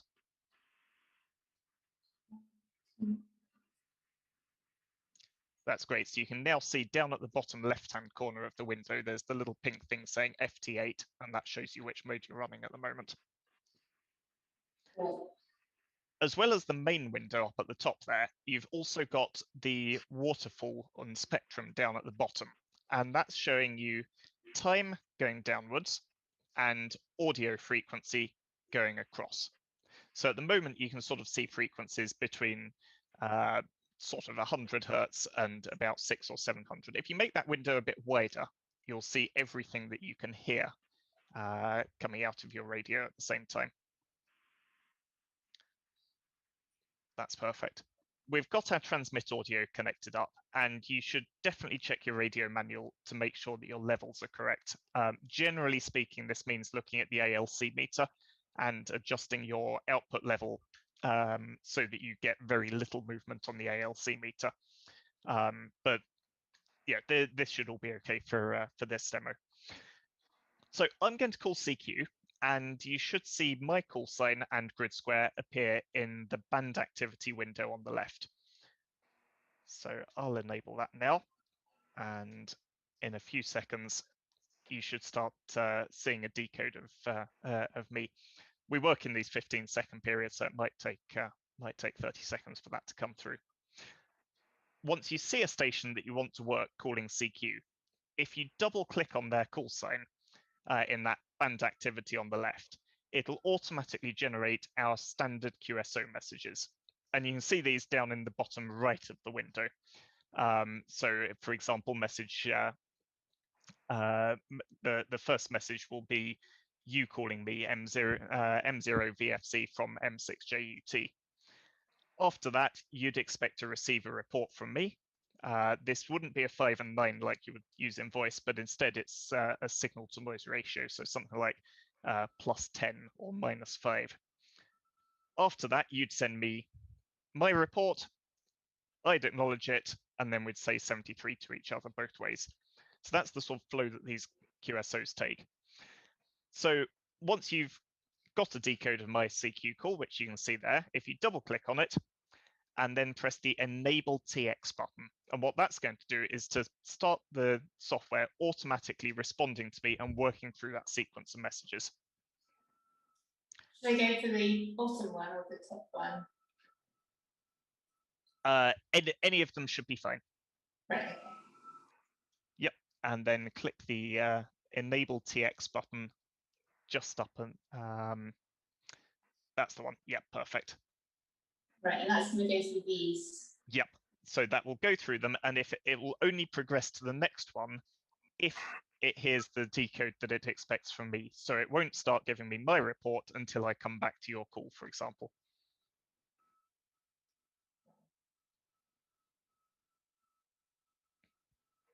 Sometimes, these messages, you might have to send each message a couple of times before the other station decodes it or before you decode their reply.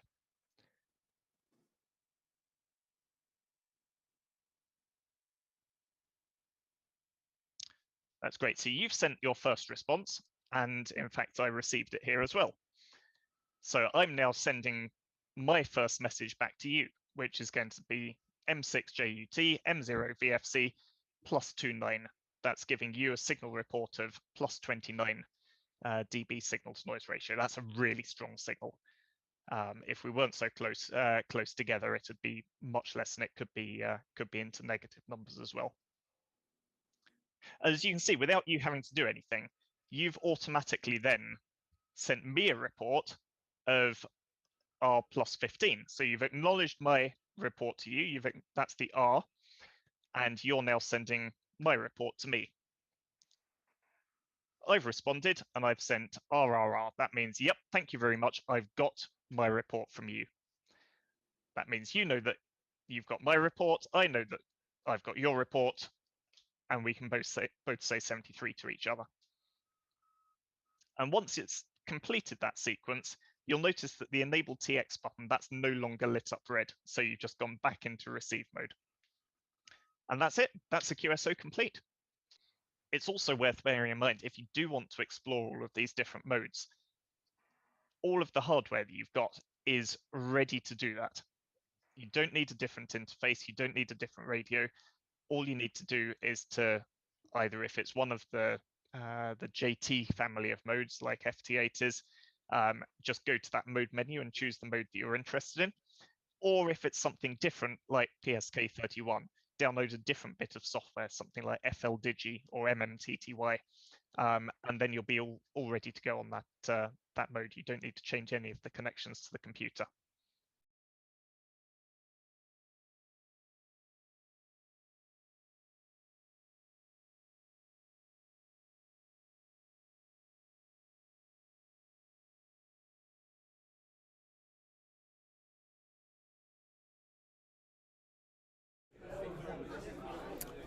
Welcome back to the SIG room here at the RSGB 2022 convention. I'm joined now with the chairman of the board of the RSGB, Richard Horton, G4AOJ. Good afternoon to you. Good to see you, Richard. Thank you. Lovely convention, lovely to see people together again. I think so. I agree with that. I think the impact of lockdown has to be made people a little bit reluctant to socialise, and it's nice actually to be here in person and to meet people and to have live lectures and so on. Definitely. And I think it's very good that you don't have to be here to see those lectures, that you can actually see them on the streamer. Yeah. So we've got to some extent the best of both worlds. And that's the idea, and I guess that's the future now, probably. It's some kind of hybrid world, but you can't beat meeting some people as well. No, I think that's right. I've met in the last couple of years a lot of people online through that screen, but it's just nice to meet them for real. Well, I think you and I fall into that exactly. category. I've never seen you on a screen Absolutely, before. Exactly, it's very good to see nice you. to hook up with you. Yeah, so you and when I first met you a couple of years ago, you were the treasurer. That's right. Now you're the chairman of the board. Yes, I know. They can't get rid of me. I'm sure it's not like that. Looking forward to the challenge? Yes, I think so. There are a lot of challenges for amateur radio in general, some of which we can do very little about.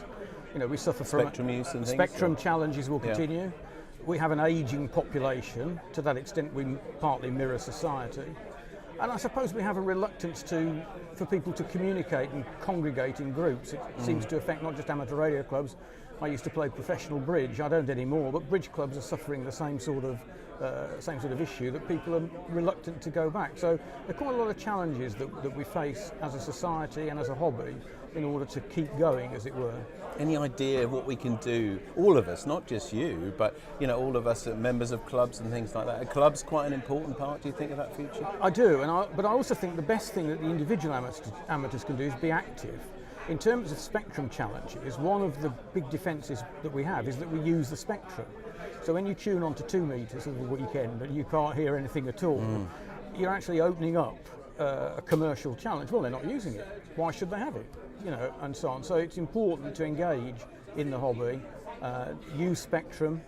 Obviously, if your thing is building rather than operating, that might mean that you have to change your habits a bit. But I think the best thing we can do as individual amateurs is actually to use the spectrum we have and to use it intelligently.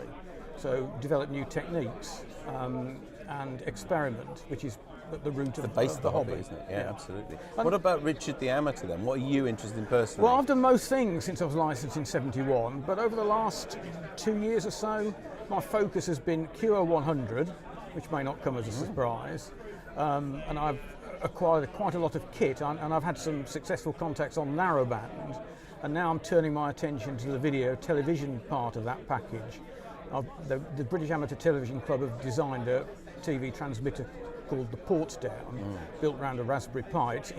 It's deceptively simple and offers a very straightforward way to generate television pictures. You then need the usual collection of linears and transverters to make it all work properly, but the core of it is there and it's accessible. So I've got one of those working. I've got a linear. I haven't dared switch it on, but that's my next project. And they have a net every Thursday night, and I actually called it for the first time myself the other night, actually, on a Thursday night. They're very slick because not only do they have that net on QO100, but they stream it. So you don't actually need video transmitting and receiving equipment yourself. You can go on their streamer and you obviously can't transmit, but you can hear the conversation and see the individuals who've built and made equipment work, and them explaining their stations to their colleagues. It's quite something actually. It's good to hear that you're getting into that. Future of the hobby. I mean, I'll just ask all radio amateurs this who are actively involved. What do you think is the next great thing that we can get involved with as a hobbyist? Do you know, I really don't know the answer to that, and I mean that's partly because you never know what's coming next. If someone had said to me when I built my 3-valve top band transmitter in 1971, what do you think is going to happen? I wouldn't have envisaged, you know, digital television, geostationary satellites. You know, non-geostationary satellites were barely a thing then, and I just think it's quite difficult to predict the future. But what I do think will be the case is there will be a lot more change and a lot more opportunity for experimentation by individual amateurs. And I think as computing power continues to increase, the ability of amateurs to do things they weren't able to do before, as is the case with television, will be enhanced. So we shouldn't look at computers and things as a threat. We should look upon them as an opportunity to experiment. I mean, I used to, one of my biggest interests in the early 90s was RTTY. Mm-hmm. And I would never, ever have got a Creed 7B teleprinter in my house. Or be allowed it. Or be allowed it. But a Windows PC running appropriate software with a terminal unit, no bother. So I think, you know, that was an example of computers allowing me to do something that I would have struggled to do otherwise, and I think that's the general view you've got to take. And D-Star is obviously another example of that, where, you know, with a hotspot and a PC, the world is your oyster. Absolutely. No, the computers are definitely not a threat. Well, that's not fair. They're a threat to the individual amateur, because no sooner have you wired them up than they throw a glitch at you. Oh, we had that this morning here. Don't mention that. Richard, it's been lovely to meet you. Good luck to you and the board for guiding the society and their radio amateurs through the next, how many years it's going to be. Thank you very much for joining us. Thanks, Richard. Right, now we're going to go back to our special event station, GB3 HQ, outside. Just to the west of Newport, down in southeast Wales. You're a 5 and 9 plus with me, 5 and 9 plus. I'm just using the 50 watts that I'm allowed on a Yaesu DX 3000 Simone. So, yeah, okay, I'm sure there's other people trying to get you, and you enjoy the rest of the day. 2 Whiskey 0 OGY, going clear, back to you for a final. Yep, 7-3, Chris, thanks very much for calling in. Always a pleasure to talk to everybody here on the Special Event Station GB3 HQ, the Special Event Station for the Radio Society of Great Britain's National Convention. Is standing by and listening for any further contacts on 40 metres. Over. Mike 0 Golf Uniform Charlie. Mike 0 Golf Uniform Charlie, good afternoon. 5-9 into Milton Keynes. Lovely signal, lovely audio. Go ahead. Yeah, okay, thank you for the quick contact. Sorry. Yeah, have a great day. Nice to know I'm getting all the way to Milton Keynes. 73s, have a great afternoon. Mike 0 Golf Uniform Charlie. Yeah, well, you're getting here, all right. You're getting here at 20 over 9. Now I have the chance to look at the meter. So anyway, doing a grand job. 7-3. QRZ to Golf Bravo 3 Hotel Quebec. Mexico 0 Yankee Delta Radio. Yankee Delta Radio. Prefix, please. Mike 0 Yankee Delta Radio. Denmark. Mike 0 Yankee Delta Romeo. Good afternoon, Golf Bravo 3 Hotel Quebec. You are 5-9, and I will give you a more accurate report on your next over into Milton Keynes to the RSGB's National Conventions. Over. Yeah, Roger, good afternoon to you as well. Operator name on this side is Ricky, Romeo India, Charlie Kilo Yankee. We're located in Maidenhead in Berkshire, and I've got you 5-9 plus 20, over. Yeah, Roger, Ricky. I've got you here at 5-9 plus 10. Very nice signal indeed from Maidenhead in Berkshire.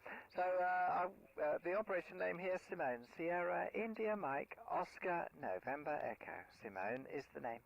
So 7-3 from GB3 HQ. 73 Simone, have a great afternoon. Hotel India, please.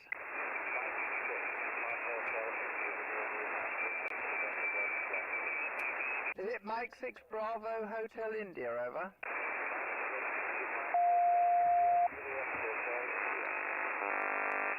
I need that first character. I think it's Bravo Hotel India, but would you confirm, please, over?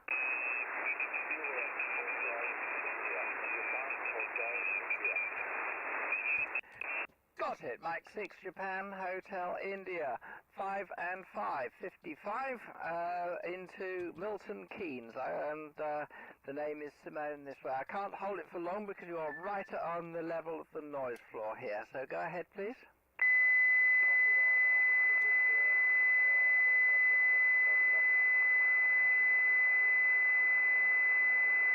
Okay, 7-3. That's very nice for somebody to start tuning up on the frequency.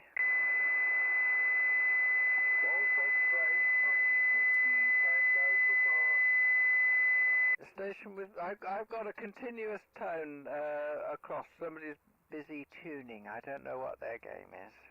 Hang on a minute. Stand by all stations. Ah, right, they've stopped. QRZ from Golf Bravo 3, Hotel Quebec. Delta Hotel 6 Bravo Bravo, Denmark.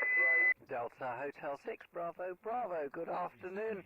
5-9 into the city of Milton Keynes and the RSGB National Convention. Go ahead. Thank you, Delta Hotel 6 Bravo Bravo. You're also 5-9 in Oslo, Germany. Good luck and a good conversation. Yeah, many thanks. Yeah, 5-9 plus 20, you can modify your report. 7-3, QRZ. 2E0 IPK. 2E0 Papa. Radio Japan, Denmark. The 2 Echo 0 station. Yeah, 2E0 IPK. 2 Echo 0 India Papa Kilo. 2 Echo 0 into the Papa Kilo. 5-9 into Milton Keynes, over. Yep, you're 5-9 plus 20 here in the sunny Dagenham. Oh, lovely. Thanks very much, Thomas. Take care. QRZ, GB3HQ. Papa Delta 7, Radio Japan, Denmark. Papa Delta 7, Radio Japan, Denmark. 5. That's GB3HQ, the special event station we put in here at the RSGB 2022 convention. It's time for our next lecture now, and this is called Stoking Bletchley. The story of, or Stoking Bletchley, sorry, the story of the Y services 1939 to 1945 by Dr. David Abrutat. No recordings of lectures is allowed, either video or audio. Please can I ask you to either switch your phones off or put them onto silent, just so that we can enjoy the lecture without interruption.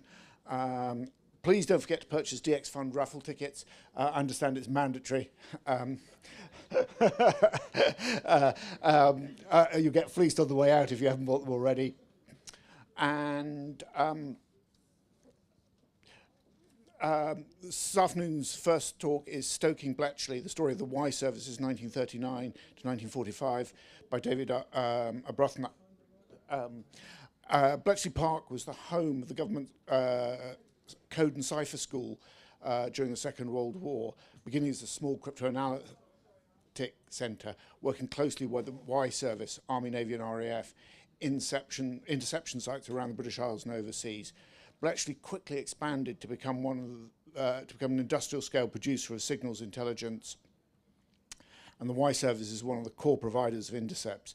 It's a poorly understood area of history and a significant aspect of Bletchley's success.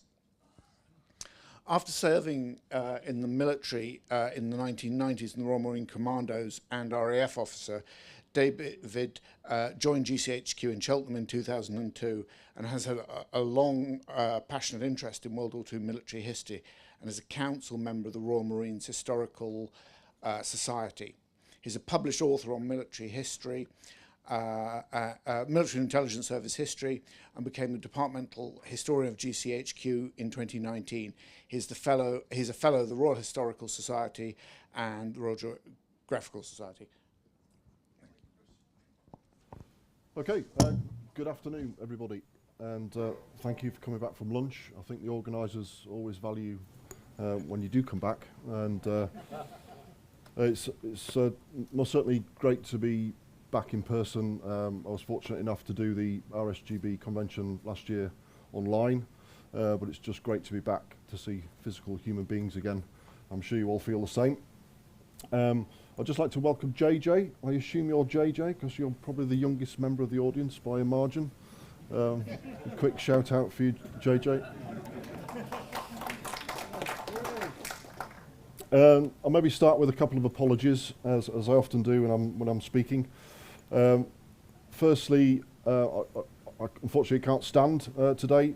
Medical science hasn't really progressed enough for me to do that. And my second apology is I will be using acronyms throughout, which unfortunately is the language we speak in the intelligence and military worlds. But I will try and expand on those acronyms so we're all on the same page. So certainly thanks to Steve and the RSGB team for the invitation to speak. So Second World War signals intelligence history is dominated, as you all know, by the story of Bletchley Park and the outstanding work done against enciphered Axis communications networks just a few miles from where we sit today. But the SIGINT story of the Second World War is much bigger than Bletchley. Less well known is the critical role of the intercept and direction finding, or DF, Y-service stations dotted around Britain and the rest of the world. Each arm of the British forces had its own interception services, which came under the Naval Intelligence Division 9 for the Royal Navy, Air Intelligence 4 for the RAF, and Military Intelligence 8, or MI8, for the Army. The Y services totalled around 25 to 30,000 staff across all of its British and overseas intercept and DF sites. Ostensibly, the organisations can be split into two: the strategic intercept sites, which were typically located in military bases or at requisitioned War Office sites, and the tactical mobile interception teams who deployed near the front lines. The interplay between tactical and strategic and across all three services was strong throughout the war.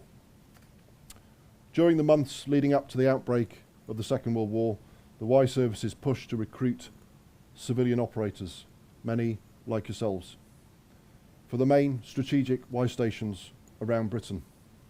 In the First World War, operators had been recruited from the GPO, the General Post Office, and the interwar period was defined by the shift of telegraphists from using Morse to the use of more sophisticated teleprinter machines. At the peak of the European War, there were 13 stations operating in the Y network, working exclusively to Bletchley Park.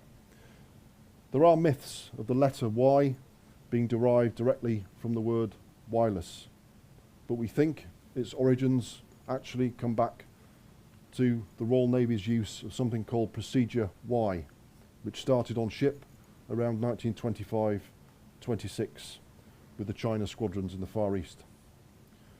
This protocol, used by the Fleet Wireless Telegraphy officers on board, was not popular, as the task of examining intercepts and writing reports was tedious. Getting the intercepts transferred to the government code and cipher school in Britain was also very time-consuming. MI8 was formed from MI1B on the 29th of September 1939 and was given responsibility for signals intelligence, including the governance and oversight of all the Y services. The unit was originally housed at 2 Caxton Street in London, but later moved to Devonshire House. For an effective Y service to function in a time of war, having a nationwide and overseas network that was interconnected was vital for the speed and ease to share intelligence on enemy transmissions. By November 1936, the Air Ministry and Admiralty were linked up. The Munich crisis in September 1938 was a catalyst for change and became something of a dummy run for the beginnings of the Second World War SIGINT effort. GC&CS achieved connectivity of Bletchley Park to the Y stations and the London office by teleprinter and telephone. Teleprinters linked the sites at Cheadle, Scarborough, Flowerdown, Denmark Hill, Chatham and London. The telephone exchange connecting BP to the GPO system grew to have over 750 extensions and 150 long-distance private lines. The terminal of the Y communications network was placed at BP, at Bletchley, and manned by 26 Group RAF personnel held on their Leighton Buzzard station strength. One of the most important underpinning aspects of the Y services infrastructure was the technical support provided by a commercial company, Cable and Wireless.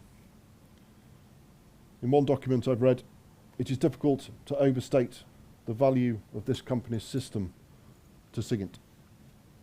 Their role was hardly ever mentioned in the various historical accounts that have been written.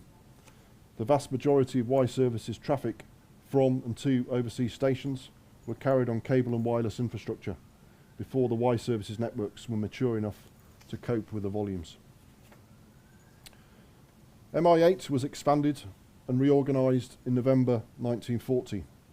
It had the following functions: intelligence, which included collation and dissemination, and the study of enemy and foreign wireless telegraphy communications networks.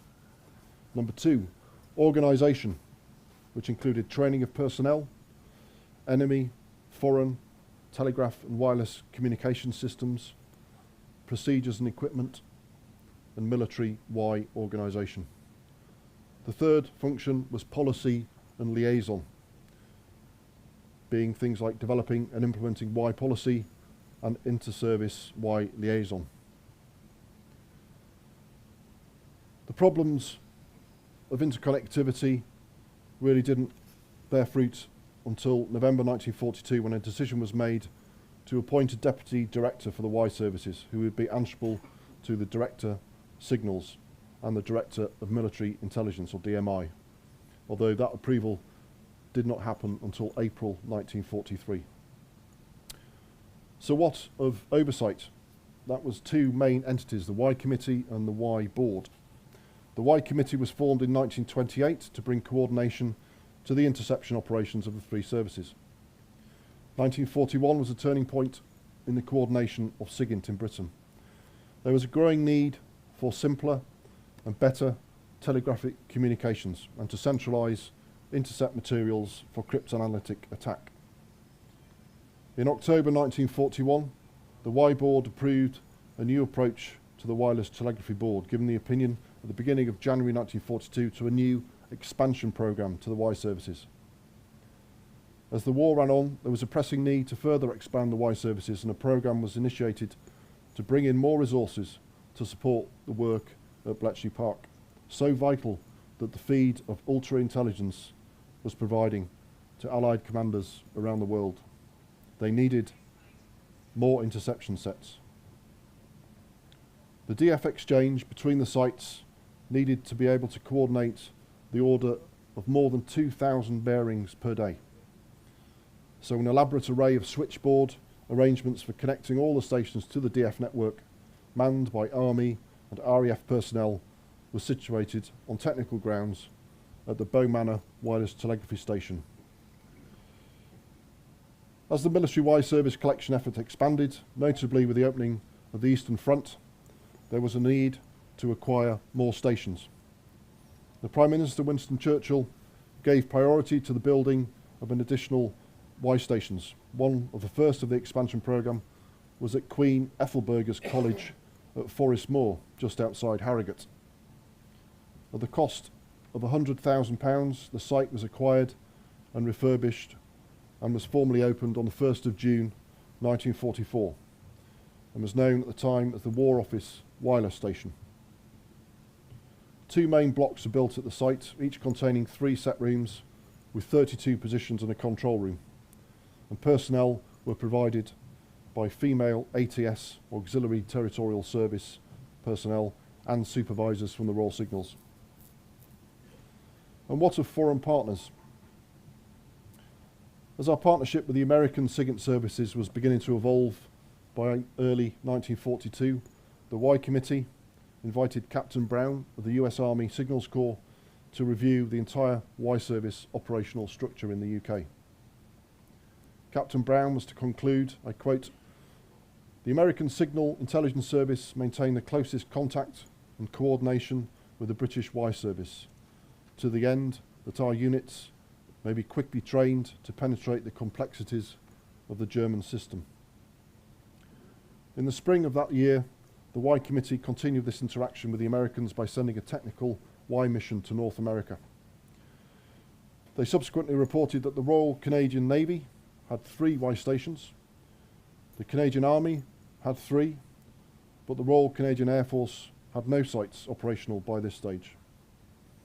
On the invitation of the British mission, it was decided Canadian Y service stations would be integrated with American sites to form a new West Coast network, which passed control of tasking rights to the Americans, which began during the 6 months between August 1942 and January 1943. The Canadian Y services could provide, on average, 6,000 messages per month, which was spread over some 35 different types of traffic. But this West Coast network played a vital part in the battle for the Atlantic, subduing the threat to Allied convoys from the German U-boat wolf packs. The Y Board, under the direction of the Chief of Staff, was the controlling authority for the whole of British SIGINT, but it was not in continuous session. Much more detailed control was delegated to the Y Committee, or as it became known in October 1943, the Junior Board. The Battle of the Airwaves in the Second World War were hard fought. The Germans were adept at placing obstacles in the way of the SIGINT operators. They would regularly screen their transmissions with military band or operatic music, sometimes played their transmissions backwards and at high speed. Frequencies would be changed regularly and without warning, often in the middle of a message transmission. Added to this, the fading of signals due to propagation and shifting atmospheric conditions, or other stations operating on the same frequency, made the work of the Y station operators, Y services operators, extremely challenging. They needed skilled and proficient operators. One of the key problems for the Y services was training wastage. On the 27th of February 1940, the Y services established a bespoke training programme at Trowbridge Barracks. Later in the war, this was moved to Bow Manor. It was called the Special Operator Training Battalion, or SOTB. The intent was to produce wireless operators who had a moderate standard of Morse, and the initial phase of training was to last 6 months. But it genuinely took another 6 months for them to be proficient.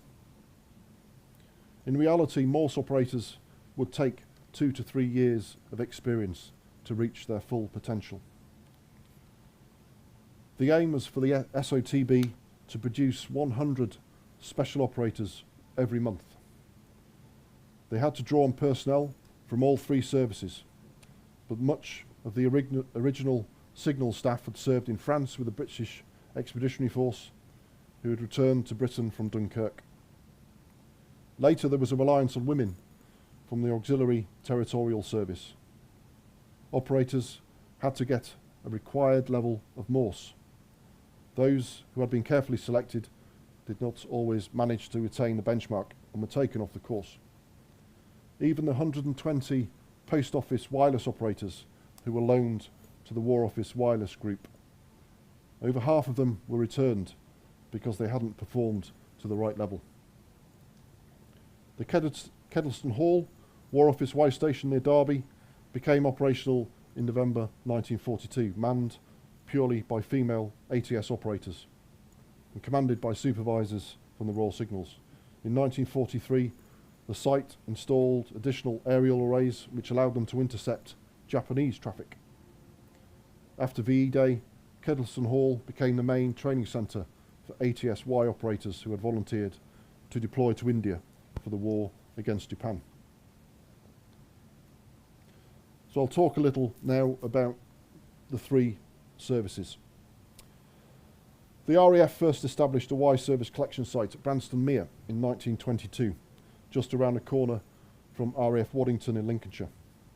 In 1938, they moved to better premises in an empty country house that had been requisitioned at Cheadle, which was linked by landline to the DF stations at Montrose, Sutton Valence near Maidstone, Waddington and Lidford in Devon. Overseas, the RAF had developed a significant global Y-service coverage network as far afield as Cairo, Malta, Aden and Khartoum.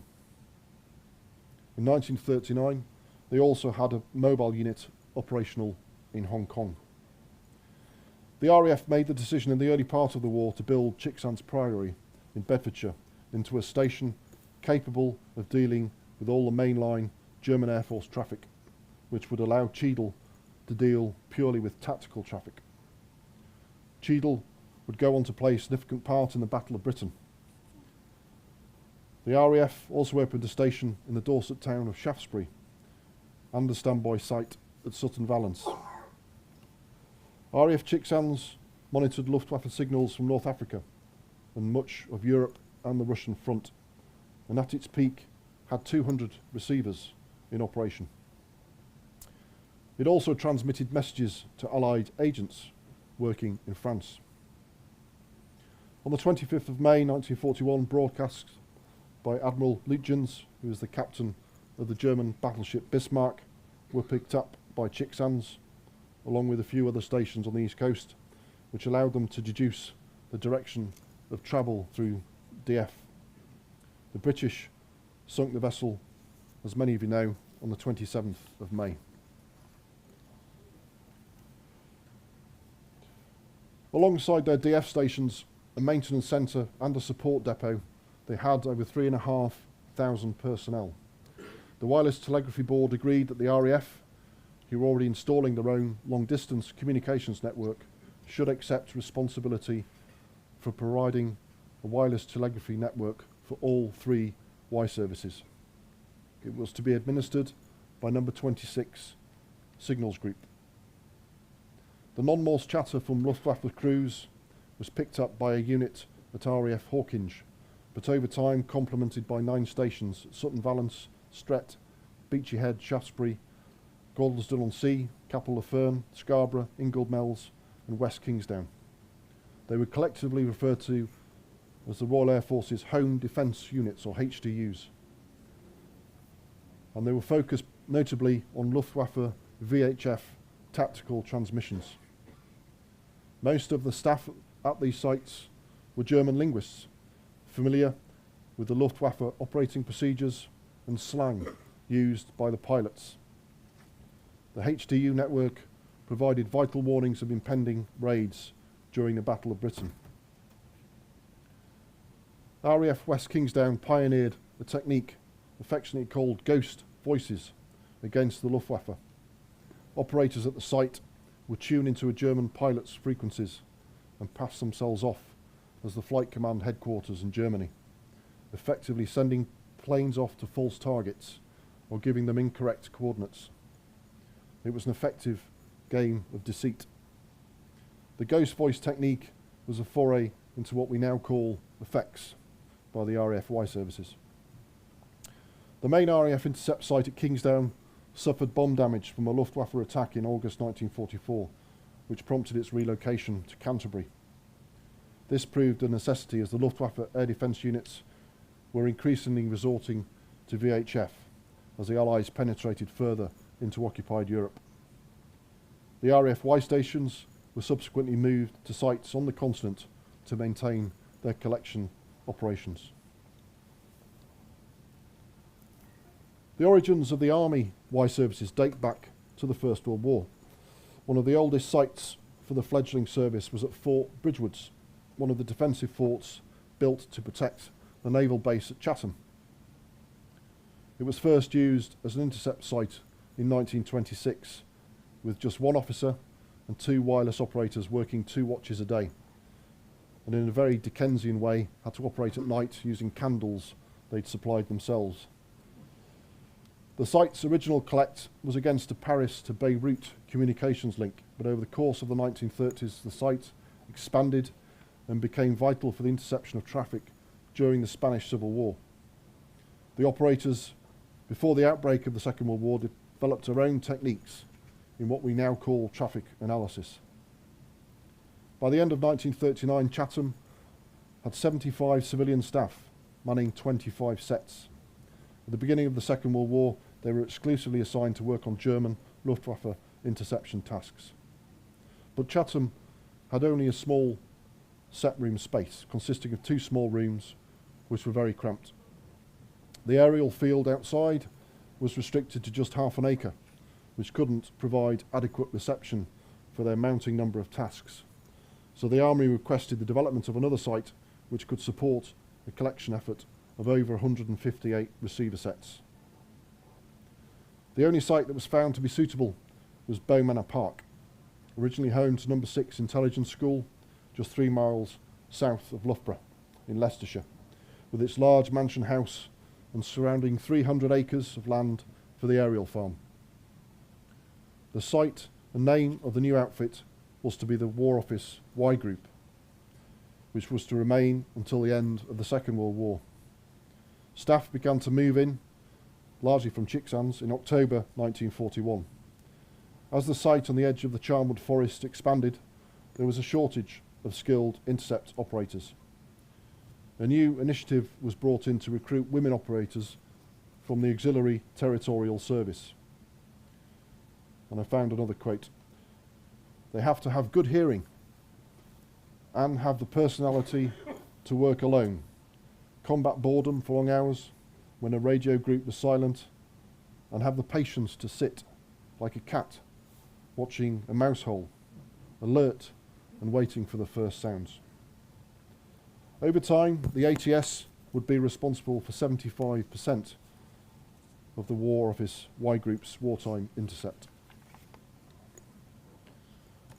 Coordination on DF would be a critical aspect of this Y service work to locate and emit transmissions, but it wasn't until March 1943 that a DF exchange was built to link the resources of all these 3 services.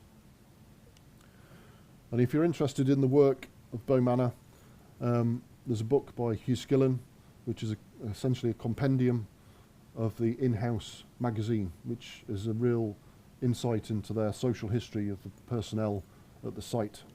And in my copy, which I have, there's a hand-drawn picture of the site in the inner leaf. And I just thought I'd scan this in and share it with you, because I think it's beautiful. It just shows the layout of the site.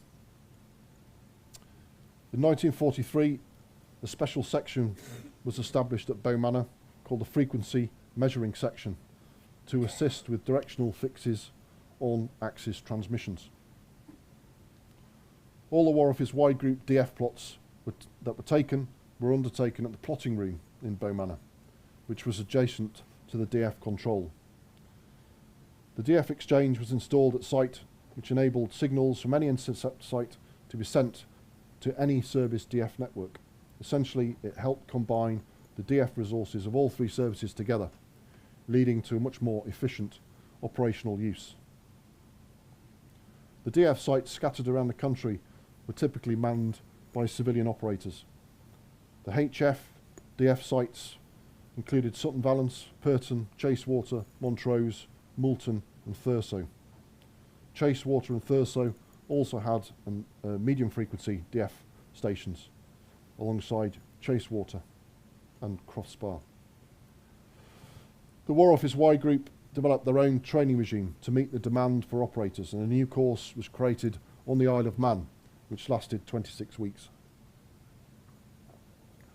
The first batch of trained female ATS operators, which became known as SWAPs, Special Wireless Operators, arrived at Bow Manor in February 1942, and they didn't integrate well with the more experienced male operators. They were used to ATS women on the station at Chatham, but in those early days of the war, they were typically support staff. The new breed of ATS women were going to do the same work as the men. There were 3 grades of Morse speed: B3, which was 18 words per minute, B2, 25 words per minute, and B1 at 30 words per minute. Depending on the swap's aptitude, the higher the grade, the higher the pay. Pays to be a winner. The early squads were posted to Bow Manor, and later, because of the significant numbers required, formed War Office Y Group units at Kedleston in Derby, Forest Moor in Harrogate and Shenley in Hertfordshire. By the end of the Second World War, there were over 1,300 wireless operators working at Bow Manor.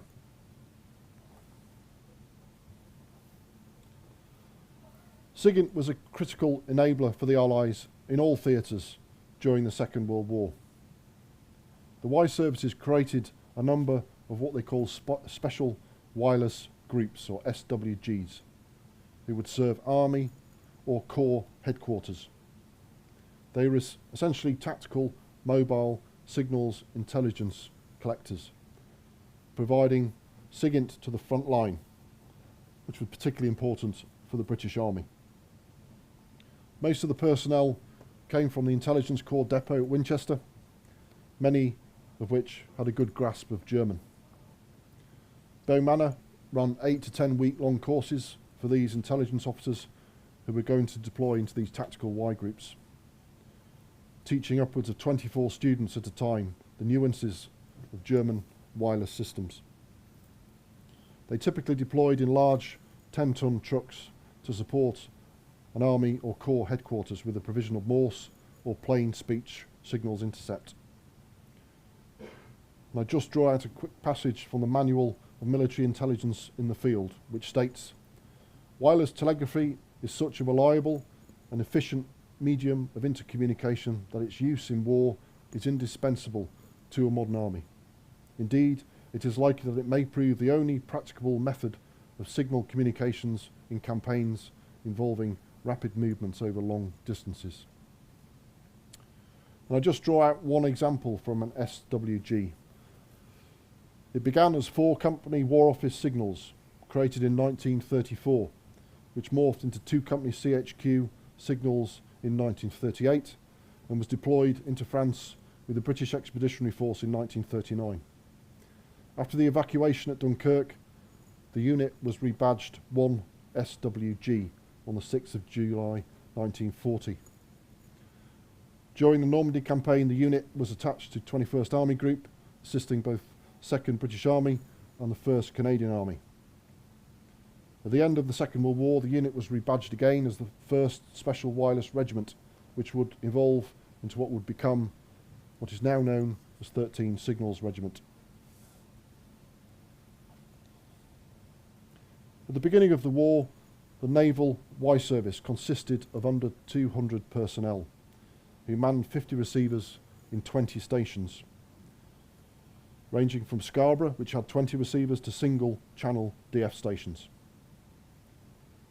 By early 1945, the numbers had increased to nearly 5,500 personnel, with 450 receivers operating ashore and hundreds afloat. There were 60 stations, of which Scarborough, being the largest, manned 130 receivers. By 1945, one man in 140, which a total Royal Navy headcount of 790,000, was engaged in Y interception and DF. The photograph on the left there, by the way, is my hometown, what is known as the OIC's cottage on the old site in Scarborough, which was formally established in 1912, the oldest, and became a SIGINT site from 1914, the oldest collection site in the world. The main interception sites of the Royal Navy were Scarborough and Flowerdown near Winchester. The German Navy's radio network relied on 3 main stations, Berlin, Lorient and Paris. The U-boats relied on a 4th on the German coast near Emden. The U-boats had to receive HF transmissions, either on the surface or in shallow water, no more than 30-foot depth. Each U-boat had to respond to each message to provide a localised weather report at their location and any details of convoy sightings. These transmissions exposed their location and allowed British DF sites to pinpoint their location through their global DF network. In Britain alone, the Navy maintained DF stations as far afield as Wick, Cupar, St Just in Cornwall, Cooling Marshes, Shetlands, Winchester and Scarborough. Globally, these stretched the coverage to Accra, St Helena, Iceland, Gibraltar, Tristan da Cunha, Bermuda and the Caribbean. Many of the Royal Navy ships during the war had deployed Y teams on board. I've just pictured one example here, which is HMS Renown. That ship had 2 sub-lieutenants, 1 flying officer from the RAF and 6 Royal Navy operators who worked alongside 6 RAF operators. Teams typically would consist of just 2 to 3 officers and would needed to be specially selected for their roles. And they had a distinct type of vetting because they would have to be entrusted with the handling and use of ultra information from Bletchley Park.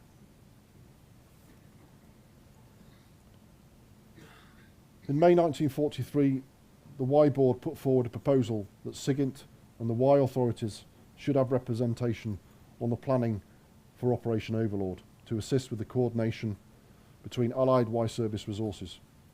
This coordination on the planning for Operation Overlord, this coordination began in January 1944 with a sequence of 4 meetings at Bletchley. Benefiting from the convoy experiences to Russia and Malta, the RAF had provided a shipborne Y party for early warning against air reconnaissance or attack during the Op-Torch landings in North Africa during November 1942. Coordination was poor between the RAF party, the Navy Y party for anti-submarine protection and a radar filter unit, even though they were embarked on the same vessel. There was also no contact between the shipborne RAF Y units and the wireless units which accompanied the landings. Both of them endeavoured to supply an early warning service against German and Italian Air Force attacks on the port of Algiers and provide an effective radar screen. The time lag in the passage of intercepts between the Y service sites and Bletchley Park was noted as a matter of some anxiety and irritation. Prior to the Operation Torch landings, significant efforts were made by the Bletchley Directorate and heads of section to cut down the time lags on transit. Many hours had been eliminated by the construction of the new communications section at Bletchley. There were also some additional GPO landlines procured to assist with connectivity. The invasion of Sicily, Operation Husky, in July 1943 was another opportunity to test the interoperability of the shipborne Y parties. It proved to be a good dress rehearsal for the invasion of Normandy in June 1944. The disastrous raid on Dieppe had shown that low-grade signals intelligence needed to be interpreted at one central hub before being assessed and presented to senior military commanders. Allied commanders were to mute the idea of having a headquarters ship which would act as a command and control communication centre for the 3 services taking part in Overlord. It would need to be located close to the Normandy coast and have deployed SIGINT staff on board to collect and intercept German military signals during the battle, but also to receive timely SIGINT from back in Britain produced by the Y services and Bletchley Park. For the Normandy landings, the Royal Navy introduced 3 fighter direction tenders, or FDTs, whose mission was to protect the beachhead. They had been converted from the most suitable ships available at the time to the Royal Navy, HMS Boxer, Bruiser and Thruster, and were to be the Allies' eyes and ears in the critical period of Operation Neptune.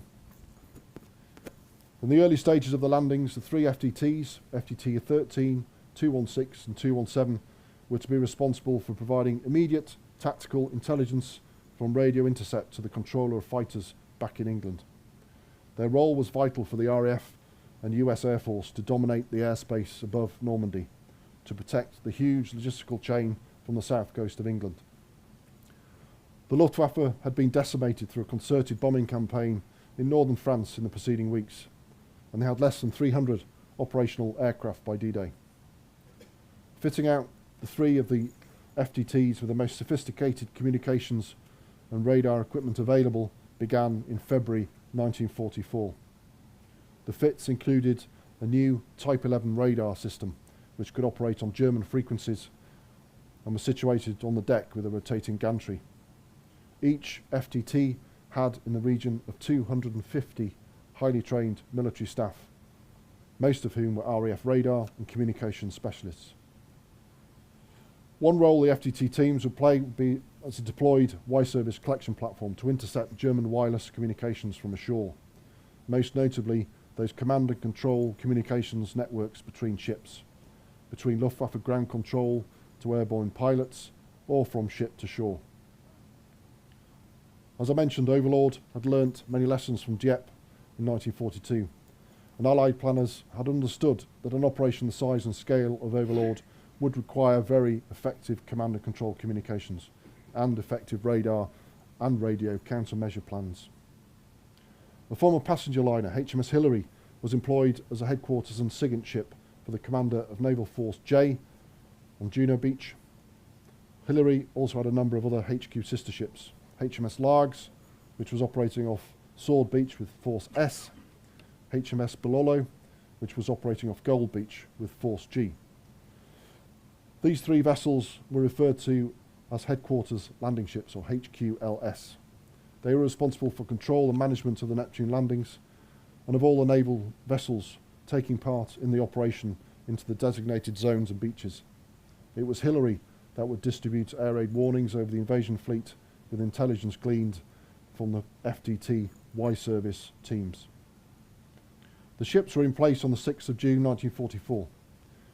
FDT 217 positioned itself 5 miles off Juno, Sword and Gold beaches, covering the eastern or British and Canadian sections of the assault area, whilst FDT 216 was off Omaha and Utah beaches, covering the western or American part of the assault area. FDT 13 was located 40 miles off Gold Beach in the main shipping channels for convoy protection. They were all in position by 0430 hours and sequenced to have their full radar operating by 0225 hours, breaking their radio silence. FDT 217 was to be the master control vessel, choreographing Allied fighters dependent on the disposition of and the threat from Luftwaffe fighters operating in the region. The FDT ships were to stay in position for 17 days after D-Day, providing vital support to the Allied push into the hinterland. It's been estimated that 76 German aircraft were destroyed as a result of these FDTs. Of equal importance was the function these FDTs played in the collection of tactical intelligence for the Allied force. The intelligence Y group sections on board each of the 3 FDTs were critical in listening into the German wireless communications and conveying their significance in near real time to the commanders on the ground or on board ships. Some of the radio intercepts by the Y teams merged with their own DF capability on board, resulted in successful interceptions of enemy aircraft. It was a huge advantage having deployed Y-service capability on board to give advance warning of German Luftwaffe attacks and to aid identification. At the end of the Second World War, there was a wholesale review of the Y-services. A subcommittee was formed to estimate the post-war tasks and resources required. They envisaged a post-war effort of around 2/3 of the scale in the UK, Mediterranean basin, east of Suez, and a mobile transportable capability. In 1946, Air Chief Marshal Sir Douglas Evil was appointed to carry out the review. The Chiefs of Staff subsequently agreed that SIGINT communications would be an RAF responsibility, and they were included in the RAF main telecommunications system 4-year plan. In the immediate post-war years, the Y services relied heavily on the Typex for enciphering their communications, although this was superseded by the one-time tape system ROCEX. Telling a comprehensive and justifiable account of the contribution of the Y services to the Second World War is difficult, as the story of their work is vast. But just an example of the scale of the operation. In just 1 week, in November 1944, the daily traffic average on the Y network that week was 225,045 groups inwards and 55,972 groups outwards. And on the cable and wireless network, 76,738 groups inwards and 21,839 groups outwards. It is marked that the Y service contribution to the Second World War has not had the kudos it should. What is certain is that they were a vital cog in the machinery of British SIGINT and laid the foundation of what was to be taken forward into the Cold War. Thank you very much for listening, ladies and gents.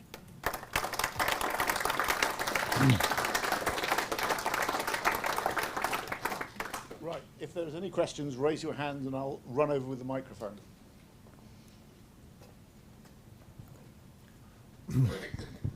Thank you very much for a very interesting talk. Is there a transcript available? We can make one, yeah. Yep. Any more questions? Thanks. You talked about using direction finding to locate U-boats in World War II. Yep. With what sort of accuracy could that direction finding result in? That's a very good question, and from memory, I think they could, at the height of the war and the best of their capability, which was probably 1943 to 44, certainly in the North Atlantic, they could pinpoint down to 100 metres, I think, off the top of my head. Obviously, it was a big coordination effort between that West Coast network, which I mentioned, with a lot of DF stations on the American coast and the Canadian coast, and obviously depending on the U-boat transmissions and lots of other aspects of intelligence as well. Yep. Good afternoon, David Howell, M0VTG. It occurs to me during your talk, and I've thought about this previously, that films such as the Battle of Britain and Sink the Bismarck and all that really need to be reshot to bring into account all the information you've given us this afternoon. What's your opinion on that? They could, but it wouldn't probably be that interesting. Yeah, I mean, we've all, you know, I'm a child of the 70s and, you know, still look back with affection those wonderful 1950s and 60s war films, which have, you know, some of them have stood the test of time. But certainly, you know, the stories that have been told, certainly about Bletchley Park, you know, the Imitation Game is a classic one, have very much had that Hollywood touch. So they're very, very far from truth about what actually happened, but they, you know, they're trying to convey to a wide audience and, you know, sell cinema tickets ultimately. So, but certainly there's a need for more documentary work on the work and of certainly the Y services, but also the talk I did last year, the Radio Security Service, because the stories are just fascinating. And there's so little known and have actually been written about those two entities. There's been a lot written about Bletchley and a lot of documentaries done about them, but Bletchley's just the, you know, essentially the crypt analytic centre, the sorting house for enciphered communications. You know, the whole SIGINT picture was much bigger than that, much bigger enterprise. The wider. Yep. Yep. Yep. Yep. Yep. Any more questions from anybody? Oh. No.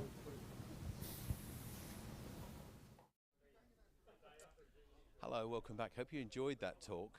As promised, we've met in the special interest group, the SIGRAM as we call it here, and first up to meet is the BILARA ladies here. BILARA, Judith, you're the president. I am. What is BILARA? It's the British Young Ladies Amateur Radio Association. Okay, and what's your involvement? You are the president now, but that means you've been involved with it quite a while, I guess. I've been involved since the 29th of April 1979.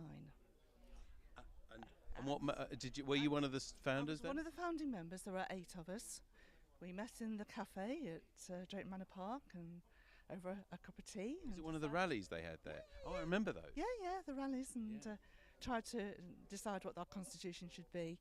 Nearly every other country had a YL group, but Britain didn't have a YL group. And for quite a little while there'd been a bit of rumbling that we really ought to have a YL group of our own, so that's how it all began. Brilliant. And also with you is the chairman of BILARA, Sharon Lewis, 2E0SHZ. Hello. Yes, hi. So you're the chairman now. Yes. How long have you been the chairman? 2 years officially, 3 years unofficially. So you've literally chaired it through a very difficult time for the world, really, where people haven't been able to meet generally. Been quite a challenge for you? It has. But we actually held our AGM just over a year ago via Zoom. We were hoping to have an AGM at Blackpool this year, but unfortunately I got the dreaded COVID, so we couldn't go. So unfortunately we didn't make it this year, but we will be at Blackpool next year. We like to go out to as many rallies as we can. There is unfortunately a lack of YLs in amateur radio, and that's why we're here. We need to get people interested in it. I wasn't interested until around about 2014, and I was. So what got you interested then? We moved to Northern Ireland. My husband got back into amateur radio then, and we went to a rally, and my husband decided that he was going to try doing Raynet. And I unfortunately said to a gentleman that I wasn't brainy enough to do amateur radio, because I would enjoy doing Raynet, and he said, if I sat you down now and put a question paper in front of you, I can guarantee you would get at least half the questions right. That gentleman was Philip Hosey, and I've not looked back since. 6 weeks later I got my foundation call sign. A year later I got my intermediate, and I'm currently working to get my full licence now, and I'm working with the Bath-based team. Distance learning. Yeah. And they're brilliant as well, so yeah. Judith, how do then, a lot of people, and let's face it, it's a male dominated hobby, so how then do we persuade some of the YLs to get involved more with it? What do you think the answer is? I think a lot of YLs are mic shy. I think they're very frightened to speak to OMs in particular, which is one of the reasons that the BioLarinets were started. So they would have half an hour of YL activity first, where they'd feel fairly safe, and then after that the OMs would be invited to come in as well and to speak, so it would just give that little bit of confidence. It's a safe space for them, so yeah, that was the thinking behind it. Okay, now for anybody who can't make it here this weekend, how can they get in touch with you? They can get in touch got a website, I guess, by the website, by email. So the website is biolara.org.uk. Yeah, absolutely. That's the best way. That's the best way. Both of you, Judy and Sharon, thank you very much indeed for joining us. Okay, we're now going to go and have another look at GB3 HQ and see what contacts they're making there.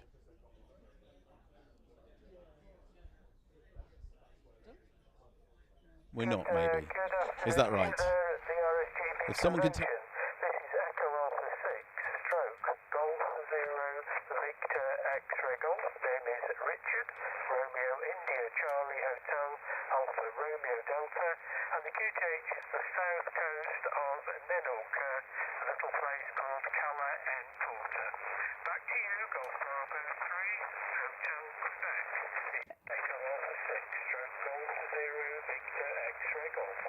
Echo Alpha 6, stroke Golf 0, Victor X-Ray Golf. Good afternoon, this is Golf Bravo 3 Hotel Quebec.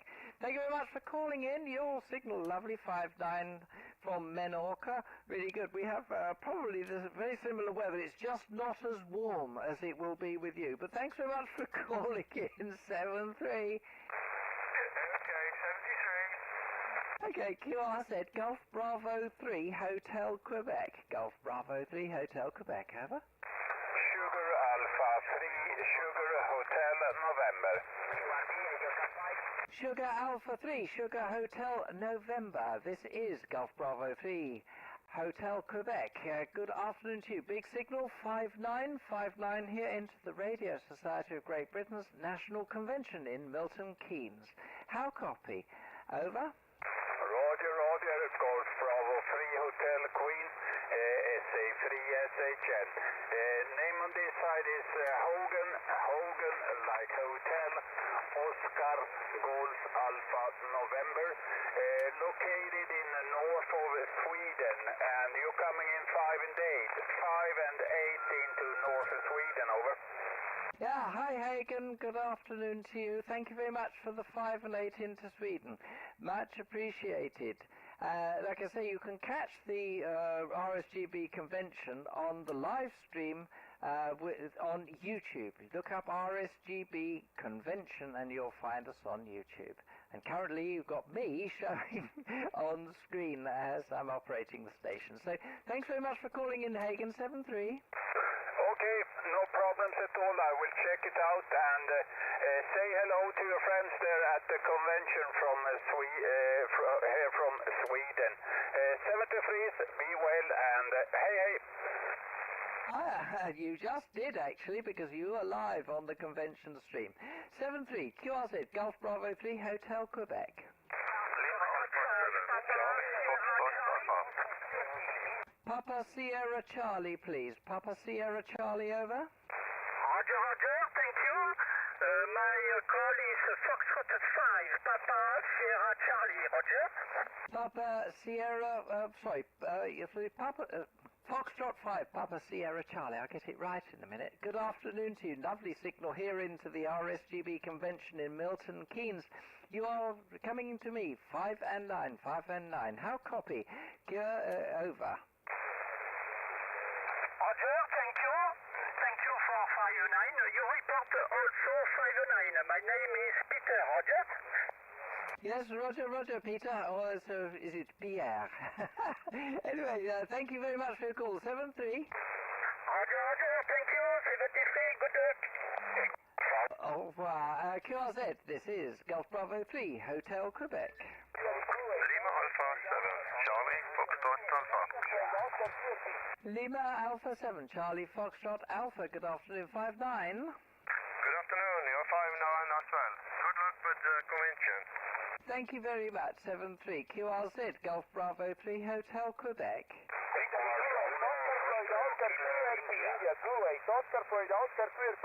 Station Kilowatt India, please. Echo Alpha Uno, Oscar Kilo India, good afternoon. 5-9 into the RSGB convention at Milton Keynes here in the UK. How copy? Over? Sorry, please, my friend. Negative Oscar. Europa, America 1, Florida, Kilovatio, Italy. Florida, Kilovatio, Italy, roger. Yeah, Florida, Kilowatt, Italy, QSL. Your signal 5-9, north of Spain, roger. Yes, QSL 5-9, your signal 5-9. My name, my handle is Simone, Sierra India Mike, Oscar November Echo. QSL? Simone, Sierra India Mike, Oscar November Echo. Okay, my name Benito, Bravo Echo, November India, Tango Oscar, roger. Yeah, roger, Benito. Thank you very much for the call. And I'll catch you further down. 73. QSL. QRZ, Golf Bravo 3, Hotel Quebec. Italy 28, Oscar Freud, Oscar QSP, India 28, Oscar Freud, Oscar QSP. And we leave GB3 HQ for the moment. Hope you're enjoying today's live stream. Any feedback for the society, we're really grateful. rsgb.org/feedback, and you can get a message to us. Now we're going to have another lecture. This time it's Antennas for an Effective Contest Station from Lee Volante M0MTN. Lee is an enthusiastic contest operator with 250,000 plus contest QSOs logged on HF and VHF using phone, CW and data modes. Most of this operation has been from his home station, but has also experienced multi-operator contesting with groups in the UK and around the world, and is keen to spread the message of the many positive aspects of radio contesting. To support this, Lee has been a past member of the RSGB Contest Committee and is currently a CQ Worldwide Contest Committee member. Thank you very much.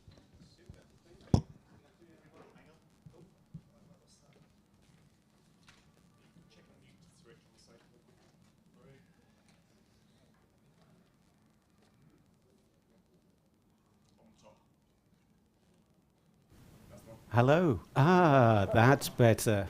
5 and 9. Very good. Right, so I'll put this gently back into my pocket. Right, I shall start the clock. So antennas for an effective contest station. So it'll be HF focus, not VHF.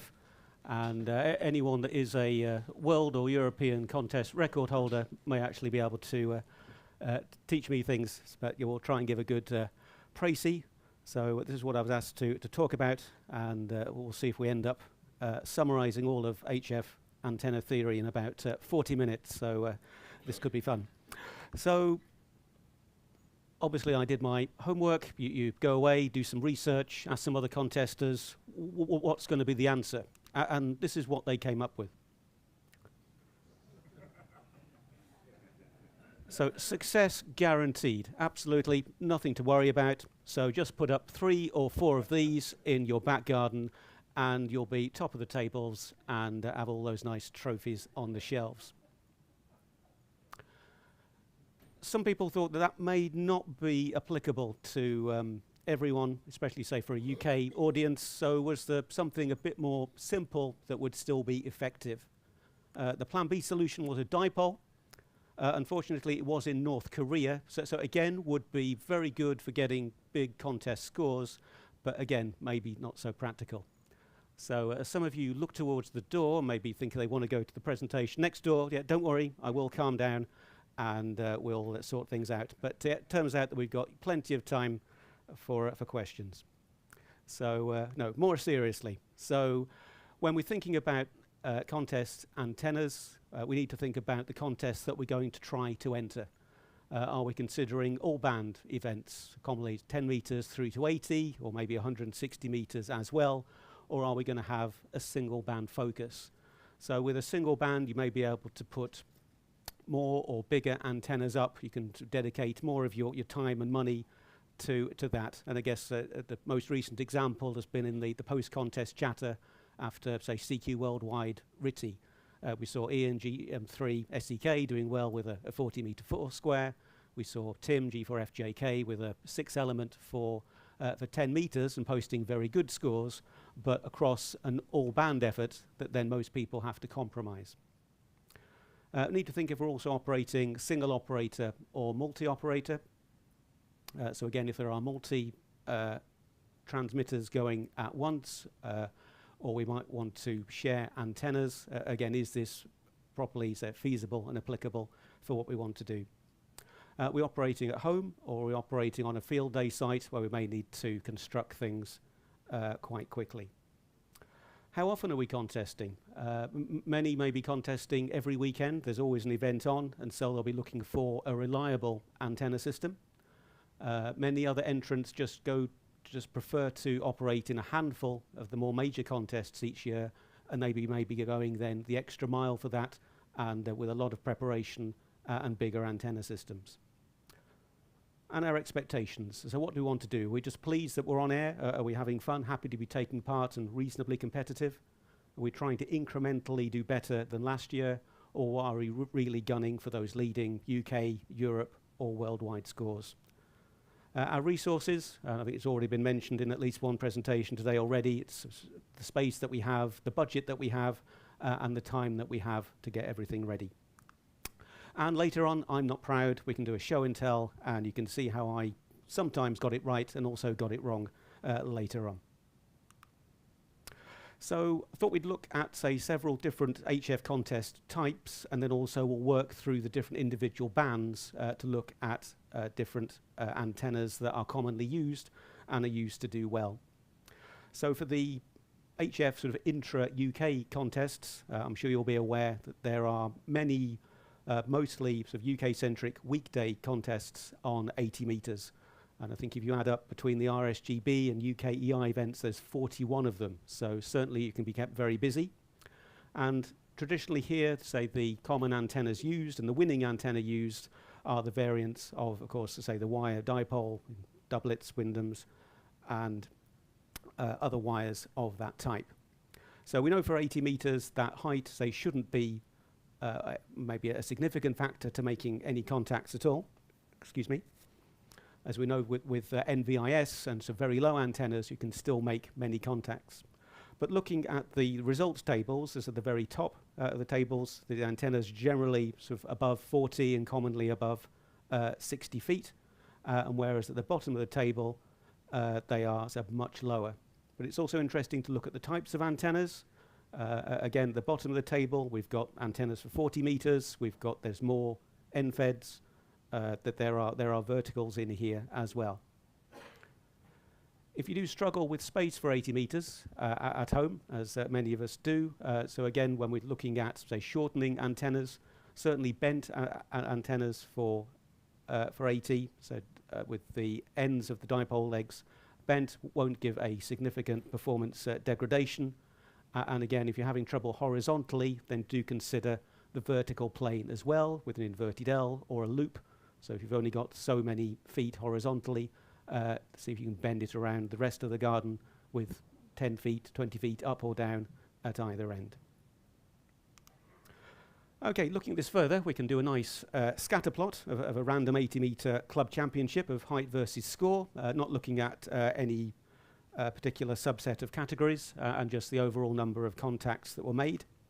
So we can see here that there's a group at the top, maybe with their antennas at 60 feet plus. There's a second group I'm highlighting, maybe between 20 and 35 feet. And also, so we've got a group at the bottom with the ground-mounted verticals. So also we can see here that maybe the top 10 or so entrants have all got antennas above 60 feet. It's not automatic that you need to have an antenna at 60 feet to win. We need to consider that the entrants who have been motivated enough or have worked or moved house or put up at a remote site so that they can put up an antenna at 60 feet, they are then, say, more likely to be motivated and have the experience to do well. And also then likewise for this middle group here that is more towards the bottom end of the table, you can still be, I think, just within the top 12 or top 11 of the entrants overall, even with a dipole that was at 23 feet. So height is not necessarily a barrier to doing very well in these events. Also then, just picking out, say, the three at the bottom at 0 feet. So I think these are verticals rather than antennas that had fallen down. And you can still, say, do very well. You can still make, say, 50 to 100 contacts.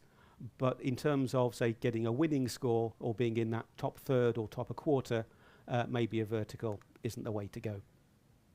So just looking back at, say, some of the basics, I'm sure we're all aware of this. So the theoretical view of the wire antennas, the center height is the most important, where we have the maximum current, maximum radiation.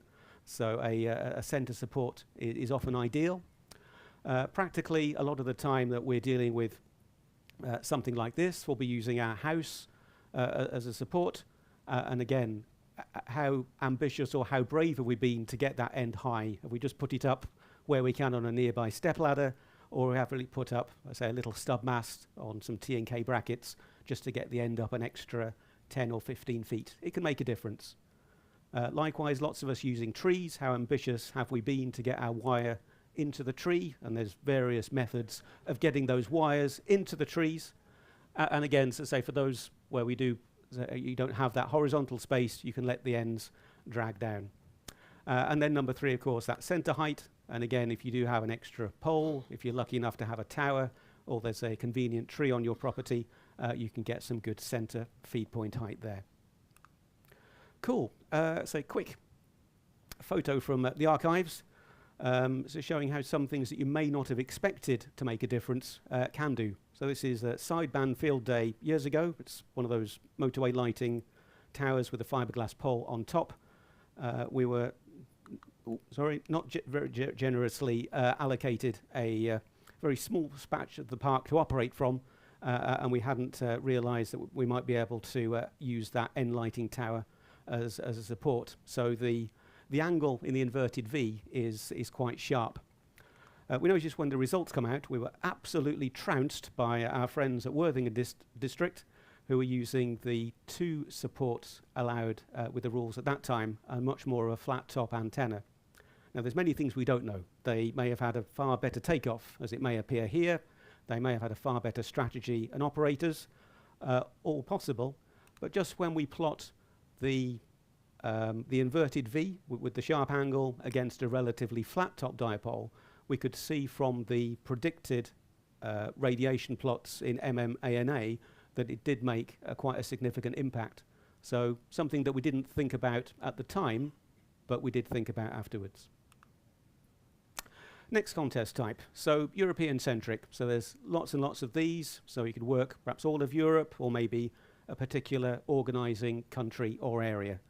For example, Scandinavian Activity Contest, Polish DX, worked all Germany.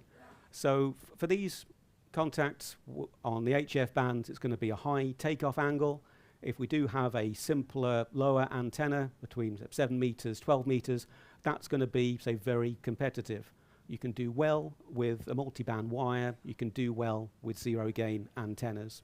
So the thought here is that maybe if you are relatively fixed with your antenna type, then maybe you can pick your contest compared with your antennas as much as the other way around. As I keep mentioning heights of antennas, if there's any vertical users in the audience, they may think feeling left out. So to redress that, something I came across on Facebook just while I was putting this together. What are the opinions on the best HF vertical antenna? 12 answers, and of course 12 different answers, everyone with their own antenna that they're very pleased with. It's all a subjective opinion, but also the question itself says, what is best HF? What, on 10 meters, on 80, to Europe, to the States? It can't be best at everything, or if it can be, I certainly want to buy one. So for vertical antennas, I think I generally put them into, say, two main camps. There's a lot of the popular multi-band verticals that you can buy with traps or coils, allowing you to get active on many of the HF bands, which are fantastic. There's also then maybe a different camp where we have single band verticals, more largely, say, home constructed. We can do this ourselves with fiberglass poles and wires, with more of a focus on the low bands. And that there's far more detail than we've got time for today to go into phasing those antennas and turning them into a 4 square for directivity, or with 8, 9, or 10 antennas. And really doing that is, to say, the primary and the most popular way of getting, say, directivity and gain on the very low bands. It's often argued that verticals can be space-saving antennas, and in terms of their physical structure, yes, they only go straight up, but considering that many of them will be on the ground and with a sort of low takeoff angle, you can end up with sort of very disappointing, or perhaps quite disappointing results, especially if you have buildings, houses next to you. So my personal experience of that is that, yeah, I've had one of these popular verticals, but I always found it much worse into Europe, where I was making most of my contacts, compared with a low multi-band dipole. Radials, we can never have too many radials, and again, either a couple of elevated tune radials, which again may unfortunately just be at head height, and disappointing for family members, versus lots on the ground. So certainly, if there's no nearby obstructions, verticals can and do work well. And again, so if you're wanting to put up a quarter wave for 40 meters or 80 meters or lower, if you cannot get everything in a single vertical, it's too high. You can then come out again horizontally with an inverted L, or consider base loading. And there's a whole extra lecture we could do on ground effects and the benefits of that, and how much chalk or clay will make a difference. But we'll have to skip over that for today. No. Hello. It's not going on. Where is my presentation go? Help. Oh, sorry, we're okay. It's never done that before. Okay, on to a DX contest. So here, more or all of our contacts are expected to be with other continents. So this is now the real game changer. So more of our contacts need to be with a lower takeoff angle. We need to have greater antenna height. There's more likely to be extra volume of entrance. There's going to be a lot more competition from the big stations. So again, if we want to be effective, our antenna system needs to be keeping up with that. So essentially, more gain needed and better directivity. and depending on our mode as well. To say, I think it's often said that for a competitive station to do well on sideband on SSB, there are greater requirements than for CW, and again then less for the FT modes and their contests. Okay, so where is the activity? Where are the populated areas? So for a great circle map populated on the UK, in an international contest, the vast majority of our contacts are going to be within these relatively narrow arcs. So Europe, then going out into Near Asia and North America. So with apologies to our friends in Scandinavia, Portugal and Spain, this is going to be where the majority of the contacts will be made. Not forgetting, of course, the very high amateur population that's in Japan, and whilst we certainly know if you go to another part of the world, they'll be there, or you can reach tons and tons of them on FT8. I think still at this part of the sunspot cycle, or with my antennas, I'm not getting enough or many SSB or CW JA pileups. So the purpose of pointing all that was if you do have a multi-op station or you're operating to radio and have multiple antennas, if you're able, maybe more likely in a field day scenario, you can line your antennas broadly north to south. Less often you'll be beaming through each other, and then you'll be helping yourself with any interstation interference issues. And again, if we can get our LF dipoles high enough, they'll also then be starting to show that directivity as well. We may also then be toying with in-band antennas. So if we're operating on 80 meters and transmitting there, having another receiver and an antenna receiving on the same band at the same time. So if you can get your antenna far away, or maybe if you're transmitting on a dipole, then consider a vertical as your extra antenna. With some luck, you can still receive in-band and not blow up your receivers. Okay, hopping on. So let's try and look at some more quantified evidence. So this is the RSGB DX contest results from last year. So don't worry, I know it was this year's contest just a week or so ago. So as we look at the results here, we can see that at the very top of the table, a beam at 18 meters plus is commonplace. However, you don't have to go down too far before we see places 6, 9 and 10, which I think was it Bryn, Stewart and Terry, are all using, say, just dipoles or loops. So you can still be in a top 10 position without using Yagi. And indeed, if you go through all 133 entrants, as I did for you, 90 of them weren't using Yagis or beam antennas at all. So you can still be, say, very competitive, even if you don't have gain antennas. And the average antenna height was 14 meters. Another place we can go to see what is the benchmark is 3830scores.com. Don't know how many of you use this regularly.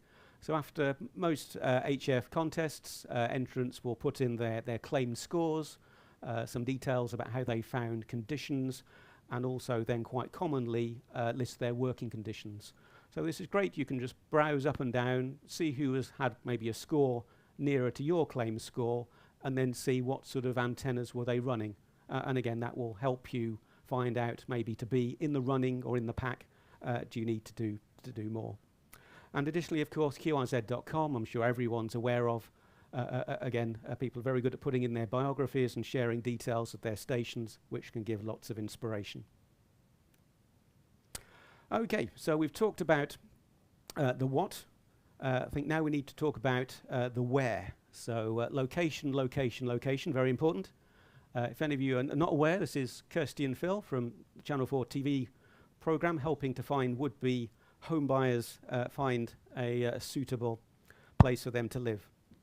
It's mostly in the cities, so for us, I think we should hop over to BBC with Escape to the Country, which is far more appropriate for contesters, where commonly couples are shown a converted, a barn conversion, and they go, wow, look at the vaulted ceiling, and they never ask how much it's going to cost to heat in the winter. But for our purposes, I'm sure we're always there thinking what they could do with that nice garden space. So before I go off on a complete tangent, so yeah, local terrain, our takeoff, the horizon will influence our antenna performance. or we may be able to have an antenna at a lower height and get a similar to performance than at another location. So for this, we can commonly use, say, different software packages. So I've been playing with HFTA by Dean, with some software that came with the ARRL antenna book. So here we've got a output of the program. So we can see on the left-hand side we've got gain, and that is then gain relative or with respect to the takeoff angle of particular antennas. So you can change the nominal, say, size of a Yagi antenna, and you can change different locations as well. You need to import, say, topographical data into it. So what we can see here with our red antenna, so it's got, say, perhaps the best gain at particular takeoff angles, say between, let's say, 8 and 14 degrees. The pink bar charts at the bottom, that is the statistical likelihood of signals coming from, so in this case, to my receiver in G from the US. If it was in Europe, the takeoff angle would be higher, and if we're trying to do well in the Oceania DX contest, it would be a lot lower. So depending on our wanted contest, we can then, say, look at different heights, different antenna types, and work out what would be best. With the software, we can also look at our terrain profile. So at my house, both to the north and the south, I have what we could call an annoying hill. And it's certainly put paid to my huge VHF ambitions, but for HF, we get on and do with it. But also you can look around and see what some of your peers were doing as well. So relatively local to me, Tim, M0BEW, has a much larger annoying hill in the way. And having spoken with Tim, he was happy for me to share this. And he says that, yes, he can certainly detect that the hill is there, so doing other comparisons, and it's, say, several dBs down affecting him in a particular direction. But he knows, or his take on it is that now he's changing his operating style, that he knows that he's going to come onto a band slightly later, or maybe letting that North American opening become more established before he makes a move, maybe from swinging around from Europe. But whatever, even with that hill in the way, he normally does much better than I do. So if you are in a similar situation, don't lose hope. I am happy though, and yep, this was actually a factor in buying the new house. Yep, but no, my wife was happy with this. I've got a relatively good takeoff to Europe with nice sloping ground to Europe and also to North America. So that means even with some fairly scrappy antennas, I can occasionally do quite well. And another website to give a shout out to is Hey What's That? So you don't need to download and import any topographical information as we did with HFTA. You can just go online, pick your location, and then you can see in terms there so what your takeoff is like. Or also, you could just then have put a camera on top of your mast if you don't have a drone to fly around with. So I just put a Raspberry Pi on the top of my mast and did some nice panoramic photos. If any of you do try this and you've got a mast like this, do remember to make sure that the anti-telescope catch is in the right position.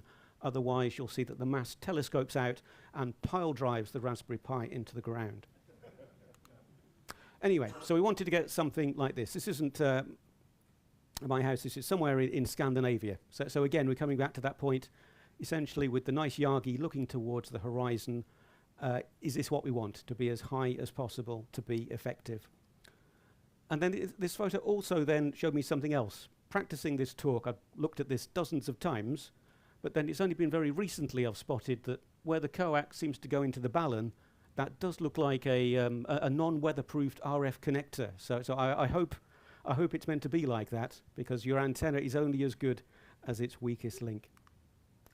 So maybe it doesn't always need to be so high. So again, coming back to MMANA, so we know, and reading the first chapter of my ARRL antenna book, we could consider RF from an isotropic radiator as being like a balloon. If we do want to, say, get any gain or with ground effects, then we're going to start to be squeezing that balloon. It'll go out in some directions and it'll be coming in other directions where we've squeezed it. So with our antenna here at antenna height of 10 meters, so we know we have a lobe, we have a takeoff at a particular angle. As we start to raise the antenna, the elevation can come down, which may be good for our DX contacts. But then as we get to a certain point, we're going to start to see that nulls may be in some useful directions do start to have an impact, and we need to be wary of that. And of course, as frequency also has a big impact as well, what may be great at 20 meters is going to be so really poor at 10 meters. So again, if there's the opportunity there to have different antennas at different heights, or maybe antennas that we can switch between easily, this is where we're perhaps likely to maximize the amount of contacts that we could have. So again, do remember this for fan dipoles and multiband antennas. Okay, moving on to Yagis. So commonly on the HF bands of 10 through 20, we'll be using Yagis to increase our gain, both on transmit and receive. And our trade-off factors here, it's largely our support mechanism, our pole, our mast, our tower, how much weight can it accommodate, or what is going to be the wind loading placed on our antenna, and that is then usually, say, proportional to the amount of gain that we'll be getting from that antenna. Back when I were a lad, that was it, I'm not that old really, if you'd said to me what's an HF tribander, it always seemed to have, say, 2 or 3 elements and traps, whereas the most prevalent design today is for an interlaced set of monobanders without any traps. Need to consider how many elements per band, and as a rough figure, so this will change from design to design. As we add more elements, we'll get more gain, a few dB tailing off. But does this make a difference? How do we quantify that in real life? I guess we can say, we could look at, say, the reverse beacon network if we're operating CW, or on FT8, it's even easier for all of us to do that today. So those neg 23, neg 24 stations that we're just about hearing on FT8, if we had one less element on our Yagi, it may not be there. And again, if we added one more element and we had more directivity, yeah, who knows what's out there that we're not currently hearing. And also look at the contest stations with continual investment. So to say the big multi-multis have a great set of stacks already, but periodically will take them all down and put them something back up with only a fraction of a dB improvement, because that's what it takes and that's what they want to do. Other options, and I didn't want to leave anybody out, again we've got the motorized and variable geometry antennas, the step IRs, ultra beams, so giving monoband performance. Don't tend to see too many used for contests, maybe because of that time needed to change bands if you're going to be hopping more frequently as a contester maybe than as a DXer. Fewer elements, so that'll maybe affect the wind loading positively, although it depends with the motors as well. And there's a whole debate over weight, longevity and cost, but certainly it's something that some people consider. Wire beams such as the hex beam and spider beam, very, very popular, low weight, and we think for the hex beam only is a very minor performance compromise through bending the elements. And quads, I was going to say quite rare, but literally 10 minutes before the talk, I think it was Keith said he had a quad, so crikey, we can't miss anybody out. And again, there are folks that will really say that quads are fantastic antennas, but being a three-dimensional structure, again, there will be extra time then needed to look after them. And log periodic antennas, again, fell out of favor, but with more band-optimized versions these days, so they're coming more in vogue, but maybe, again, more for DXers that want performance across 5 bands, whereas the contesters were only worried about 20, 15, and 10. So essentially, if we can get full-sized antennas or larger-sized antennas, then that'll be better for performance. And at this point, I thought I could do a nice big table. We could look at all the antennas, popular ones. We could look at weight, wind loading, gain. But there were too many antennas. I felt that perhaps I shouldn't really be trusting all of those gain figures. and lots of the manufacturers, they didn't really list all of the common elements that we wanted to look at. So instead, I think perhaps we'll just look at and highlight some factors that you could do yourself if you're researching or in the market for new Yagis. Obviously, antenna designs have changed over time. There's a lot more, say, software modeling available today. I think we should also be aware that some manufacturers may just be borrowing designs, so that may be another factor as well. And do research the whole marketplace. There are some great, fantastic UK manufacturers of antennas out there, and also from the main UK dealers, have relationships with several European stockists, but there are also other stockists in Europe that maybe you could go to directly. I think like Momo Beam and antennas, amplifiers. So there is actually a lot of choice out there. So do make sure you research the whole market. I've mentioned the gain figures. Again, also perhaps something that might be overlooked, to just make sure that however you attach the beam to the mast, that is going to be something that would work for you, for your situation, and also it's going to be simple. And also, say for the matching to your feeder as well, is that something that looks robust and isn't going to fail just in 2 or 3 years' time in the middle of your favourite contest. And even some, perhaps you might think, really minor aspects, such as what are the booms made of? So if you have a square boom, it's easier to attach the antennas, but that then will mean that the boom is slightly heavier and also will give slightly higher wind loading. And are you a true blue contester, or are you a bit of a DXer on the side? You need to say, do I want those 17 metre and 12 metre elements as well, or am I going to dispense with those, and then I can have more elements for 10, 15 and 20 where we want it. And depending on where you do your shopping, again, cost and shipping, customer support and reputation for your choices. So yeah, I'm trying not to call out any specific manufacturers as being good or bad, because especially with being recorded and streaming, I may get lynched later on. 40. So Yagis are rarer in the UK on 40. I think the Cushcraft 204, 402 CD or XM240 as it now is, I think was the most popular. There's a couple of perhaps interlaced Yagi antennas, including 40, but they're starting to get very, very heavy. So I think far more popular here are, say, the shortened rotatable dipoles, several commercial options, or also you can make your own sort of DIY fiberglass pole solution as well.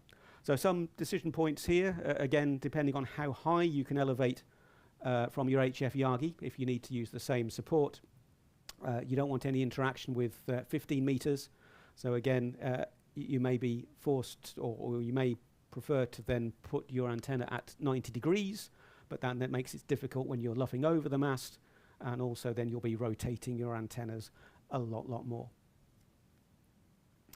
And if you have a wire dipole, again, commonly wire dipoles are strung underneath the rotator cage, but again with a bit of ingenuity. If you did have a large stub pole above and either some mechanism that can rotate or just some string or wire and enough slack in the wire antenna, you could then get your LF antennas above your Yagi. And again, if that is, say, an easy 10 or 15 feet an advantage on 40 and also 80, that can have a big advantage. So everything's a compromise. So this is a diagram from Tom M6BT, who founded Force 12 Antennas, and in I think 2000 or 2002 QST, he got a nice article on the DX he was working using a light bulb. He did worked all continents using a light bulb, and he was entering contests using a light bulb. So in essence, he was showing that everything works, but as you go up, as you improve your antenna system, then you'll struggle less in the pile-ups, you'll hear more, you'll work more, you'll have more fun. So that's then our curve of ambition versus performance. I'd like to add like an extra element of that, is that then also as a trade-off for, is it going to cause problems for your family or your neighbours? How often is it likely to fail, or how much money and time and expense is it going to need then to maintain them? So you need to choose where you are on that curve. And finally, if you're feeding with feeder as well, don't forget to do the sums. Consider your overall link budget. So do you have a target? I'm happy to lose or no more than 1 dB or 2 dB. And so beware of the compromises there. So I guess the choice is to say if you wanted to improve your antenna system by 1 dB, is it going to be easier to improve it at the Yagi? I need then to buy a bigger Yagi with an extra element, and maybe that's too heavy for my tower, or can I just run some better coax, and then essentially you'll have a similar performance. Right then, antennas at G0 MTN. So about 10 years ago I moved house, so starting afresh. So this was my 2 radio operating position at the time. So there at the kitchen sink, looking out onto the garden and dreaming. So it's all serious. So there's a whole other presentation we can do all about the 3 or 4 years I had having fun with planning permission, councillors, MPs, secretaries of state, because my plan was that this time, finally, I wanted to do it properly. We'll need a lattice tower. I'd like 3 elements on 20. I'd like a rotatable dipole for 40, please. After an intervening period where it was determined I could have nothing at all, we did eventually get a compromise solution like so. And this was from my diagram to explain how it would all be light and stealthy to the planners. And I think actually that's here, and that's Flossie, and that's the antenna that we've got outside today. So whilst we're sorting that out, we had the antenna in the tree evolution, which is de minimis in planning terminology, which means that essentially you can do what you wish with your wires. So again, it was going to be a sturdy center support for inverted Vs. It was stealthy.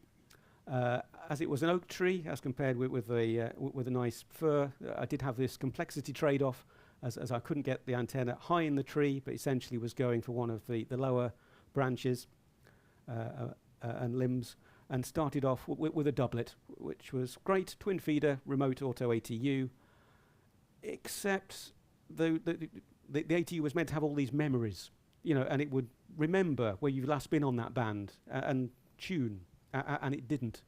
And then the twin feeder kept breaking, and I had sort of too much frustration with the doublet, and there was the power limitations on the auto ATU, and so eventually I swapped out to a couple of fan dipoles. I have previously made lots of dipoles, lots of fan dipoles, but for so many bands, I did go commercial. And you'll struggle to see them, but those are the 2 center points, the 2 baluns, and the elements come off. I think the only changes I've made is that I wrapped the centers and all of the perspex spreaders in black electrical tape, and it's now virtually invisible, which is good. Then, hurrah, we had success with planning permission. So we then decided on a spider beam Yagi, which was lightweight, low profile, but still gave good performance with, say, at least 3 elements on the HF bands. And I could also then add their 40-meter integrated dipole as well. So I thought, this is looking great. Putting it together, it was more like sailing or sewing than what I was traditionally used to, but it was fine. I also, as then part of my stealthy antenna works, put it on a tilt plate, and there it was. It could sit there, so say, below the hedge, below the trees, and then just pop up for contests, and it was glorious. It worked really well indeed. The problem was, and I knew this was going to happen, I'd used my Pythagoras, I'd done my calculations beforehand, and knew exactly how high a platform I needed to get to do the tilt over. What I'd not bargained for was how much I don't like ladders, and also in the middle of the winter contest season, how marshy my antenna gets.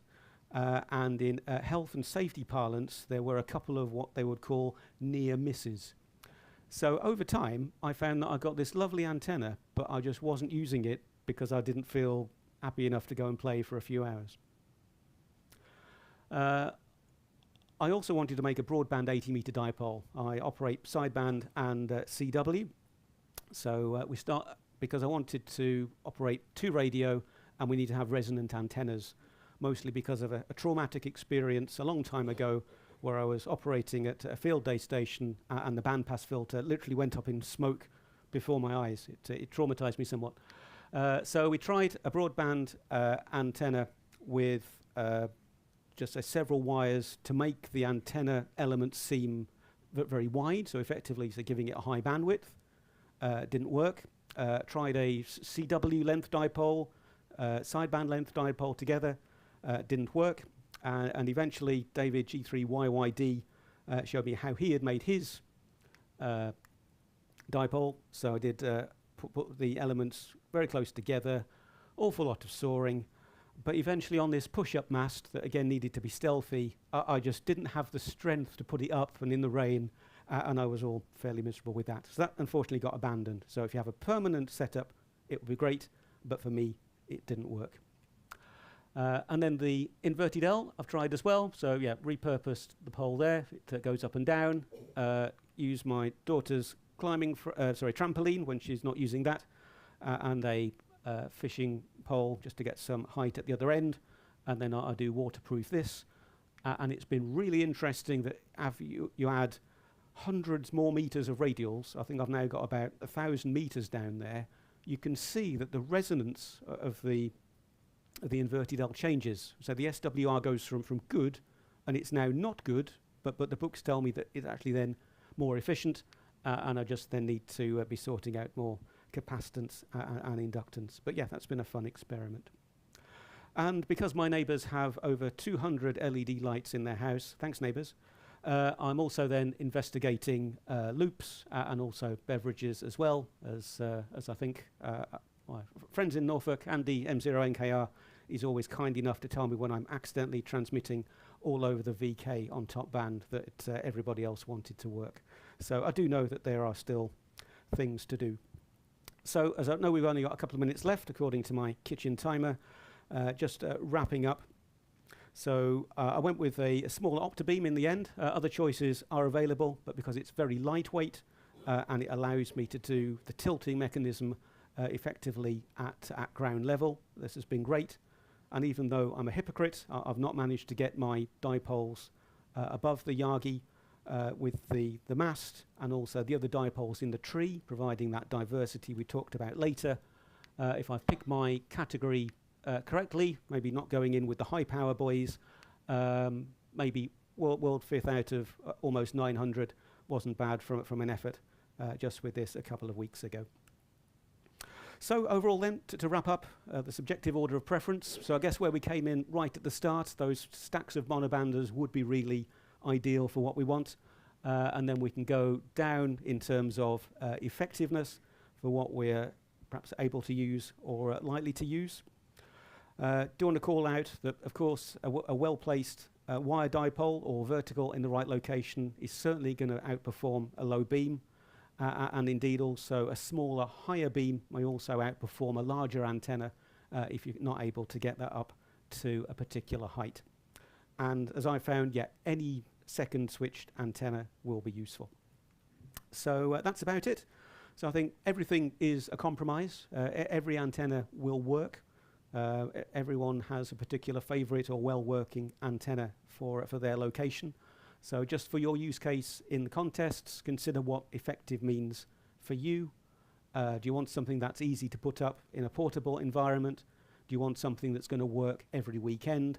Or something that you, your family or your neighbours will allow you to get away with once every so often for a bigger contest? So look at what your other entrants and competitors are doing. Use the tools, software and online to help make those choices. So be ambitious, certainly, but also realise limitations to avoid any frustration. And of course, any antenna, maybe not that light bulb, is better than no antenna or no antenna at all. So with 44.5 minutes done, I'll thank you for your attention. I hope there's been at least something to take away to think about for the future. And if there's any questions, if we've got time for them, I'll be happy to have a go. So thanks for your attention. We're going to leave it there, though as Lee said he finished bang on time, and it has actually left us a bit of time to go and see another stream. I just want to mention something though. We heard from somebody that they could hear GB3HQ in Canada, which is pretty good going, isn't it? So they're doing a great job out there. We'll return to them later as well. But first, let's pop into another lecture room, this time lecture room 4, where Hans Summers G0 UPL is talking about the story of his QRP Labs QCX CW transceiver kit. And a reminder that although you won't see the whole thing here, this will be uploaded onto the YouTube channel in the near future. Software enhancements such as a cat control serial port. There was a 160 meter version was added. Side tone improvement, real-time clock display, which is updated from the GPS if you have it attached, but is not persisted from one power cycle to the next. Endless minor requests and minor bug fixes, but generally it's been very stable. So there's been a lot of work going on in those 5 years. Additional members of the QCX family. There was a 50-watt power amplifier that I developed, which has on board pin diode switching for transmit receive. So that was another very interesting development, as well as a low-pass filter for one band, as well as a nice enclosure with these 2 heat sinks on the top outside the enclosure. So you put a keying line to the QCX that controls switching between transmit and receive, and the sound when you listen to it is like a normal QCX with 5 watts. The QSK is so smooth, the 50-watt amplifier doesn't interfere with that. So that's been very popular as well. May 2020, I decided I finally want to solve these issues with the mechanical design of the QCX that had been bugging me, like itching me all this time. So I decided to do a QCX Plus, which was a bigger board. Unfortunately, I don't have a picture of the board in the presentation, but as well as a nice enclosure. It goes back 14 centimeters here, 10.5 centimeters wide, and 58 millimeters high, I think. So it's the same firmware, same design, but just a better physical design with a front panel PCB with all the controls at the right height to be sticking through the enclosure, and a very professional black anodized enclosure. People ask, why do I make it black? But you know, you look at all our radios, Icom's, Kenwas, Yaesu, everything is black. It's tradition. It indicates quality. So that was why I made it black. It also had a development kit that came very soon after the QCX Plus was released, which was designed to fit on top of the board and had all these connection points so you could put headers between, and we supplied a lot of hardware and connectors for sockets and pin headers so you could make connections between the boards. People use that for adding audio amplifiers, batteries. You can fit the GPS module inside, drill an extra hole in the rear panel for the SMA for the GPS antenna, things like that. So that's also quite popular with people who want to modify, and there's plenty of room inside the QCX Plus enclosure to do modifications. We also started an assembly service, which was useful for people who are old, infirm, lazy, or rich, which increases, the price increases, and so this was taken on Thursday. A whole bunch of QCX Plus is ready to ship out to people. So we have 5 employees in Turkey who are all local people from the area, and who I have trained to do assembly and testing of QCX Pluses and QCX Minis, as well as the shipping and packing. The next development after QCX Plus, there are a bunch of people who said, oh, QCX Plus is very nice, but it's a little bit big, it's bigger than the old QCX was. We want to go mountain hiking on SOTA. I bet if I asked you to put up your hands if you've done portable. Oh, there's a lot of people, I'm not even going to say it. I was going to say people dream that they're going to go portable, and that's why they buy the QCX, but really they're just going to sit in their shack and maintain the dream. But you guys are different, because obviously you have done it, so it doesn't apply to you. Anyway, same design, same firmware, same schematic, same everything except miniaturized, and a lot of surface mount components on the top and the bottom of the PCB, all of which are pre-assembled by the assembly factory. So that's what the board looks like, and you recognize the same trimmer controls for the adjustments of the sideband rejection and all of that. Same everything, just miniaturized. Then 2 additional things to add was TCXO. It's on the left there, and this board is tiny. It's about 11 or 12 millimeters wide, and it fits into both of the AGC module and the TCXO fit into this area here. You see there is a TCXO on this one already installed on top of the SI5351A. So those are options which, if people want to do Whisper, the frequency stability provided by TCXO is very useful. Some people like AGC, so this was an AGC module that was developed in our user community and I just implemented on the PCB. Both of these are very low cost optional additions if you want to.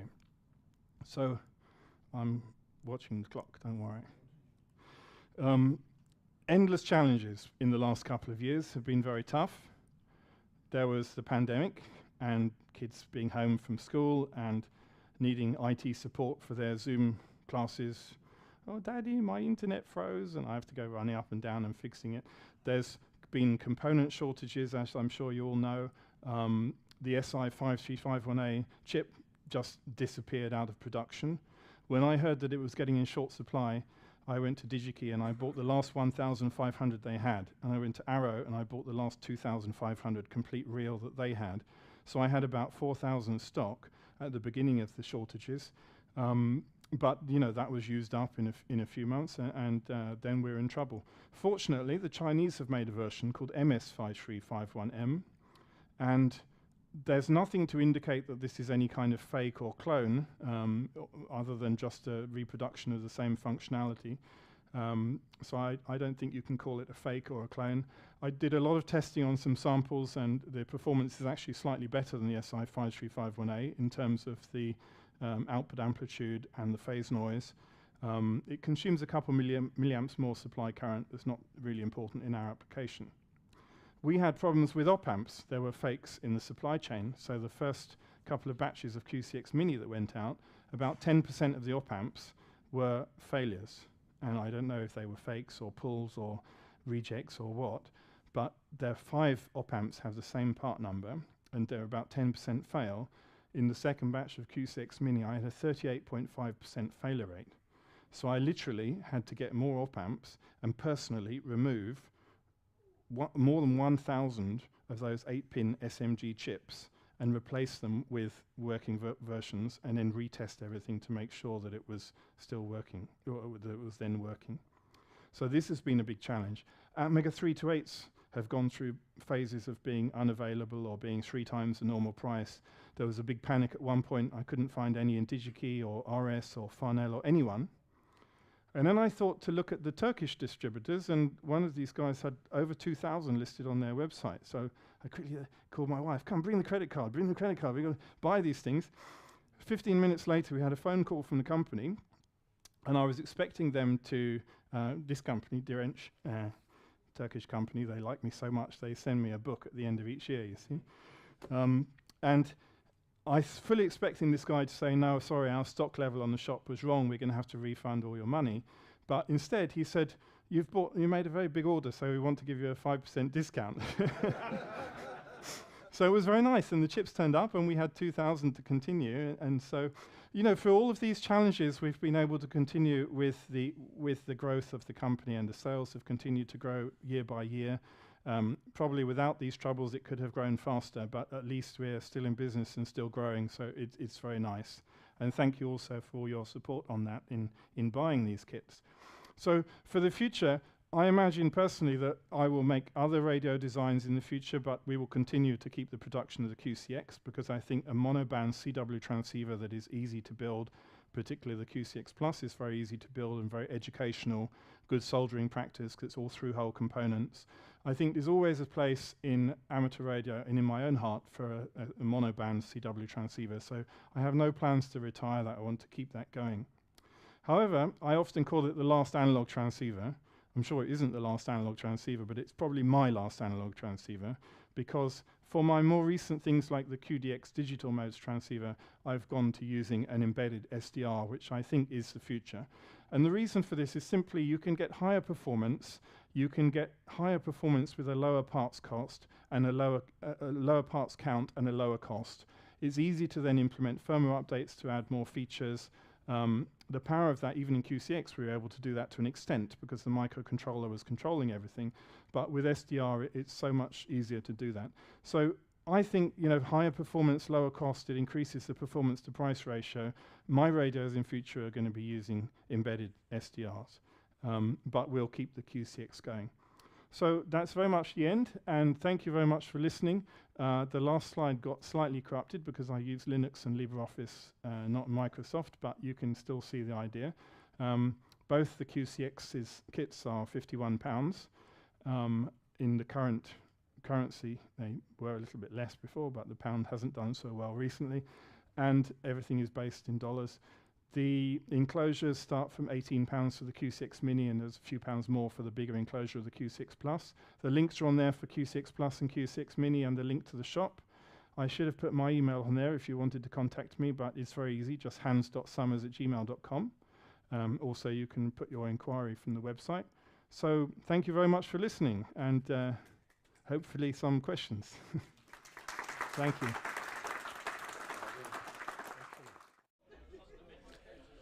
Well, we hope you enjoyed that little extra visit to Hans Summers' lecture. I know you didn't see it all, but it all has been recorded, and it'll all be on the RSGB YouTube channel very soon. But with me now, I've moved back elsewhere in the SIG room, and I've got Dean Bryce, G0UIL, and you're with RAIBC. Yep. So firstly, tell us what RAIB stands for and what it does. The Radio Amateur Invalid and Blind Club. But because of today's PC correctness, we call it the RAIBC, okay. Just the RAIBC. And what does it set out to do? It's supporting amateur radio operators with disabilities. That's its main goal, you know. But we do take supporting members on that can download the CDs from the website. So you've got CDs. I mean, you mentioned the word, you know, where you can't see people, blind with people who can't see. So I presume some of that, it might be talking books, that sort of thing? Yeah, that's correct. Yeah, it is talking books. If you become a supporting member or a full member, which is the disability, with a disability, you can download all the audio magazines, RadCom, Practical Wireless Radio User, every month from the website, or have a CD sent to you. It's your choice. And roughly what does it cost to join? For a disabled member it's £10, for a support member it's £12. A support member means? Means no disability, but they just support the charity. Really good, okay. And you mentioned the books that are already there. What about if you want to learn to take your foundation or intermediate? Is there anything to help there? Yeah, we supply the talking license manuals. That's the foundation, intermediate and advanced, and that's all talking. You know, we get our readers to read the book and talk. Oh, fantastic. It's a wonderful work, and I'm sure there'll be many people watching as well who might like to support you. I believe you've got quite a new development here. Can you tell us a bit about it? What's it called? I don't know. Okay, it's a black box. All right.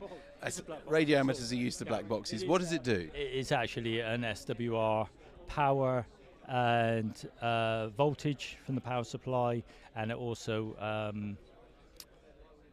tells the amateur radio operator whether their aerial's plugged in or not.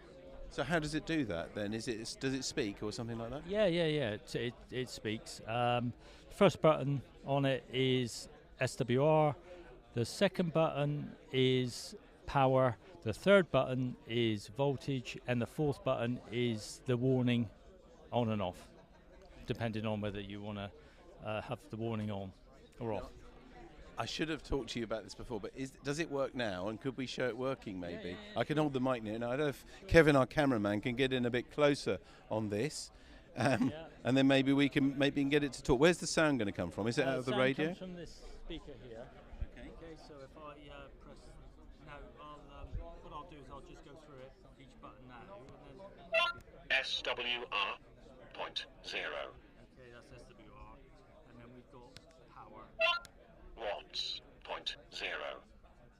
And now we've got the voltage of the power supply. Voltage 13.2. And then the next button is the warning on and off. SWR warning off. SWR warning on. Key, and if you want to put the microphone back down on it, and then if I key the SWR 1.1. Disconnect the dummy load and transmit, it will give you a warning. Please check antenna. SWR is high. That's a wonderful aid. I yeah, mean, no, that's maybe going to get someone back on the air, maybe after they lost their sight, for example. Yeah, that's the thing. A lot of people have requested this box. There was a box that was brought out, but now discontinued. But it just told the person, the SWR, I think, in power. That's what I've been told anyway. But this does a voltage, and it's also got the warning on it. Am I right in thinking that up until fairly recently, a lot of radios had voice as an option, at least for some things, but that sort of disappeared as more people connect them to computers anyway, is that right? Yeah, well, there is certain radios out there, but being a charity, they've got to understand that these, because the charity also loan radio equipment, so we've only got so much funding, where this is an optional extra to an existing transceiver. You know, where rather than buying another transceiver, you can put this onto any transceiver and have the talking SWR voltage. And you've got it connected to a Yaesu 450 here, but I presume that will work with other radios? Yeah, it'll work with any other radio, because this one is actually connected to the antenna and not through the cat lead, you see. So it could go on any antenna. Any transceiver and antenna. Yeah, that's really novel, isn't it? Well, and if somebody needs something like that, they can contact the RABIC and for an appeal for something. And of course, as we mentioned earlier on as well, if someone wants to just support your organisation, they can have a supporting membership. Oh, that's correct, yeah. So all you people out there, if you want to join the RAIBC, then just go online. I think the website will be down here, is that right? Yes, it is. Let's see, where is it? Oh no, I don't know where it is. It'll be on the screen. It'll be on the screen. Oh, I see down there. I thought you meant down there. I should have known better, isn't it? Yeah, it's on a caption on the screen now. Anyway, thank you very much, Dean, and good luck. It's a really innovative product, and all the service and everything, the wonderful. You bring, I'm sure, the hobby to people who've maybe lost it because of their disability, and it's wonderful to see. Thank you very much for joining us today. You take care. All right, 7-3 to you all. Thanks very much, Dean. Now we're going to have a quick look at a video, a Do You Know video, all about membership.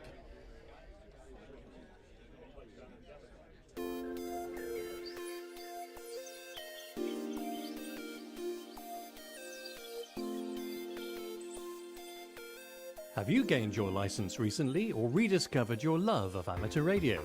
If so, have you joined the Radio Society of Great Britain yet? Here are the top 6 reasons why being an RSGB member is a great choice to make. RadCom is a respected publication throughout the world. RadCom Basics, a bi-monthly digital publication that explores topics in a straightforward and accessible way. Just the thing if you're starting out or want to try a new aspect of amateur radio. And RadCom Plus, a regular digital supplement for people who want to dig deeper into the technical aspects of amateur radio. Enjoy members-only online content, including archive material, the digital version of RadCom, and other special members' information. Our regional teams are there to help solve local issues and to represent your views. Our specialist committees give you the important guidance on issues such as EMC, interference, and planning permission. You can also have a copy of our members-only planning advice booklet. Receive at least 15% discount on around 200 amateur radio book titles and branded merchandise. The QSL Bureau service enables you to exchange QSL cards in bulk at a fraction of the cost of posting them yourself, especially if your contact is overseas. And with over 60 contests each year and countless awards, there's a lot to get involved in. All this costs just over £4 per month by direct debit for UK members. The RSGB exists to protect, promote and enhance the use, understanding and enjoyment of wireless communication. In both the UK and overseas, we influence government and international policy on radio spectrum matters. So why not add your voice to ours by becoming a member? Welcome back. Yeah, we hope you're enjoying the live stream here from the RSGB convention, and as that video said, if you've enjoyed it and you're not a member already, hopefully this might persuade you the work that the RSGB does. A lot of us, well, all of us are volunteers who are running this today, so you can get quite involved as well and help. So anyway, I hope that was interesting. Now with me now is Stan Lee, G4XXI. You're now the RSGB company secretary. Yes, indeed. And that's relatively recent, but you're no stranger to the board of the RSGB. No, that's right. I joined the board first, I think about 2012, and served for about 3 years. I took the IOTA portfolio and I went off to really work that up with IOTA off the board for really the last several years, and they've been pestering me to come back. And I didn't want to come back as a director, but they brought me back as company secretary. All right, and I mean, you started that, was that April that you were? Yes, it's about that, April, May time. Yes, that's right. Pardon, I don't think I'll be the only one watching maybe who's a little bit ignorant to what the job really is of a company secretary. So what do you do day to day to do with the society and the board? Day to day. Well, the most mundane task, which everybody I think will appreciate, is that you look after the minutes. You make sure that meetings are properly minuted. You make sure that they're approved. You make sure that the directors are following up on the minutes. But there's a bigger job, which is really to make sure it's about good governance within the society. So whatever the rules are for the society running itself, I should really be the go-to person who makes sure that they're So you provide some guidance to the rest of the board to make sure they do? If I believe it's needed. And if a board member doesn't know, what they should be doing as a board member, then I can point them to the right direction.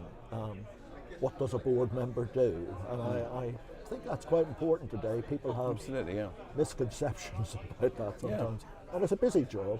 And I can help out in that. We're trying to get more board members all the time, and if anybody out there wants to be a board member, please contact me. There really are vacancies, are there, on the board? Yes. We're eager to get more people.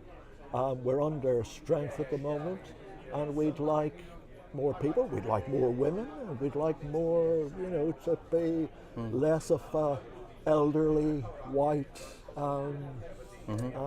sort of presentation to people. I mean, we're now emerging, the whole world is emerging from a pandemic. It's been challenging few years, and it's fair to say a lot of things have changed in that time. But our hobby seems to have been something to provide a lot of comfort to people, because it's a hobby people could do at home and also communicate and keep in touch with others. So what are your personal hopes then for the hobby of amateur radio as we look for the next few years, for example? Well, when I look back at my own career, in quotation marks, in amateur radio, I first became interested when I was 11, believe it or not. I didn't actually become licensed until I was in my 30s. And it's provided me with such interest and such companionship, really, over a great period of years. I mean, the great thing about amateur radio, when it works well, when people support each other, being in amateur radio started with me through contacting the Edgware Club in North London. There were a couple of people there, John G3SJE, who I'd love to mention, he's dead now, but he taught me CW. I'd always struggled with CW, and he taught me CW. He sent me the names of cactus plants and dinosaurs in Morse code. Well, I haven't heard of that one. We've got a lot of keen Morse CW operators in our club, and I've not heard of them, the cactus and dinosaurs. Yes, because they're not predictive, I mean, if you're sending... I see, so you're right. Yes, no, it's not an everyday word. And I owe it to him, really, that I got my full license, G4XXI. And there were other people there that were wonderfully helpful as well. And there's a lot more to discover, isn't there, in this hobby as well? So. And I've recently, and I know there's people out there who think that FT8 isn't real radio. I met one of them just before lunch. He's a good friend. But I've had such fun with FT8 over the period of COVID. Yeah. Well, especially when the propagation cycle, we've been at the bottom and it hasn't been easy. It's been wonderful. It has been a way of communicating. The only thing I've heard it said about it is it's not really a conversational mode. So we've maybe lost some of the art of actually talking to people through it because it's so slow and everything. So maybe now we're in propagation cycle 25, we're on the way out. Maybe we should get back to some of those other conversational modes, do you think?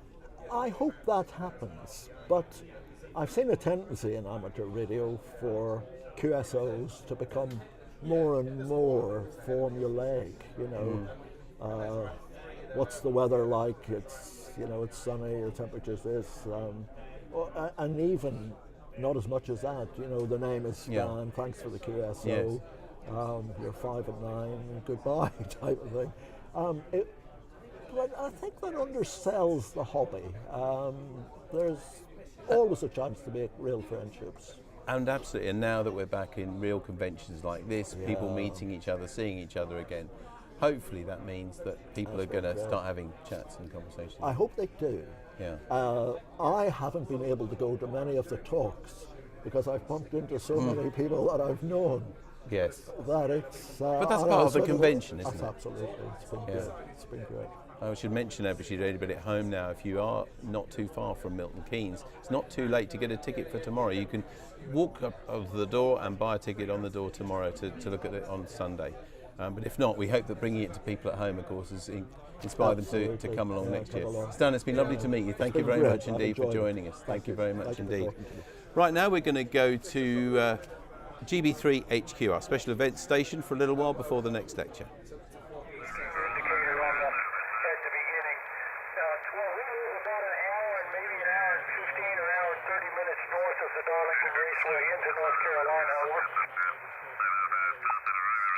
Yeah, okay, so you're similar sort of distance in time as it was from Myrtle Beach into Darlington, because that was about an hour 15, hour and 20 minutes on the motor coach over. Yeah, roger. We're pretty close to the coast here, a little bit south, maybe an hour south of the capital city of Raleigh, an hour, a little bit less than an hour north of the South Carolina line. I think we can be down there in about 30 minutes, and then a little bit southeast of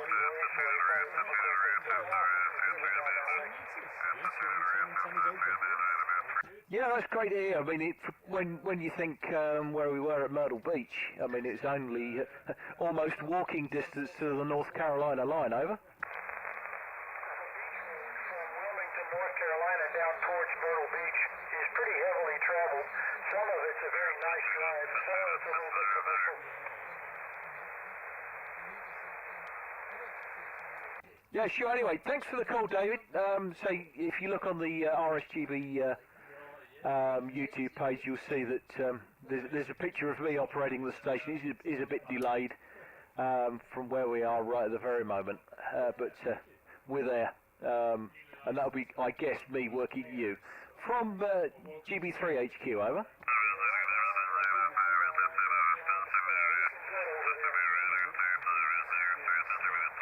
Yeah, 7-3, David, thank you very much for the call, coming back to the call, and nice to work you, and maybe work you again under my own call sign. This is GB3 HQ.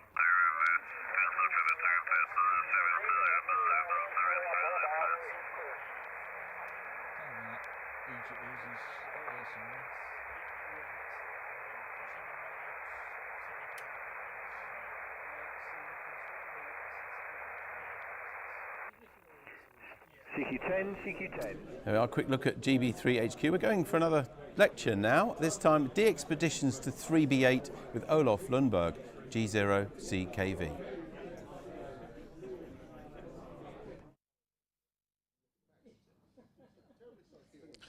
Good afternoon, everybody.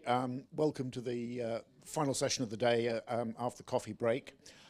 Just to draw your attention to the fire exits, exit out of here and into the car park in front of the building, assemble in the car park.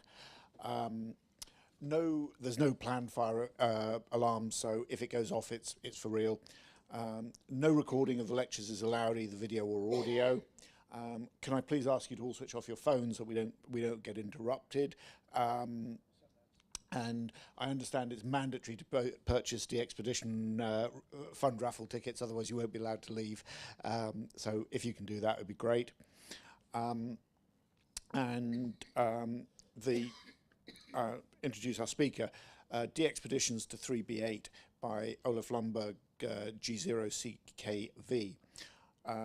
Olof will discuss the de-expeditioning, in particular contest de-expeditions, what is involved, where to go, getting there, finding a great location, propagation, building a team, antennas and rig. The main objective is having a good time and fun with the radio. A secondary objective is how to beat the likes of K3LR and M6T competitive holidaying. Olof Lundberg, G0CKV, was licensed in 1960 as Sierra Mike 6, Charlie Kilo Victor. As an SWL, he followed emergency traffic on 2182 as a local fishing boat was lost in the North Sea storm in November 1954, an experience that defined his future professional path. In 1957, he listened to the bleeps from the first Sputnik, and in 1958, Sunspot Maximum got him hooked on HF DXing and contest. Building pretty good radios at work and growing a family left little time for radio as a hobby for many years. And since retiring for the third time some 20 years ago, he's returned to his roots with HF radio and the ever-developing new technologies. CW contesting remains top and keeps his mind young. Thank you very much. Okay, so we are tired of trying to operate in a contest from a suburban London garden, and we want to go on a de-expedition. The first question, of course, is where do we want to go? We look at Club Log. That's the most wanted list. P5. Good flat roofs for contesting for antennas, but no, I don't like all those uniforms. Well, we could try Bouvet Island. Well, Scandinavian will feel at home. Dark clouds, ice, snow, but it looks like a big slippery slope, and slippery slopes is nothing for an old man, I tell you that. Crozet, penguins everywhere. I've had my coax in a field with cows, and I don't want to clean my coax from penguin poo. You rule it out. Well, we have then Scarborough Reef, of course. Well, that's more like it. Blue sky, blue water, and Bob Value there, sitting, having to build his own little home, bringing building materials, a generator, petrol. Well, my airline, one of the world's favorite airlines, wouldn't allow that. No, I have to do something else.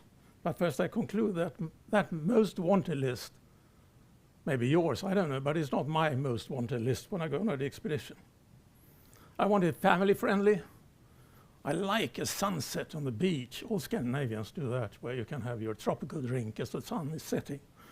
A warm escape in November, good interesting food, and easy, fairly affordable travel. This is from a tourist brochure, but it's fairly correct. It's a nice place to go to. Some people have been here recently. Oops. It's a nice, short, overnight trip from, let's try that again. From London Gatwick to Mauritius, just a simple little hop. It's very quick, as you can see on this image here. The objective, may I remind you, for me was originally a family holiday. But I found out that I could add a radio add-on when I was in a DX location. My wife had hadn't yet retired, so I came up with the idea that I pack her home and I stay on and play with the radio. And when you play with radio, you have to decide what are you going to do. Something simple. With a radio and a wire, you can have a lot of fun with a very simple radio and just a wire. But you can also go more ambitious and do some contesting in different styles. Now, when I retired, I happened to work in California a couple of years, and I had time on my hands, so I got back on radio. I put some radio gear on my car and spent time driving around in Western US, and with that little whip on the back, my interest in shortwave radio really got stimulated again.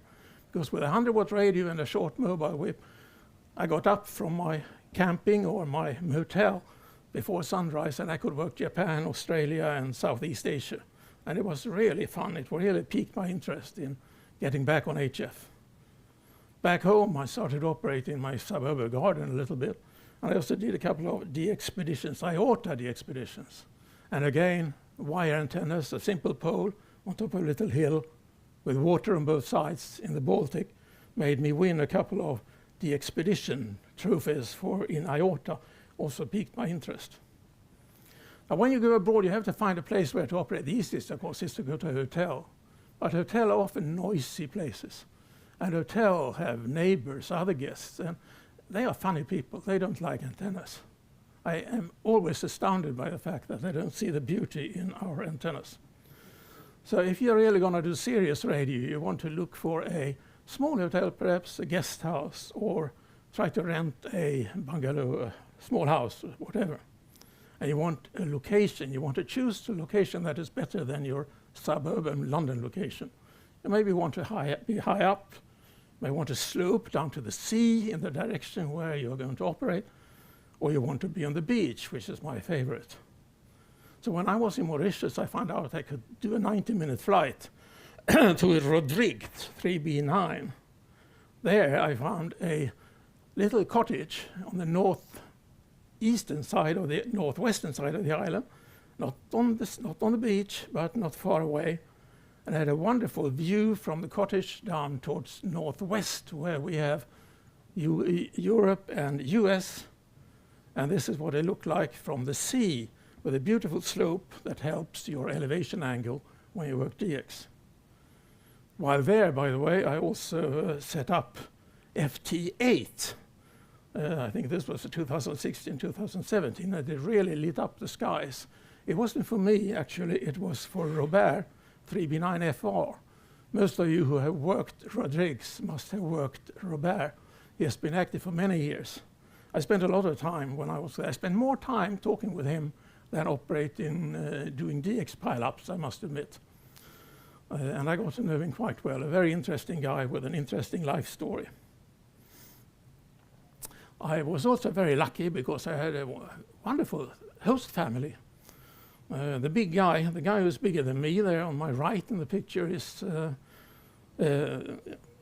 Johnson, who is an economist by training and a teacher, a politician, and he is actually now, he won the election recently, so he's now the commissioner on the island, and his pretty wife and Bullock and Jennifer there doing, and his kids. Good time, again, spending more time talking with them than doing DX pile-ups, unfortunately, except for the contest. I should say, by the way, that just a month ago, there was another DXpedition to Rodrigues by 3B8 guys. There are many people on 3B8 who are on satellite, Oscar 100, for instance, and they packed their dishes and went to Rodrigues, and you will soon find 3B9FR also on Oscar 100. Katsu 3B9KW will be his call when he goes there in November for CQ World by CW, M0ZFW. He is a frequent guest at these conventions, but not this year. So again, we can up the objective a little bit. We have fun with radio, play with radio, but be a little bit more competitive in CQ World by CW. Try to beat the best, in particular beat M6T and K3LR. I was looking for a place on Mauritius, where I had my favorite sea locations. I found this little islet, literally in the middle of the Indian Ocean on the northern side, surrounded by water and with a little house for rent. And we wanted to plan an effort where we could beat the big guys. This is what the Top Guns use. But I have to take a deep breath because, I cannot convince my favorite airline to pack this kind of luggage, even if I could afford it. The baggage limits. To use GRP poles was what I could do. The 26-meter one is promising, but it weighs 3 times as much as an 18-meter pole, so I settled on smaller poles, 18-meter and down. But you need quite a few of them. And you just get them there. So I found this ski box, a sport tube. The box on the right there, I can take several of these poles and I can fold coax into it. And remember, if we do multi-op, by the way, there are several of us traveling, so we can get more poles, more cable, more stuff. Coax, I think we all now familiar with a coax. Yes, some pretty good coax nowadays compared with the old days. The Airborne 5 from Messi and Paoloni, 1.5 kilograms for 100 meters of coax is not bad. Very useful on top band and 80, not so good on 10. But you have other coax, which also is light, affordable, and with low loss. But you have to optimize all your luggage when you do a thing like this. Radio, if I travel with a single radio, I wouldn't be too worried about what radio I travel with, because I'm rather alone in an RF environment there. I haven't got strong signals in the neighborhood. Amplifiers, used to be 400 watt in Mauritius. KPA 500 was just right. Now they have 800 watts, so we can use the SPE amplifiers. Now, if you do multi-operations, a whole layer of complexity is added compared with single operations. You have to worry about composite broadband noise, receiver protection. You have to fiddle with the antenna separation, harmonics, passive IM from nonlinear devices. It's a major problem nowadays. You have RF from a transmitter that goes into an LED lamp, RF from a transmitter that goes into a power supply or whatever, and all of a sudden you have a hash generated all over the place. So you have to be able to chase that. I found out that the solid-state amplifiers got crazy when they get RF from the wrong band into the amplifier, so we need to think about that. You bring filter stubs, common mode chokes. You have to worry about the main supply, sensible earthing. Bring various bits and pieces. On in Rodrigues, I used a combined 160-meter umbrella and 80-meter inverted L, which performed very well, but it had fiddly matching. So I always bring some coil stock and some surplus doorknob capacitors. And with the VNA, I can configure the whole thing to work beautifully. In a 3B8MU in 2014 was the first time I did multi with these solid-state amplifiers, and we had this problem of RF getting in the wrong way, sort of, so I had to improvise the filter matching units on a ceramic insulator that can be reused for dining purposes if in an emergency. Nowadays, I'm trying to be a little bit more organized and put my inverted L cap in a specially made box, which is watertight. They sell these specially made boxes at Robert Dyer's, by the way. They cost £1.50 or something like that. Similarly, L network for 40, and there's also a coil, a hairpin coil for the top band antenna. But when you add it all up, there's a lot of paraphernalia, a lot of different bits and pieces you have to think of in advance. Now, Mauritius is very civilized. You can get a lot of stuff there, but there's no Martin Lynch. And you haven't got time when you're there for a few days. You don't want to run around, chase bits and pieces. You have to really think through what will you need when you are there.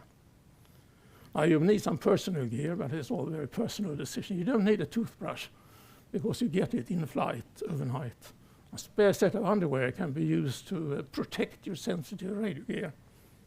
And you need a couple of paracetamol pills. But you really have to be careful with what you bring, because your luggage restrictions are severe. And you also have to, by the way, be able to take it through the airport. Just the physical handling of it when you check in. You know, there's only so much you can put on a couple of trolleys. Operating in a team, I like that. You have more fun when there are few of you. You need to have team players, though. You need to have people that are willing to, that can see what needs to be done when it has to be done. You need a set of aggregate skills, different kind of operations. You need accuracy, courtesy, patience, a bit of impatience now and then.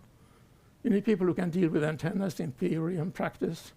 And nowadays, of course, you need also IT skills, computer skills. And you need to deal with the QSLs, which I hate. So thanks to Charles M0XO, who is not here this year, I believe, but he has offloaded that work for me. In 2014, I had a team with Seppo and Jorma, who many of you old-timers know from Finland, and Oliver W6NV. This is a very unique photo. It's unique in the sense that if Katsu is participating in a contest, he never leaves his chair. This time he has left his chair, so there's an empty chair. That is Katsu's. 2019, I had another group of people with me, Danny KX7M, and Dave Sumner, K1ZZ, who many of you know, of course, And Dick N6AA, one of the world top contestants, has operated CQ worldwide in every zone in the world. And two of his mates, N6VI and W6XT. In 2020, our shack table was underutilized for reasons known to us all. 2021 was there again with Katsu, Oliver, and Denny, and Jamie, M0SDV, joined us, which was a great addition to the team. We did a major fashion upgrade in 2021 and got our red shirts. They have a Mauritian dodo bird on the back. It's an extinct bird. It is no more. But any association with CW Morse, I should say, is accidental and not intentional. Now, Mauritius is very far away. It's far away from everywhere, except possibly the penguins on Crozet Island. But we don't need to work the penguins. We don't want to work them, actually. When we look at where the stations are, we find that Europe and US are in the same direction. And there are a few guys off in Japan, but otherwise, nothing in the rest. Now, that's not true, because in the rest of the world, except the 120 degrees behind us, we have all the interesting multipliers. So you have to be able to deal with that too. Oops. But basically, when you are in a place like Mauritius that is so far away from everything, there's only one thing that matters in terms of antennas: elevation angles, low elevation angles, the lowest possible elevation angles. If you use a dipole, you will find that that dipole has to get very, very high up to maximize, or should I say minimize, no, to maximize the gain at low elevation angles. If I am inland,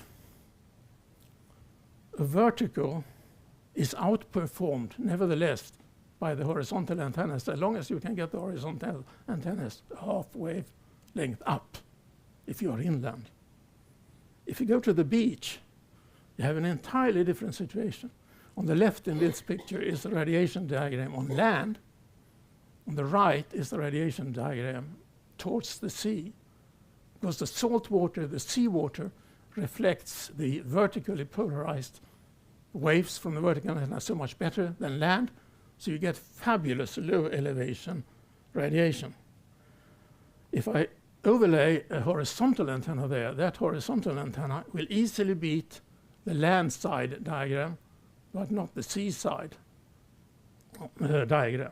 Vertical antennas are king on all bands on when you are on the beach.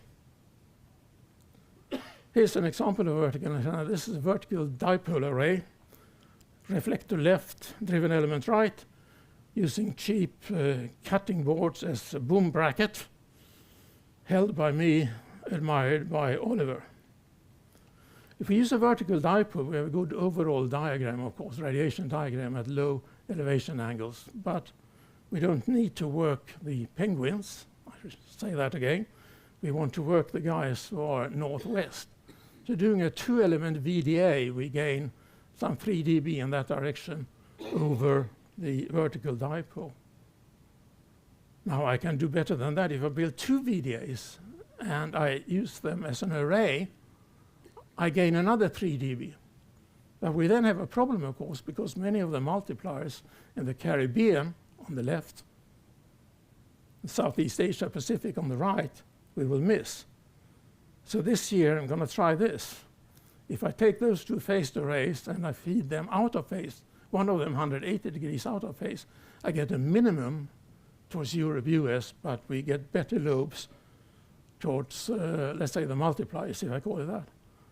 And with a stack match, we will then be able to switch between these patterns.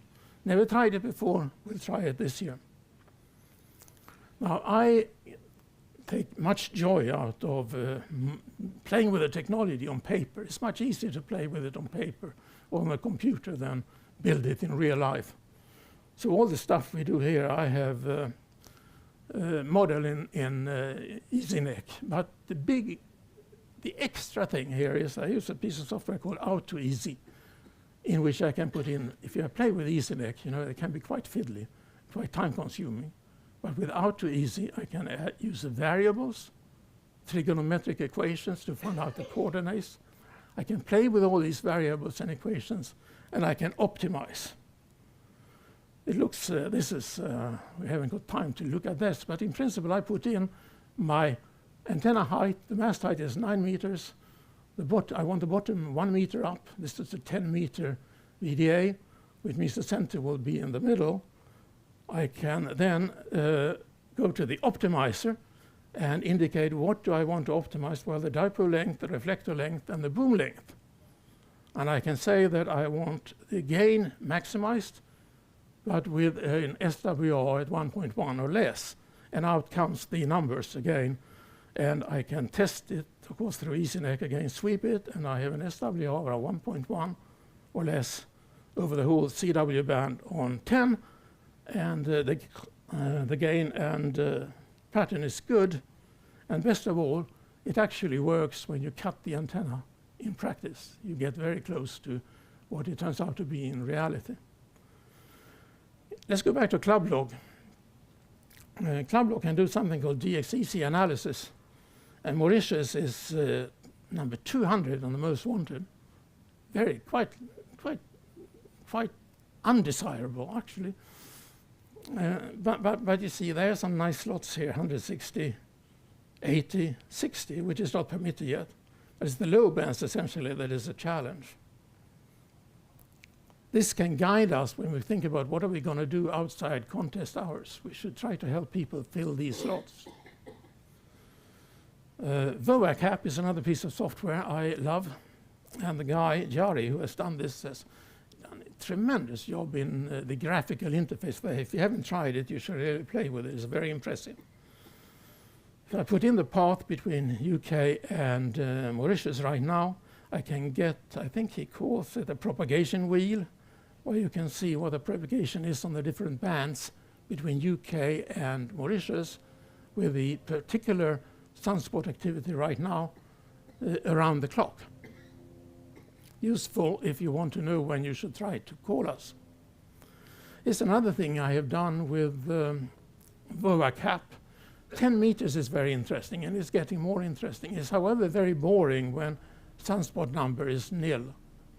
It opens up a little bit when you are in the tropics at midday and stays open a little bit in the afternoon, but not to the big population centers, really. Gets much more interesting if we hope for some more solar activity like this. Opens up immediately in the morning.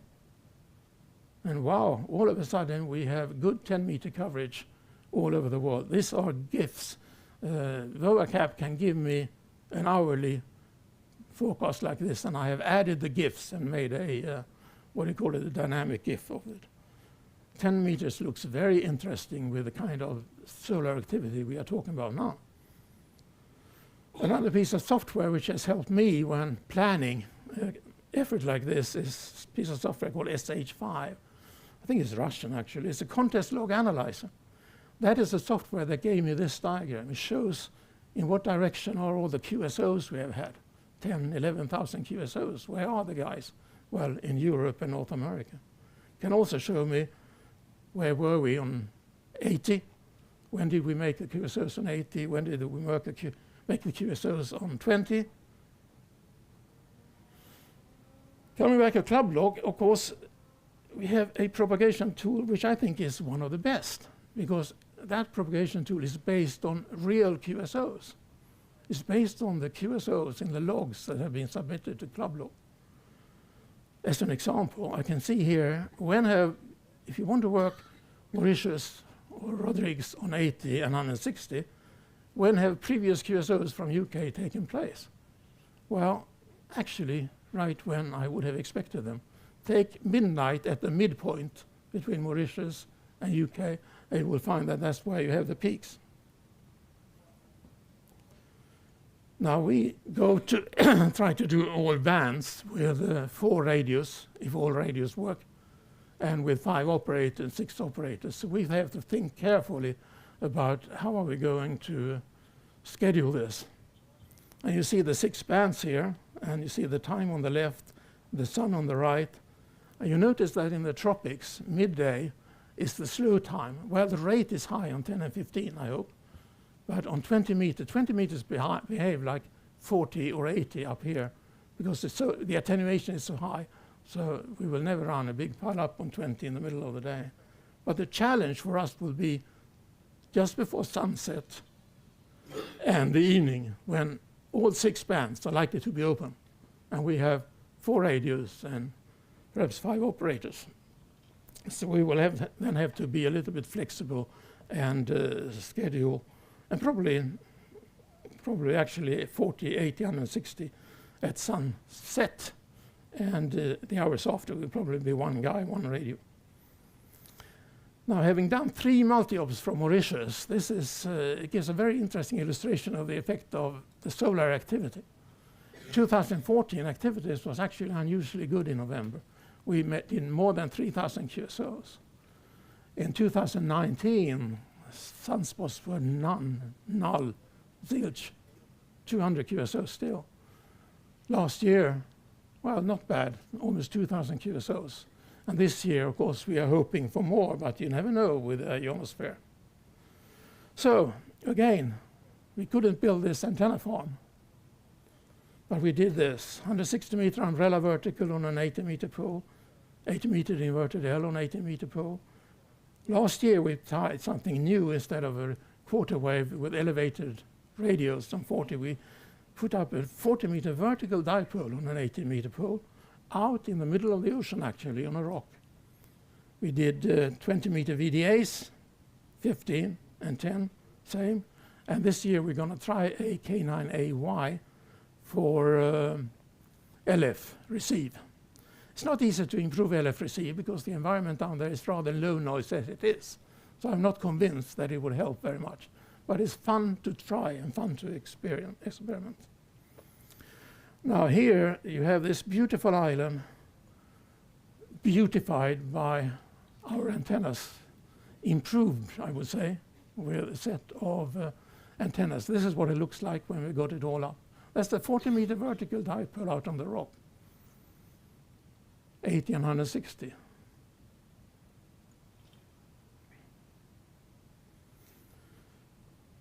The proof is in the pudding. Oh, the audio. Delta Germany 2 Radio, Oscar November 5 and 9. 73, 3 Bravo 8, stroke Mike 0, Sierra Delta Victor 5 off. Well, this is Jamie having fun on 15. Of course, this year I will tell him that what separates the men from the boys is top band. We put him on 160-meter SSB. More on.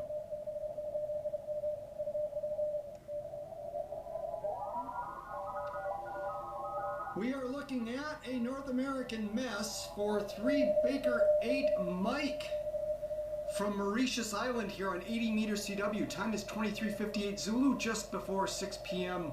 Central Standard Time. Really good signal. This is that was recorded in Minnesota, and this is what makes it rewarding. You know, you spend this time modeling the antennas, locating the antennas, putting them up, and you get a signal like that into the middle of the U.S. on 80 meters. This is good fun. It makes it very rewarding.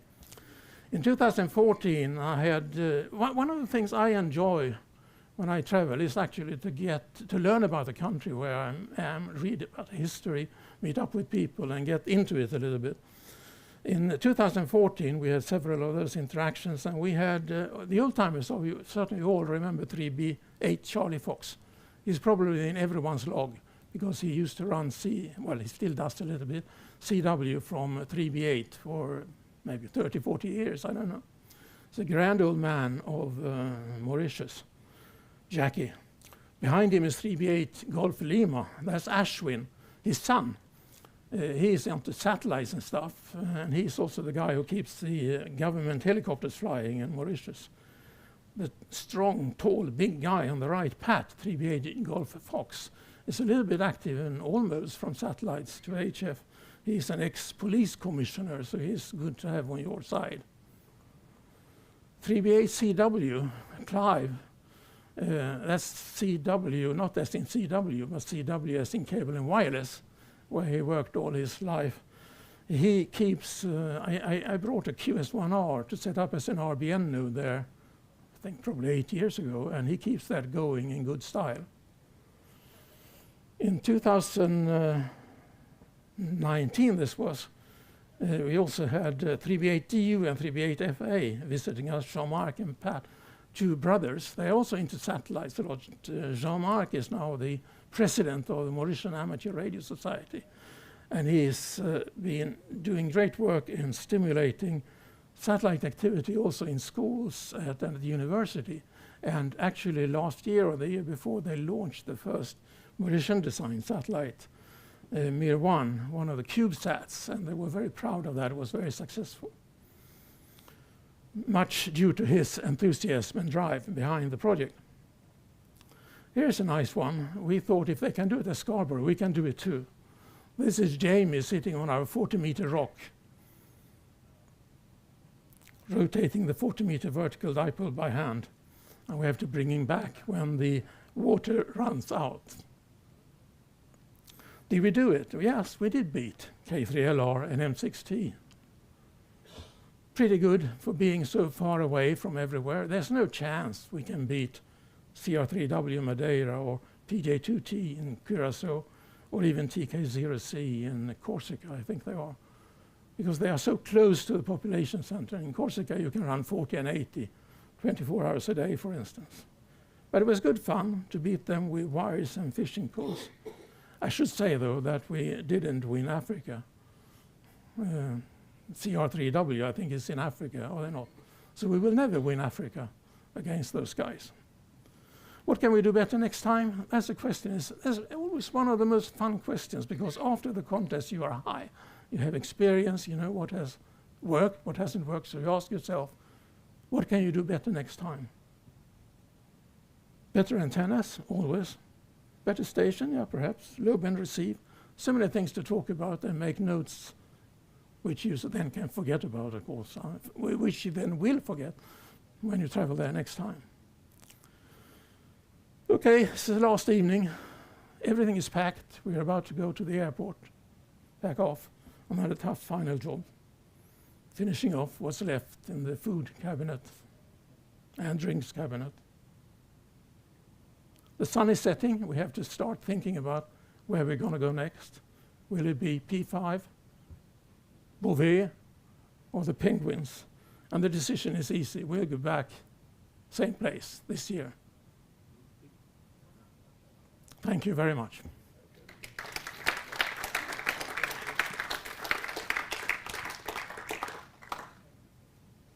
Right, are there any questions? If you raise your hand, I'll come over to you with a microphone.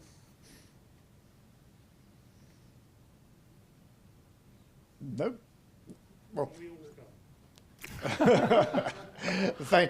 thank you very much indeed for a very interesting talk, and it's particularly interesting to me because I'm going to Mauritius in about a month's time. So, but that's purely a holiday. I'm not allowed to take radios with me, I don't think, or at least any that can be found by my wife.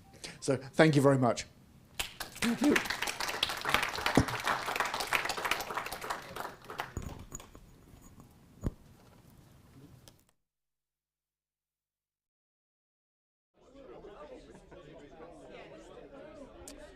Hello, welcome back to the SIG room, the Special Interest Groups room, and I've come to the UK Microwave Groups stand with Brian Harbour, G8 GKK. Don't worry about people walking fast. It's because the cameraman's quite a way away, and they don't realise they're doing that. But anyway, good to meet you, Brian. Yes, hi, David. Yeah. And you are what's your job in the UK Microwave Group? I'm the membership secretary of the UK Microwave Group. Right. So I look after members, subscriptions, all that sort of thing. Healthy subscriptions at the moment? Good? Yeah, very, very good.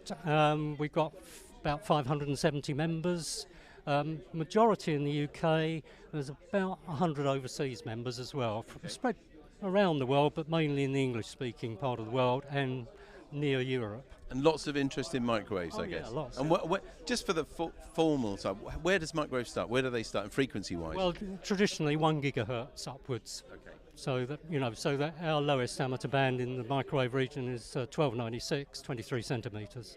And then we go right up to, well, the highest frequency I've experienced that people have built equipment for is 288 gigahertz. 288 gigahertz. Yeah. That is high. It's mind-blowing. Well, it is a bit mind-blowing. Do you know, Yeah. I thought that microwaves was one of those black arts that nobody, like an amateur, could ever touch. And then many years ago now, I went to a BATC rally, and they were selling, or they were promoting, I think it was a 23 centimetre video system, using an burglar alarm microwave horn. And it was a really simple circuit with a sort of power amplifier transistor driving it. Yeah. And I just never seen anything like that before. And to me, then it made it less sort of unreachable. Well, yeah. So what do people do? So people interested in microwaves, they come to you. What sort of thing? Do they make their own equipment, or are they buying it ready-made? If you went back to when I started, which would be the mid-1970s, I suppose, then we were acquiring things from, as you said, household things like burglar alarms, motion detector, that sort of thing. That largely went away in the 1990s when we went into narrow band. So up until then it was sort of wideband FM, but then it quickly became narrow band, so we're talking CW, SSB, FM if you want to. Was that because the band plans changed? No, not particularly, but just to make more use of them? Because the signal to noise improvement you get over having a narrow bandwidth, as it is on all bands, gives you greater distance and allows us to explore propagation modes, which again is a huge interest within the microwave group, particularly at the higher end of the microwave bands, because we're all still learning, and so are people professionally. Because if you went and asked professionally about operating on 24 gigahertz, 47 gigahertz, 76 gigahertz, for example, I would say, well, it's just line of sight. And for many years, because I teach the courses anyway, the intermediate course particularly, then it took us a long time to get people away from the idea it's just line of sight, and it isn't. I mean, 23 centimetres, 200 or 300 kilometres is not that difficult, and it's well beyond line of sight. And you mentioned earlier some of the more traditional modes of transmission, but there's things like television and things you can use, of course, with the very high frequency. Yeah, exactly, and digital television, of course, has benefited from that, because the bandwidth's narrower, and so they're getting longer distances, and all those sort of things, come into it. You've got a little display of some items here, I guess, for members or prospective members. Can you just take us through a couple of them? Yeah, well, these I've been talking to people about. Now, this is something that people can buy, and these come from Bulgaria. Right. And what is it? It's a 23 cent transverter. So it produces 2 watts out, has a very good receiver on it, generates a 2 metre IF. So it's 2 metres in? Yeah, 2 metres in and out. Okay. In and out. And then 1296 in and out. So it's a complete system, really. You can use it like that, or you can put an amplifier and a power amplifier on it, as I do. But and the group would help a prospective or member get how to use it. Yeah. More than that, we also have in our list the fact that we have loan equipment for members of the group. So people who are sort of thinking, well, I quite like to get on that band. So we've got sets of loan equipment, often in 2s. And one of the most popular ones that's really difficult for people to get hold of because they're always going out is 10 gigahertz. 10 gigahertz is a very, very popular band. We're often worried about the spectrum, and one of the jobs the RSGB does is help defend our spectrum. Indeed. And it is the very high frequencies that I think a lot of us are nervous of that we might lose. The problem that we've got here with the WRC 23 conference and the potential effect on 23 centimetre band, which is still ongoing, and of course as a group we have a big interest in that. We're obviously represented by our microwave manager, Barry Lewis, G4 SJH, who's not actually here but he's in spirit. Murray is the spectrum manager who I was just talking to. Obviously they're involved with that, and so the expertise of the group is available for that. We've also been involved in the EMF calculations as well at the higher frequencies, because again, we've got expertise in all those areas to be able to pass on. Brilliant. Well, before we go, just maybe you can tell us how people can join the UK Microwave Group? Well, our website is fairly easy to find. It's www.microwavers.org. So you can get to that, and then there's a lot of links to. How much does it cost to join? It's £6 a year. £6 a year. That's a real bug. On top of that, you get the chip bank, that bit, where we've got a whole bunch of free components. Okay. So, yeah, good value for money. Lovely. All right. Well, thanks very much for joining us, Brian. And as I mentioned earlier on as well, if you haven't been to the convention but you don't live too far from Milton Keynes, you could even think about coming here tomorrow, because you can buy a ticket on the door and come and see the other talks and other events and groups like this that are running tomorrow. Now, I think we're going to see a practical skills video on the Slim Jim antenna with a young Henry James.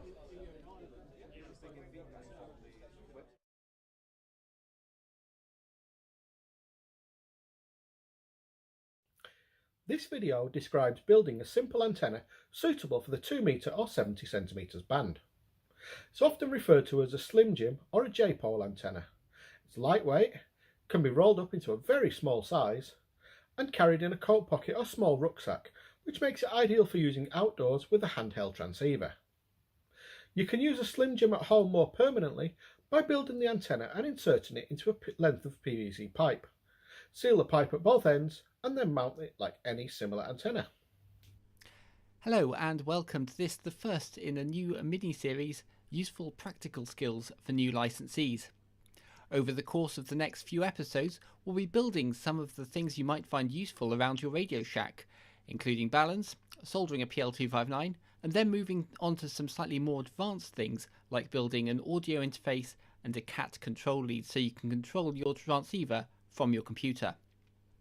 But first of all, I've got the great pleasure of welcoming Henry James Robinson, Mike 7 Hotel Juliet Romeo. Henry James, you entered the RSGB construction competition in 2020. Can you tell us about your entry, please? I entered it with 2 Slim Jims, one for 2 metres and one for 70 centimetres. Okay, so what's a Slim Jim? Slim Jim is an antenna with I used ribbon cable. I followed instructions from Essex Ham actually on the website. So I was instructed to measure up from the bottom of the Slim Jim and cut 2 incisions into the ribbon, and then solder the 2 sheaths to the ribbon cable. Why a Slim Jim? Why that antenna? Why nothing else? I kind of thought it would be quite a good antenna for portable use. You know, you could probably just put it up in a tree. So I thought, you know, it would easily fit in a bag. This is a bit bigger than I intended, but that's kind of my fault for using 10 meters of coax. Right, okay. But yeah, I mean, that does look really, really portable. So what do you hold it up with when you're out portable? I have a 4 meter pole by the side of me. I just stick up on a hill or somewhere. So I guess like any antenna, you've got to measure it to the right length. So how do you go about doing that? Well, I used a online calculator. In fact, I used M0UKD's website, and I just filled in the boxes for the frequencies I want. So right at the top it says frequency, and I put in 145 500. Okay. And then I put in the velocity factor. It says C text, so I went down and I was using 450 ohm ladder line, and he says to just put it in as 0.9. Right. So I did that, and then I just calculate the Slim Jim, and then that lists all your measurements. The actual wavelength, for example, is 2 meters and 2 meters, around 2 meters. And then you can see clearly where all the measurements are, because he's put a nice little diagram down at the bottom, so it's quite easy to measure up. Nice. So, for example, that A measurement, that total length was going to be for it says for a J-pole it's 139 centimeters, and for a Slim Jim it's 141 centimeters. What's the difference between the two? So I think it's the actual shape of the antenna. So personally, I went for the Slim Jim because I found it'd be easier because it's an actual loop. I'd be able to hang it in a tree easily, or on a you know, fiberglass pole whilst portable. Whereas the J pole is in the form of a letter J, so you don't really have anywhere to hang it at the top. Yeah, a bit more difficult. Okay, so after you've measured your ladder line to the right length that you've got from the calculator, you then need to put the feeder onto it. Yeah, so just try to bring this up to the camera. There's these are the little incisions I made. I've just stripped the coax back for the outer sheath, and then soldered on each end there. Okay, so you've got the core of the coax is soldered onto one side, and the shield is soldered onto the other side there. And then I know you've just had to take off a whole load of insulating tape to show us that. So what was that insulating tape doing there? So the reason I put the insulation tape on was to make sure, whilst I was out portable, that no water got in easily, and to provide me reassurance that it wasn't going to short whilst using it. So have you done a lot of construction before? Before that, not really. But afterwards, I've taken it a bit further, and I've done 2 Yagi antennas, which are one of them's actually behind me. So right, we'll take a quick look at that in a moment. But would you recommend the Slim Jim as a good place to start if you're starting out in construction? I think so. It's very simple to do. It's quite easy. Following the instructions online as well. It's a very simple antenna to do. Great. Well, let's have a look at the Yagis, because they are going to be a little bit more complex, I guess. This is the 2 element I've made, which is quite big, but it fits on the back of the backpack, and it probably needs a bit of insulation tape. But I've made it out of these, if you can see these clips here. They just come off the pole, so it's quite easy to pack down. Cool. Okay, so what have we got here? That boom, is that a plastic pipe of some sort? Yeah, I believe it's 21.5 millimeters plastic, just plumber's tubing from Screwfix. Okay, cool. And then you've got the metal elements. Where did they come from? They came from a local company. I found them, and I asked them to cut them down to the size, and they did it for me. Went and picked them up, and they're pretty good. All right. And what about that strange box you've got in the middle of it? It's a ferrite core, and then I've just wrapped the coax around. Ah, so that's forming a ballon, which is actually another one of the videos we're going to be showing. Well, Henry James, it's been really great chatting to you and sharing some of your enthusiasm for construction. I hope you have some great QSOs on those antennas, and hopefully that's also whetted the audience's appetite for the rest of this series. As I say, we'll be demonstrating some useful practical skills for new licensees by building some things that you'll find really useful in your Radio Shack. Hope you'll take a look.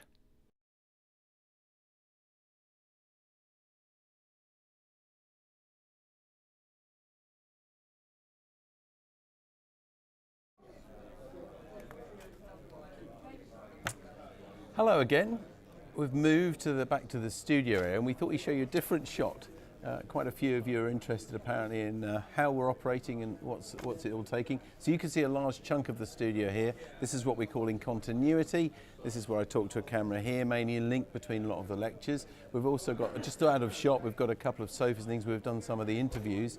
Tammy is over here. She's studio director, doing all the changes and everything else. Kevin is over here. I don't know if they can see you, Kevin, but working and operating the cameras. And Heather Parsons is behind. She's the communications manager and the producer of the live stream. We hope you have been enjoying this today, and we'll of course be coming back tomorrow. So let's have a look at tomorrow's program. I won't read all of that out to you. You can find it actually online. We've got digital ATV at the beginning, 10:30. We've got plastics for the radio amateur, an introduction to test equipment, space weather, and then what have the 2020s told us about sporadic E. So lots to see tomorrow. As I said, I hope you've enjoyed this today. We'd love to hear from you, whether you like it or not, or whether you've got suggestions and proposals if we do this again. Just send them to rsgb.org/feedback. And that's almost it for today, because we're coming up to our last lecture shortly, but we are going to return first to our special event station, GB3 HQ, to see what they're doing. They're going to be operating for another three-quarters of an hour, something like that. But again, they'll be operating tomorrow as well. So we hope you'll join them and you'll join us tomorrow. But I'll leave you now with GB3 HQ and ready for our last talk, which is about YOTA 2022 in Croatia. Okay, Simone is the name. QSL?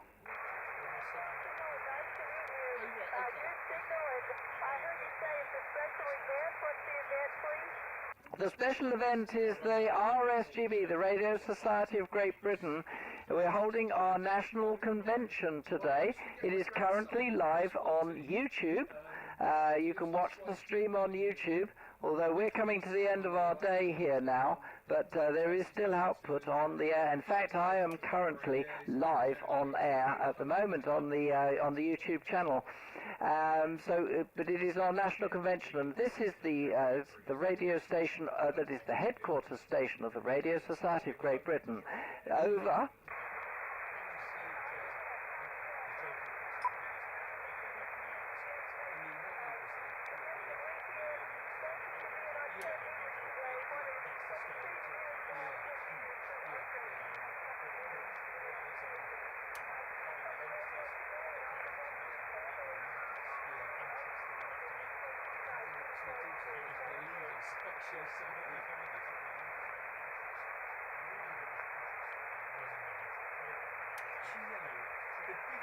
I find Kilo Golf 5, Papa Juliet Golf from Golf Bravo 3 Hotel Quebec. Sylvia, there's a bit of QSB going on at the moment, and you've faded away into the distance, so I hope you're saying. So I'll wish you 7-3, darling. Thanks very much for calling in. Lovely to hear another YL on the band. So until we meet again, take care, darling. 7-3.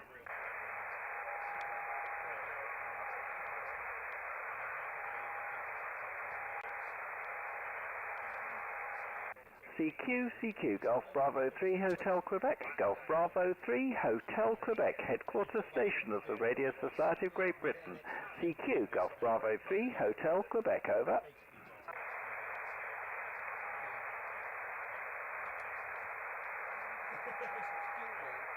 CQ, Golf Bravo 3 Hotel Quebec, headquarters station of the Radio Society of Great Britain at the National Convention in Milton Keynes, calling CQ.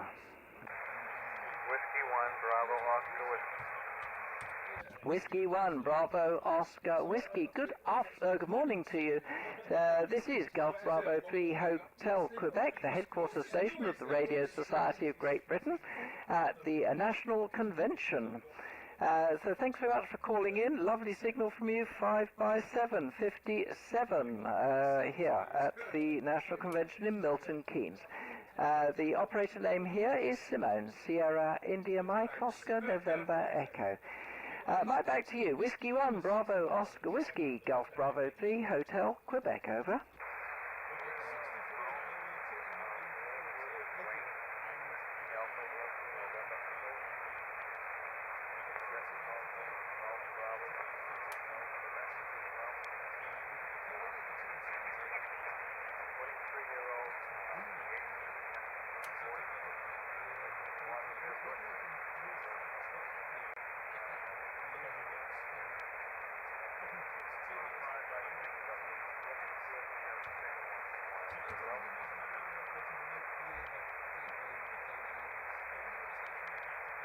Yeah, Whiskey 1, Bravo, Oscar Whiskey.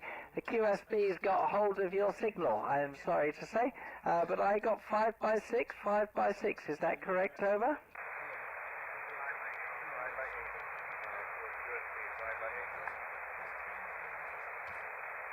Five by 8 with QSB, yes, it is running that way today on 10 meters. Anyway, thank you very much for the call. 73.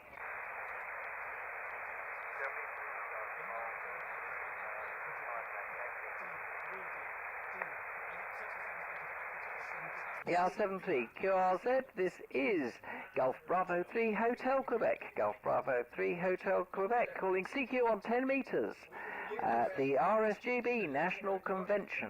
Golf Bravo 3 Hotel Quebec.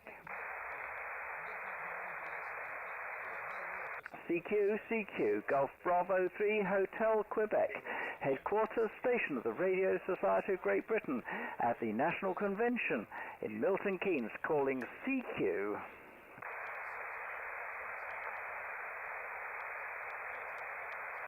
CQ, Golf Bravo 3 Hotel Quebec, Golf Bravo 3 Hotel Quebec, headquarters station of the Radio Society of Great Britain. CQ, Golf Bravo 3 Hotel Quebec, over.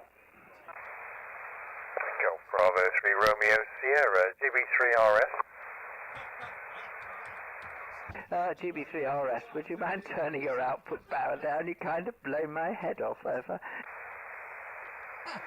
Apologies for that. I was just wondering which made a point to beam and decided not to bother. Good afternoon to you. Hope you're doing well. Operator name Edward.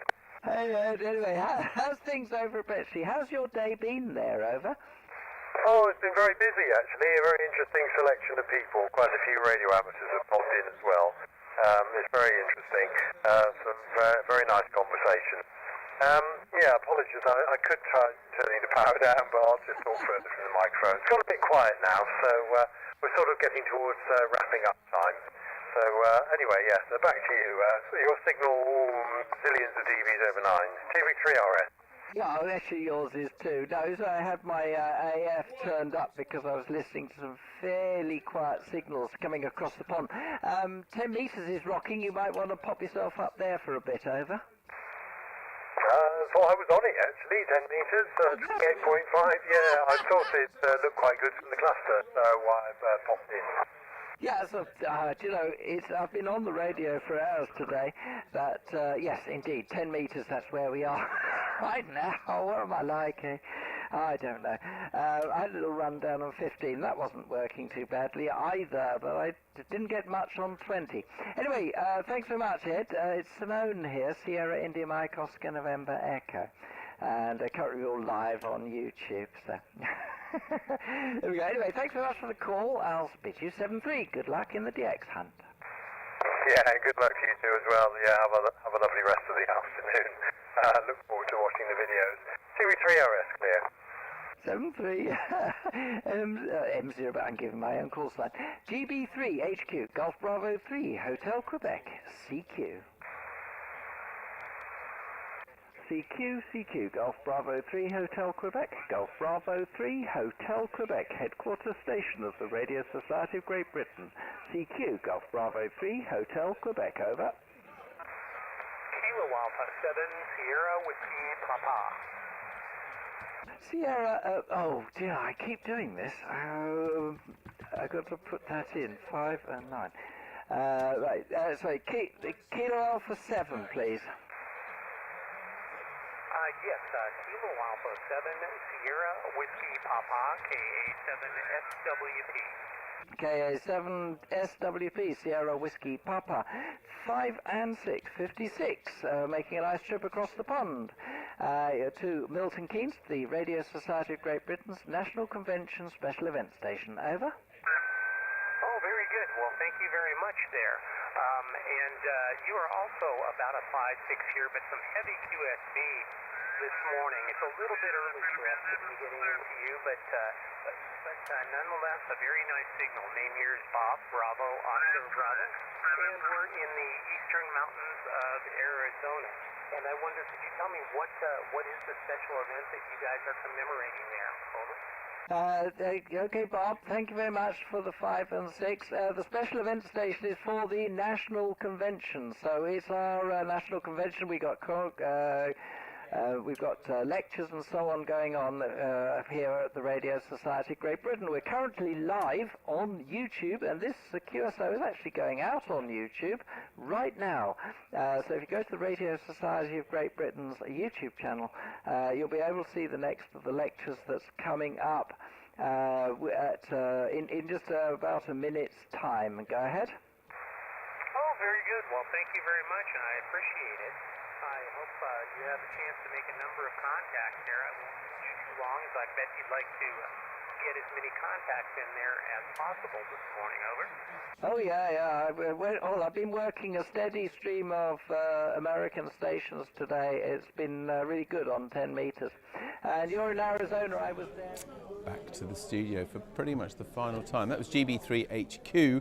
That is running until about 6 p.m. tonight, British summer time. So if you haven't worked it yet, please try again. Or tomorrow, of course, it'll be running then.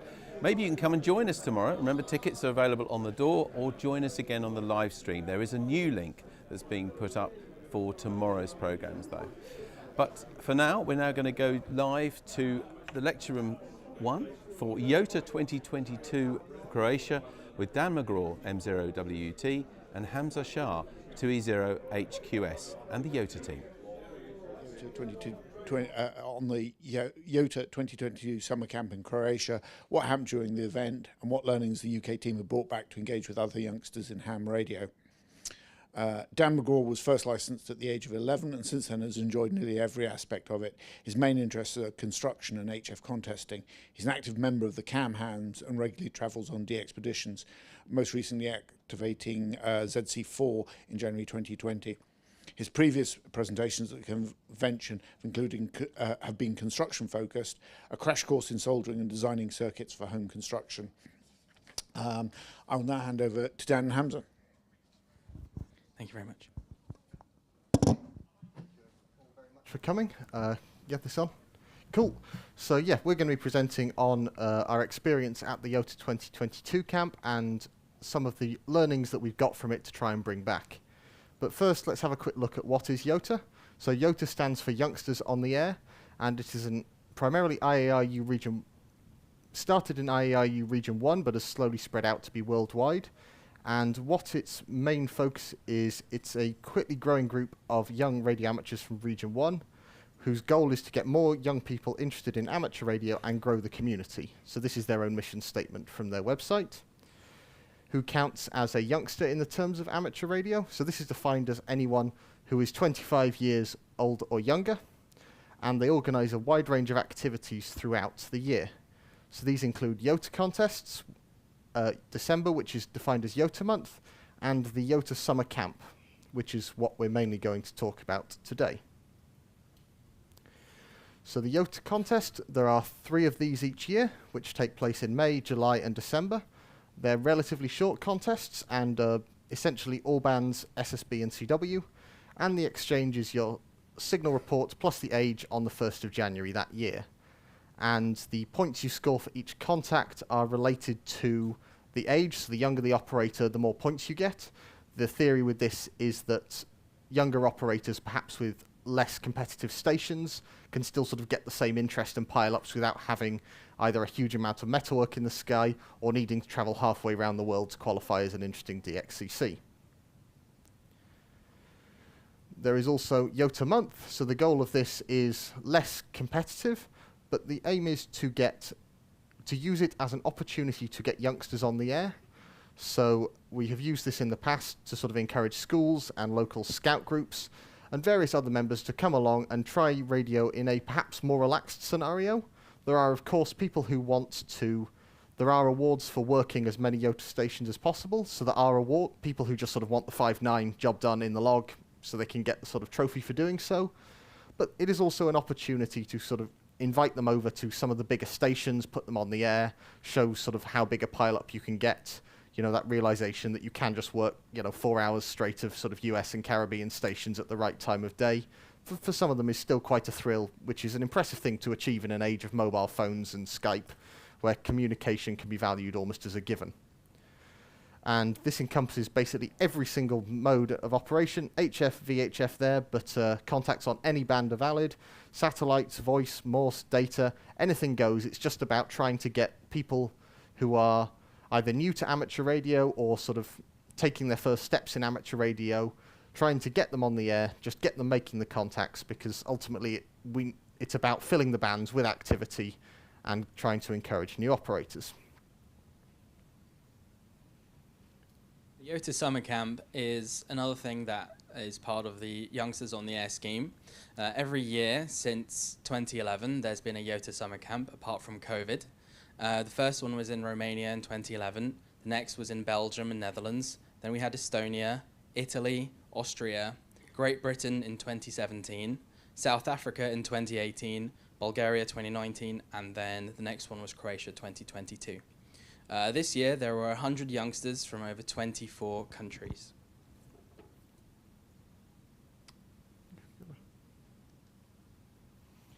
This is a picture of all of us on the final day from all the countries, and there we are in the back side of the picture. meet the UK team. So 4 of us went. Dan McGraw was the team leader. It was my first event. Peter and Paul's also first YOTA event. So, Dan, do you want to just say a little bit about yourself? Yes, so I mean, there's not much to say. I got introduced fairly well, but yeah, I've unfortunately just grown out of YOTA, 26 years old now, but realised whilst on this camp that I'd been licensed for 15 years, which got a little bit scary very quickly. But yeah, main interests are construction and HF contesting, particularly CW. I've been licensed just since COVID. Hopefully I'm going to be doing my full license very soon. My main interests are sort of portable operation, portable HF and VHF, contesting for fun, and I really enjoy the YOTA camp because it was a fantastic way to meet so many people who are basically the same age, but from a broad range of backgrounds and different experiences. We really learnt so much from each other, and it's sort of, I left really, really energized and wanting to do more activities and organize things in the UK for young people and get them involved in the hobby. So we had quite a few stations in Croatia. We had 2 HF stations, 1 remote HF station, 1 Oscar 100 station, and a 6 and 2 meter station. We made 7,000 contacts in the week. This is the CW station. We have Dan and Paul operating, and that was a very fun experience.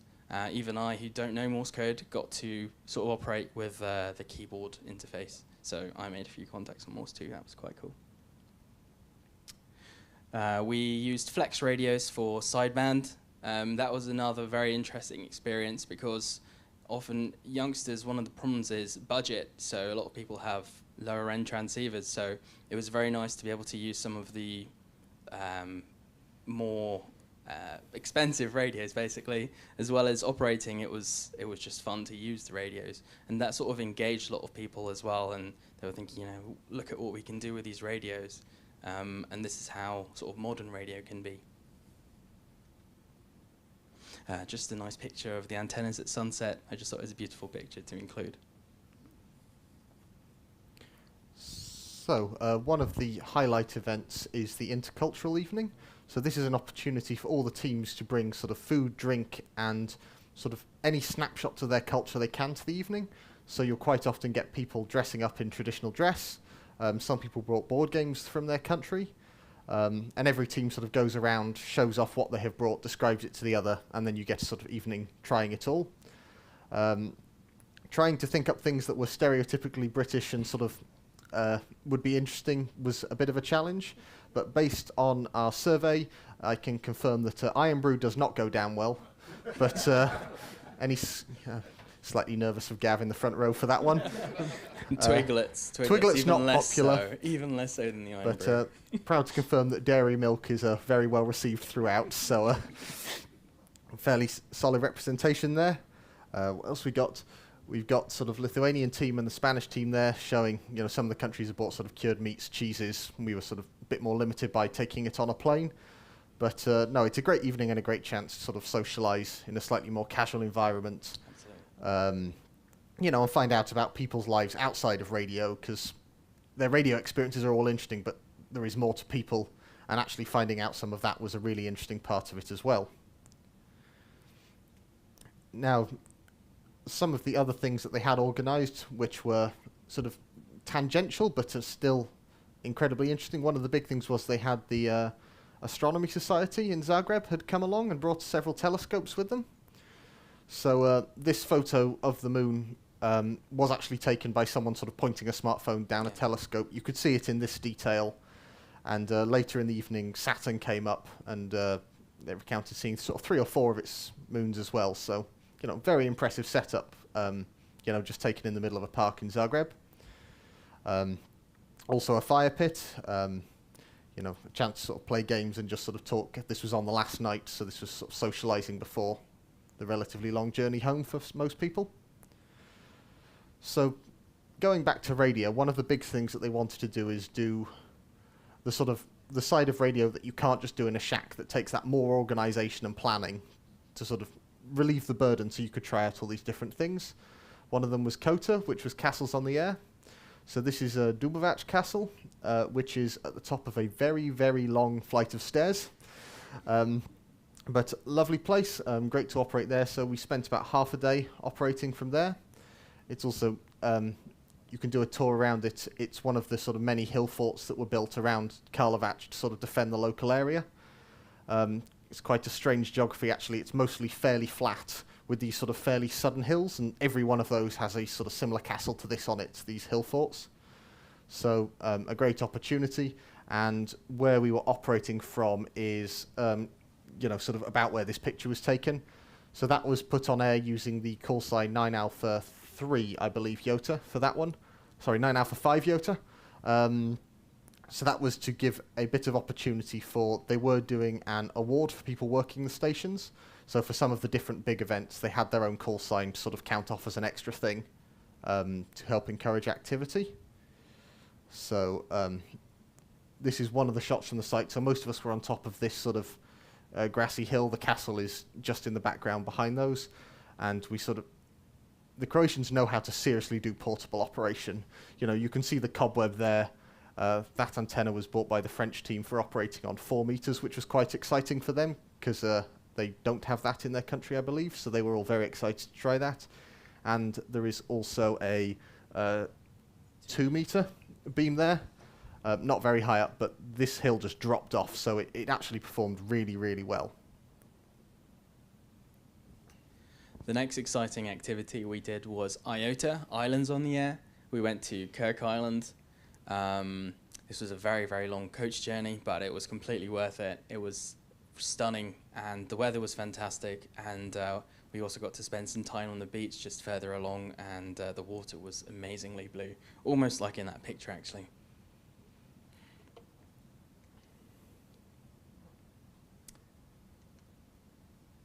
As part of the IOTA, it was quite a relaxed day. We had an Oscar 100 station and a HF station set up. It was really nice as part of the sort of YOTA camp. Everywhere we went, we did a lot of team building exercises and activities, which we were encouraged to think of ourselves. So that the YOTA experience really sort of tries to empower young people to take ownership of the whole process, not just about radio operating or sticking someone in front of a microphone, but it's sort of more about the hobby and the community aspect of it as well, which was really fantastic. So a lot of team building and relaxing as well as operating. Some of the equipment we had, Peter's just laughed. So that picture there, we were trying to fix a Windows XP laptop, which was not playing ball at all. So luckily, we spent about 45 minutes trying to get this laptop to work, but we did it just in time to actually get the satellite pass, which I believe was CAS 4A. So that was a really rewarding experience in itself. That's the antenna we were using, which was fully motorized. Made life very nice. Instead of at home, sort of trying to track an antenna with a tape measure Yagi sort of pointing all over the sky, that made life quite a lot easier. Just a picture on the left, you can see, I think another satellite, maybe that was the ISS that was passing. Everyone was really excited with satellite operation because not many people have tried it before, and you need to be at the right place at the right time. So we got quite lucky with quite a lot of satellite passes, and it was very exciting. On the right-hand side, that's me operating Oscar 100. Something funny was said. I can't remember what, but it was just really fun. I think that sort of captures the whole spirit of the YOTA week, really. And finally, there was SOTA, Summits on the Air. So we went up to one of the higher mountains in the area. The reference is 9 Alpha Zulu Hotel 002. It was quite high up. And obviously, the thing with SOTA, that one of the rules is that everything sort of has to be powered with a battery. You can't use any external power. And it was quite a steep hill as well, so we didn't have any vehicles. this picture on the left, basically everyone was carrying something. So I had to carry a concrete block up a mountain. Normally, SOTA's right up my alley because I put everything in a backpack. So I was like, yeah, this is going to be fantastic. But people were carrying steel beams, concrete blocks, tables. We had a full station. So as you've seen in the other pictures, the stations were set up with tables and chairs and big antennas. So we did exactly the same thing here as well. So everyone carrying things up was quite a cool experience. I've never done SOTA like that before. So as you can see in the background, the tables and the big batteries and the full-size antennas that we used. Although it was difficult carrying everything up, it was definitely worth it. And we made lots of contacts on different modes. And people got to experience actually setting up antennas. And it was just a very good team-building exercise as well. So to cover some of the technical aspects, there was also activities focused around sort of construction and building your own things. So this was a project designed by one of the organisers. He called it his Wabbit transmitter. What it was a CW beacon, effectively, using one of the Silicon Labs 5351 parts that sort of everyone's a fan of for doing whisper beacons and sort of generating a frequency anywhere. So we had an activity one day outside where we all soldered up the kit. So everyone there, you know, a variety of sort of skill levels, but in the end we managed to get pretty much all of them working. Later on there was an activity where everyone sort of coded up the Morse beacon to send their own call sign, which was, you know, very impressive. What was provided was a library of here's how to set the output frequency and turn it on and off. But there were people there going from absolutely no technical experience at all to actually programming up something that could send their call sign, and it sort of continued this community aspect of it, in that the people who did it relatively quickly, being either technical people or knowing how to use an Arduino and write C++ and all these things, ended up going around and helping the others. And, you know, for every hour-and-a-half session, we got, I don't know, 15, 20 of these going. You know, which was a really great experience, you know, including finding soldering defects, you know, checking stuff, writing code, just getting it installed and getting it to do anything. So again, fostering the spirit of community, which is quite an important part of it. And then for anyone who had enough confidence in their Wabbit transmitter, they were then immediately used for ARDF. So a bunch of us were, well, everyone eventually was let loose in a park in Karlovac, which I can only imagine what this looked like to the locals. A load of people running around with these headphones on and sort of listening to these beeps. But what happened is these, it's not the finest of pictures, but these Wabbit transmitters got put sort of in plastic Tupperware boxes and stuff and attached to a long wire, all set to 40 meters. 40 or 80? 80.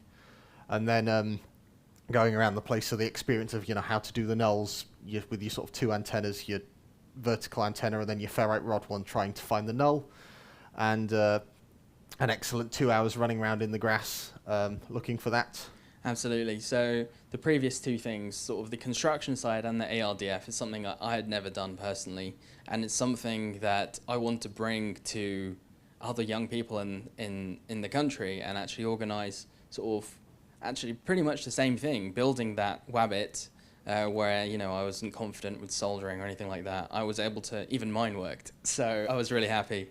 And ARDF as well. It was a really fun activity. So the things we learnt there and did there, many of us have never done them before. We just haven't had a club or a place to do that.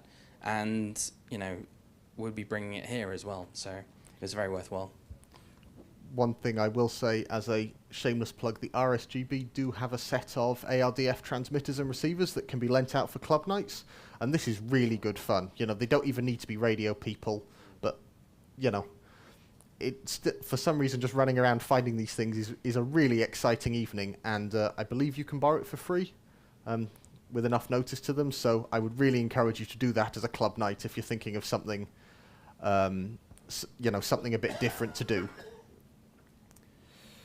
So, you know, one of the things with going to these foreign countries is, of course, you know, it's a shame to sit in the shack all day, as much as, you know, we'd like to be hardcore radio operators and just sort of, you know, work 30,000 people in the week. So we did spend a day in Zagreb.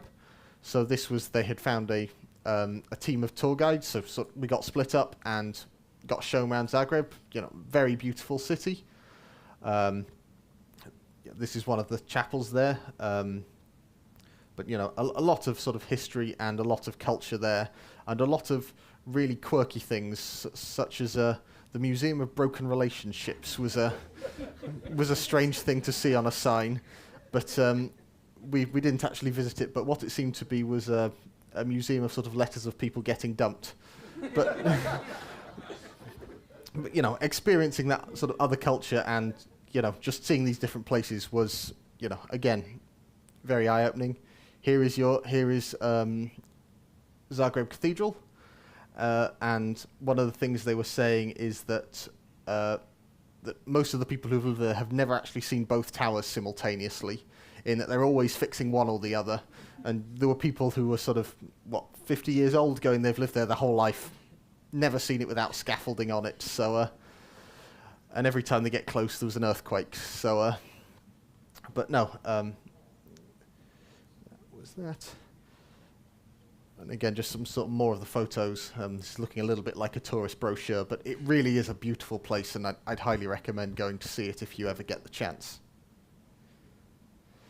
And, you know, keeping vaguely in theme, one of the big things we went to visit was the Nikola Tesla Technical Museum, which started with amazing demos. For a sense of scale of this Tesla coil, that one on the left is probably 2 meters tall. You know, demonstrating some of his work in wireless power transmission, much to the horror of all the camp planners when he asked for volunteers, put them in a metal cage, and then promptly zapped it with that lightning bolt, which I can only imagine the health and safety assessment might not have covered.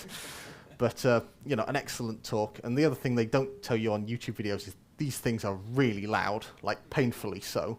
So that's about 500 kilovolts they were reckoning, sort of jumping best part of a meter, you know, as part of how much power you can transfer with these things. But no, excellent museum. But it wasn't just about his life and his work. There was also a lot looking into sort of the history of transport, seeing how it sort of evolved from your sort of horse and cart to your tram, which was big, then into sort of the motor car and seeing all that transition, and including a visit to, they had a mining training center. So it was only, you know, the top of it was only a couple of meters underground, but it had a effectively journey in time, in that the start of the tunnel was the sort of oldest style of how you would build a mine shaft and prop it up. And then working the way all the way down, it upgraded to more and more modern techniques. So, yeah, again, a really interesting museum, not just related to radio, but just an interesting look down sort of technical history. Just one thing before we move on. We did another very interesting demonstration of the skin effect, where it was incredible. Unfortunately, I don't have a picture of it, but there was a sort of the demonstrator, he put like 500,000 volts through his skin, but at a very low current. And the other end, he was holding a fluorescent light, and it was just incredible. Really amazing to see. Really amazing to see. Right, the next part of YOTA, and YOTA are very, very big on this, and I think it's a very good concept. It's called Train the Trainer. Train the Trainer is just knowledge sharing, basically, where anyone can talk about anything and just share their ideas. So we had a lot of in-person sessions, pretty much one every day throughout the event, and people were sharing different ideas from different countries. A lot of Scandinavia do a lot of events with their youth, so that was very interesting to find out what they're doing. And the great thing with Train the Trainer, I've put a link on the next slide, is that they have all the activities that youth have in different countries. They publish it online, and so it makes it easy for people who are in clubs or the RSGB or anyone to go on this website and find out lots of ideas to involve youth, organize events and such like. Train the Trainer as well, as part of the YOTA scheme. There are quarterly reports from the youth committees, and they're all published on that website as well. So the website is at the bottom, hamyota.com/TTT. So this is just a picture of one of the talks. There they were very, very good talks actually. So, yeah. Back in the UK, so a lot of, well, the goal of sending us to Croatia or wherever to these YOTA camps is so we can see what happens and bring that back to our country and sort of try and progress the hobby with the youth over here. So actually immediately after we came back, I think 2 weeks later, we had another event with CamHams and a lot of young people who were not just part of the YOTA scheme, but sort of friends of people. We all came along and we did some contesting, 2 meters in HF. I think it was HF Field Day weekend that day. So that was really good. And it's sort of just keeping the momentum going is one of the challenges we have, but also one of the more fun things we've got to look forward to. Some other events, so I'm based in London, and one of the things I want to do is sort of organise a YOTA London group and sort of work on more regional and national events, but doing it at a regional level as well. Start off small before we sort of try and do something huge, basically. Involvement with JOTA, so JOTA is Jamboree on the Air, which is to do with Scouts. That's actually next weekend, so I'd encourage you all to be on the air for that and show the Scouts some support. Again, this event has really energized me, so I've been in contact with my local club and we're hosting some Scouts there, the Radio Society of Harrow, and we've got some local Scouts coming in and we're going to do some of the activities that we did on YOTA with these Scouts, so that's quite cool. Yes, so one of the things that came out of Train the Trainer as having been highly successful is looking at trying to, at least for trying to attack technical people, attracting them through the makerspace route. If you purely go with the, you know, presenting the operating side of things, they concluded in various countries that this wasn't potentially the best way to get people in. So what we're trialling, at least at Cambridge University this year, is, as well as presenting ourselves as a radio society who are focused on comms and operating, we're also doing several evenings with more a makerspace style, where some of the members are bringing some of their sort of test equipment and tools down, along with some of their projects as a show and tell, and trying to appeal to people who have an interest in electronics but either haven't had the exposure or weren't aware of the wondrous things you can do with RF that you know you just can't do with some other hobbies, and that actually for some people using it to make that contact, that is kind of the end result, but actually for some of us the journey is the more interesting bit, and the sort of the working the person at the end is just proof you've done it. So we're going to trial this as a hybrid approach, so we're going for both ways, and hopefully I will have some. The first one of those is next Tuesday, so hopefully I'll have something to report back at some point as to how that goes. But we've had quite a lot of interest so far of people interested in that side of it. And just more youth events. If anyone has any ideas, you know, just share them. So thank you very much for listening. And any questions? I'll do the running about with the mic. Right, question is this way.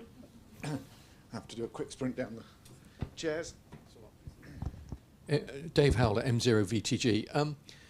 It just occurred to me that I was a lab technician after I left the RAF for a year at a local secondary school, and it was very hard to get the head of science interested in amateur radio. I've tried very hard, we managed to put on a demo station, but it was only the students who happened to be doing science that day or for that period or whatever it was that were allowed to see it. The rest of the school never got to see it. I was wondering what interaction you might have with the STEM project in order to try and get teachers involved more, so that we get the youths interested perhaps through that system as well as yours. Yeah, I mean, it is an excellent way to start, and actually that was how I got into it. Was a teacher at the school I was at was very much into it, and the headmaster at the time, although he was not enthused about it, he was, if you're enthusiastic about it, go for it. And, you know, fortunate enough to be permitted to put a load of metal work. We had a A3S on the roof, so that was Mike X-Ray 0 Sierra Whiskey. How you get Well, so there are a lot of clubs. Some clubs, for example, my club, we have a schools liaison officer as part of on the committee. One of the roles is a schools liaison officer. So at a club level, that's something that can be done. If more clubs want to do that, and sort of, maybe if the schools liaison officer is someone who has children in a school or works with a school or has a job in a school, it might be worth having that role in clubs to sort of, have a closer link between schools and the radio club. And if you want a shining example of that, some of the stuff that Derek Kozel has done at Cardiff, he's managed to get amateur radio projects into both masters and PhD projects, I believe. Sorry? Okay. So obviously it is much easier for a university society with that sort of symbiotic relationship, but yeah, I think Hamzah's right, getting involved in schools almost younger than university level is quite an important thing too, because not everyone knows what they're doing by the time they're sort of 18 to 20, but it is possible to have missed people and it be a bit late by then. Thank you, Martin G4GRS. Nearly 50 years ago now, that's when I was at school, and I'd started off as, at the cadet force, and subsequently I have helped out with their training corps. I had to pull out because of work, but some friends of mine sort of took over, shall we say, Paddington Wing in West London, in case you're interested. They've left now, and there seems to be no interest in ATC. Maybe I don't know about Army Cadet Forces in the radio side. They found the response was very negative. Is there something we could do to change that? I know that's not going to be so easy, but that is certainly a route into amateur radio for a lot of people.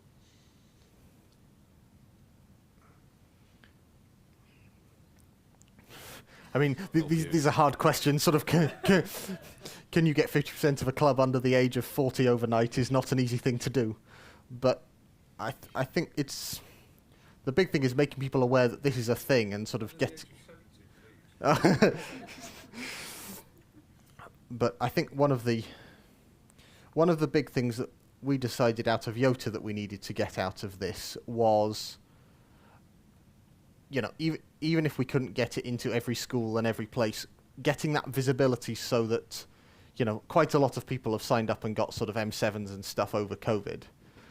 And while this isn't directly related to your question, I think it becomes a self-perpetuating thing. If people get the visibility that there are other youngsters in it, then that is when, people in these societies might start being more interested. If you know someone that has done it and you're interested.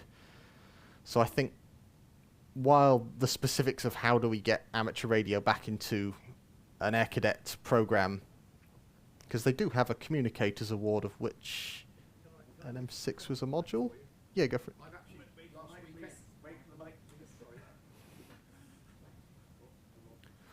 Last weekend I actually was at a ATC squadron headquarters teaching Air Cadets. Okay, there were only 4 of them, plus an officer. But I have taught something in the order of 15 or 20 in the last year or two, Air Cadets. They have an Air Cadet publication, 146, which is their course for getting an M7 license. And it supplements an earlier course, which they do all the VHF bit. So by the time they get to this course, they now qualify through their own Ofcom approved exam system to get an M7 license. And so it is possible for Air Cadets to do it. I don't know what the Army Cadets do. I don't think they have an equivalent course. I don't know. But one thing I would say is if people have the contacts, we're more than happy to provide the training material, the training, the radios, the kit. There's a lot of people with a lot of knowledge that they're happy to share and put an awful lot of time in if people do have that sort of entry point but feel they need more support on the radio side. Hi, AD, G6AD. No difficult questions, just a big well done, fantastic presentation. Great to see the energy and you guys are the future of the hobby. It's really really exciting to sit here as a middle-aged or slightly older middle-aged man and see the youth driving the hobby forward. And a big hi to Hamzah. Nice to meet a YouTube star. I really enjoy your content on the internet.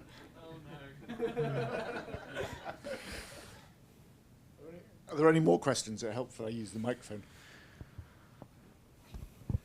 John, G7OHO. Do you think RSGB could do more to help encourage youth into amateur radio? If so, how? As a committee member, or a board member, I'm very interested in hearing this because we would love some ideas. Thanks. It's a good question, and my answer would be that it works both ways. If we come up with the ideas, and if we have the support of the RSGB, then it makes it very easy to do that. I don't expect all the ideas to sort of come from nowhere. I think that, you know, if someone who is sort of young has ideas, they might be more in touch with what people want. And so it's not just the RSGB or anyone's or club's responsibility to do something. Obviously it is, but it works both ways. So that's my answer. And doing things like this and organising, you know, conventions where there are other young people here and sending people on YOTA camps is just a great way of getting more people passionate about involving more young people in radio. It's sort of a cycle, and I think it's been a really good thing. YOTA's been a very, very good thing for amateur radio, and not just in the UK but internationally as well, because when we sit on the radio, who are we going to speak to? We need to speak to people in other countries, and so having this sort of international program is excellent. That's what I got to say. And there we are. That ends that presentation on YOTA 2022, and indeed ends today's presentations live from the live stream. But we will be back tomorrow. Let's have a look at tomorrow's programme again. So the first lecture is at 9:15 with digital ATV, at 10:30 plastics for the radio amateur, 11:30 an introduction to test equipment, 13:30 space weather, and at 14:30 what have the 2020s told us about sporadic key. And as well as that, of course, we'll be bringing you lots of interviews with people in the special interest group and everything else as well. But that's it for this evening. We hope you have a lovely evening. We hope you'll join us again tomorrow. You can get the links to the YouTube stream from the RSGB website, rsgb.org/convention. But from Heather Parsons, from Tammy M0TC, from Kevin M0UJD, and from me, David G7URP, wishing you a wonderful evening, and we hope to see you tomorrow.